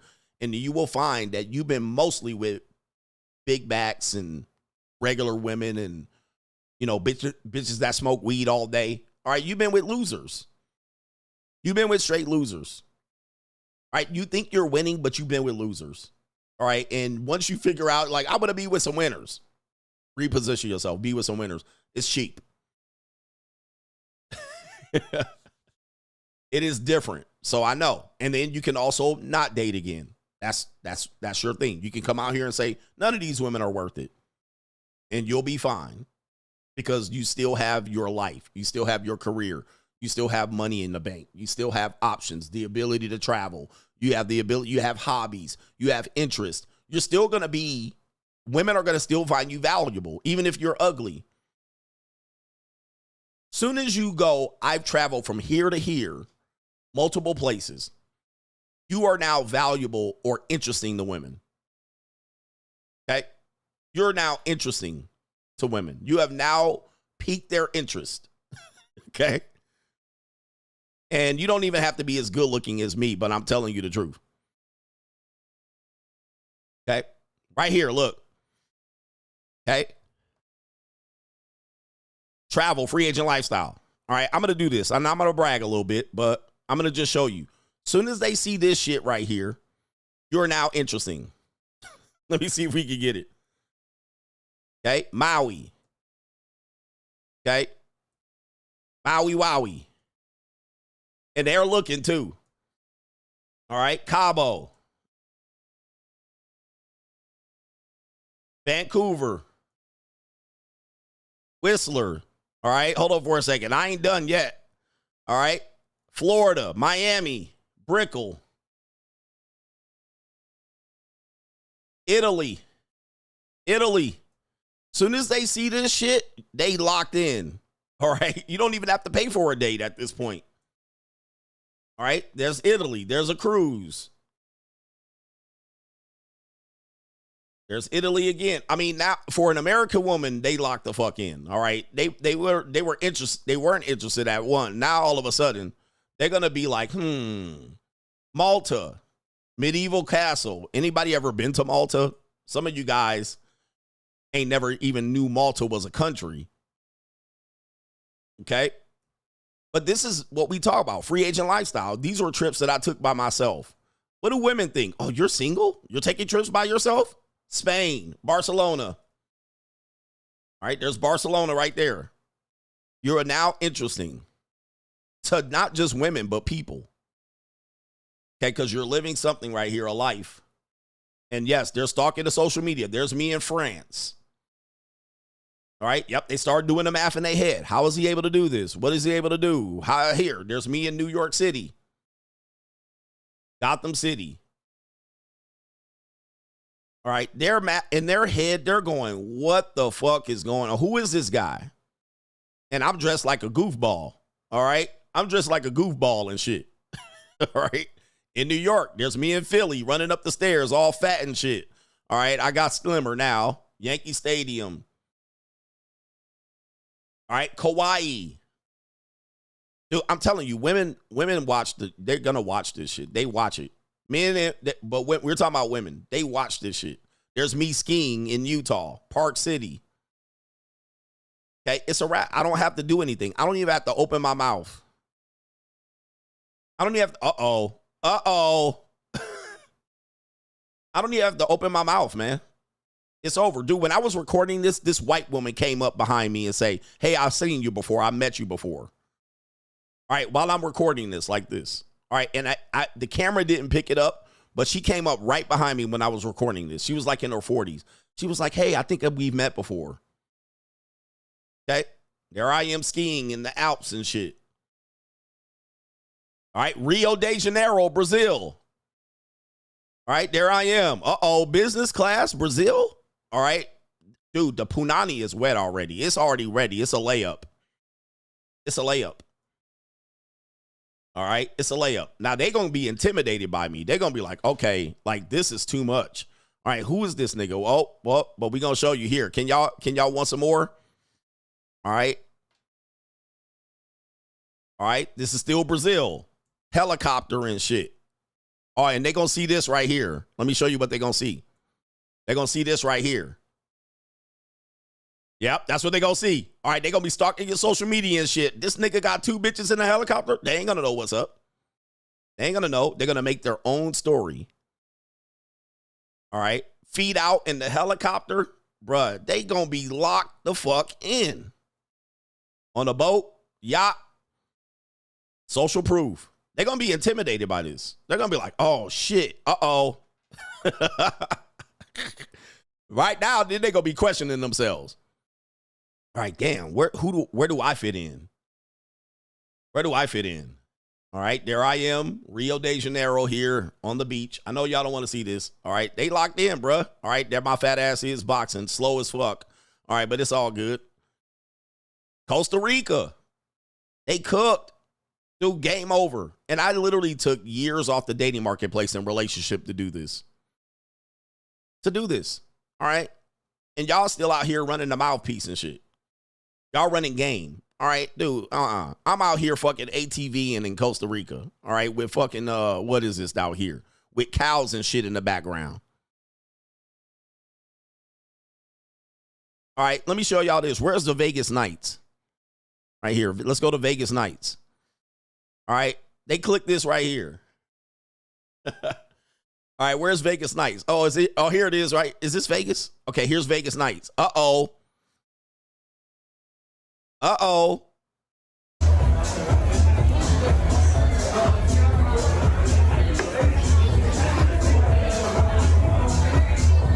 right.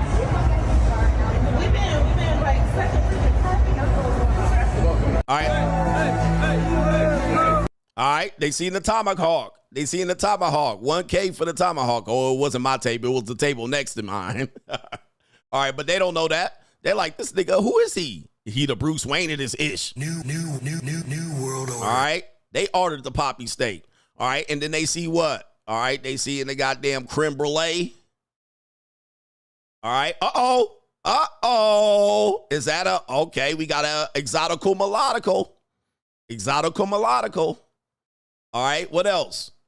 Give me a second. All right, they see me at concerts, downtown Las Vegas. Uh-oh, they see me at the bottle service. They see me at the bottle service. All right, they see the nigga what? She pouring me champagne and shit and pigtails? Yes, motherfucker. Yes, motherfucker, and I got my pocket ling-ling with me right there. All right, I took my little pocket ling-ling with me. All right, there he is. All right, look, she on her knees pouring a nigga champagne with my feet up. With my feet up. Okay, handing me champagne and shit, rosé. All right, that's what we doing. Look, more bottle service. Yes, indeed. All right, I don't have to say shit no more, bruh. All right, we got him here. What is this, Benihana? All right, eating good, Benihana shit. All right, and then flat back this past weekend, back at Poppy Steak. Back at Poppy Steak. All right, what we doing? Uh-oh. Oh, no. All right, yes, different one. We got flat. Okay, yeah, okay. All right, so point of it all is this.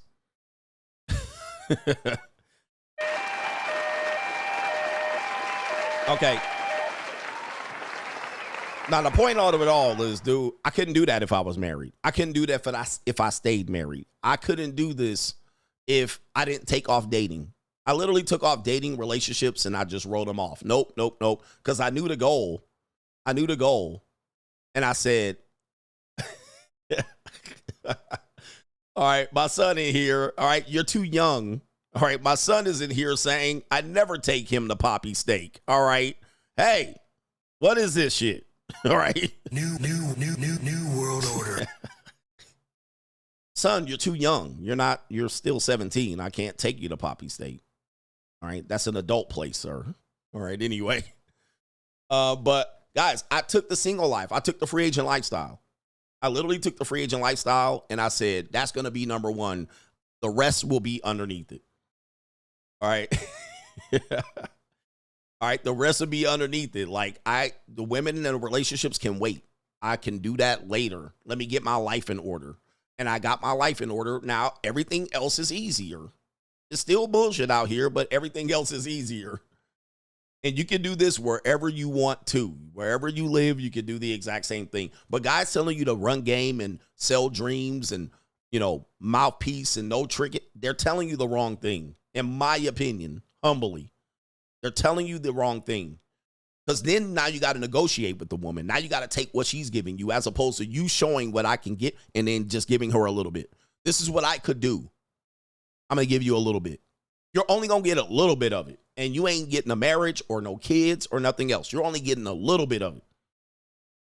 I'm getting all of it. I'm taking all of it. When I go to Brazil, you can't come. When I go to Costa Rica, you can't come. But that don't stop them from asking. They be like, can I go to Costa Rica with you? No. No. I'm not taking you to Costa Rica. Or I can tell them, okay, yeah. All right. I'm going to be in Costa Rica. I'll fly you in for a couple days. But I'm going to be with Costa Rican chicks. I'm not going to Costa Rica and bring you to Costa Rica. I'm not going to Brazil and bring you to Brazil. I'm not going to go to Thailand and take you to Thailand. Why would I do that? Why would I do that? And they have to go what? Okay. He says, how long did I take off dating? Years. Years. All right. Now, that didn't mean I wasn't getting no intimacy. Okay. My son is watching, so I have to clean it up. All right. But I was still had people here and there. But I started with 90 days. Then I went to 180 days. And all the while, guess what? They were saying, Coach ain't got no game. He lame. He a loser. He can't get bitches. Okay. They said that for a good 2-3 years while I was on YouTube, saying, I don't date. All right. White men shouldn't date. And they start saying, well, he just ain't got no game. And I said, just wait. And then I started escalating, elevating my life, just applying my principles, working 2 jobs, just putting it together. Free agent lifestyle. Number 1, relationships. Women offered me relationships. I said no. And I said, no way. All right, I'm not doing it. Why? Because I knew the life that I wanted. And now I don't have to negotiate. I'll basically say, you want a little bit of it? I'll give you a little bit of this life. It's easy now. They can watch. People watch me now. They watch me live it. Men that are married watching me live, going, damn, I wish I could live like him. Single man living, I wish I could do what he's doing. Okay? 100%. So that's my philosophy. Dudes that still running game, they still in the same spot. Right? They still taking bitches out on date, negotiating with them, trying to get them to come over, slide through for some easy punani. They still doing that goofy shit. And it just doesn't add up in today's marketplace. The marketplace is monetized. You're trying to beat the odds that are worse than the slot machines in Las Vegas. You're trying to beat the blackjack table in Las Vegas with horrible odds. They got 3-pack of cards and you trying to count cards. That's what I hear when dudes say cold approach and free pussy. And that's what I hear. You're trying to beat the odds in a horrible way where the numbers game is completely in the shitter.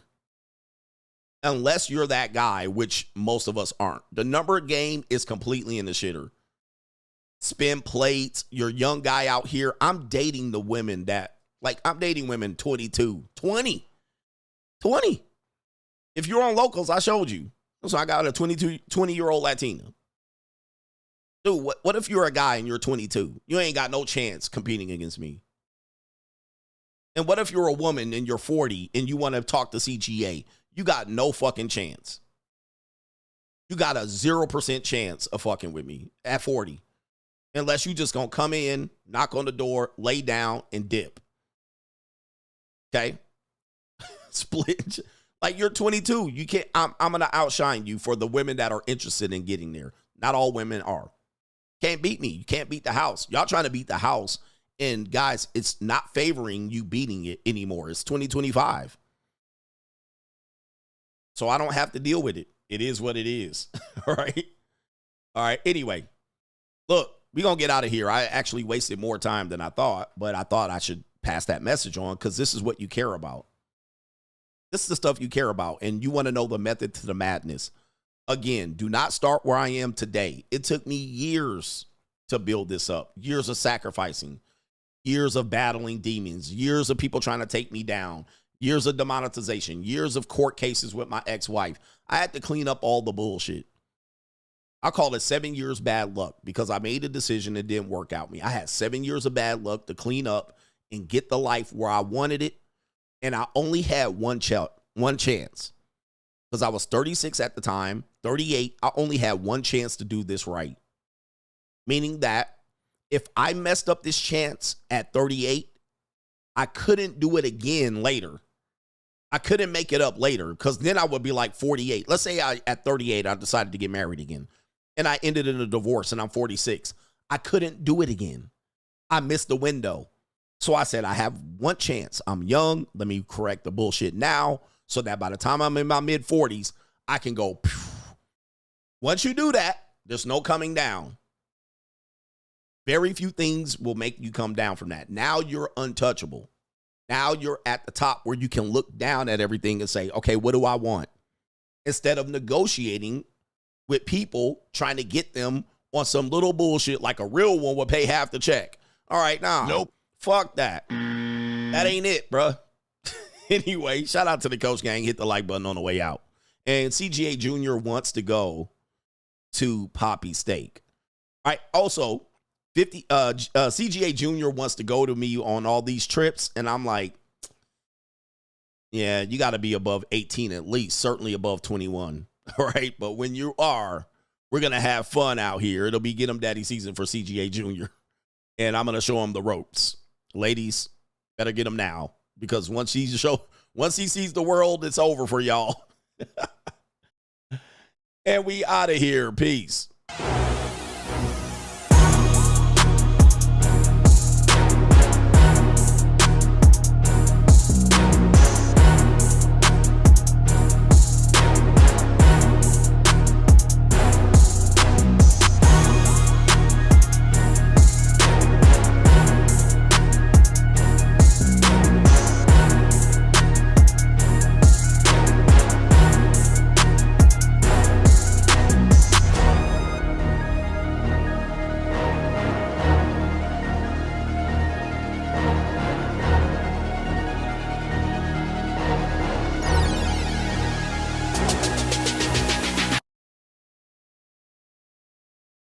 Better boss up, nigga.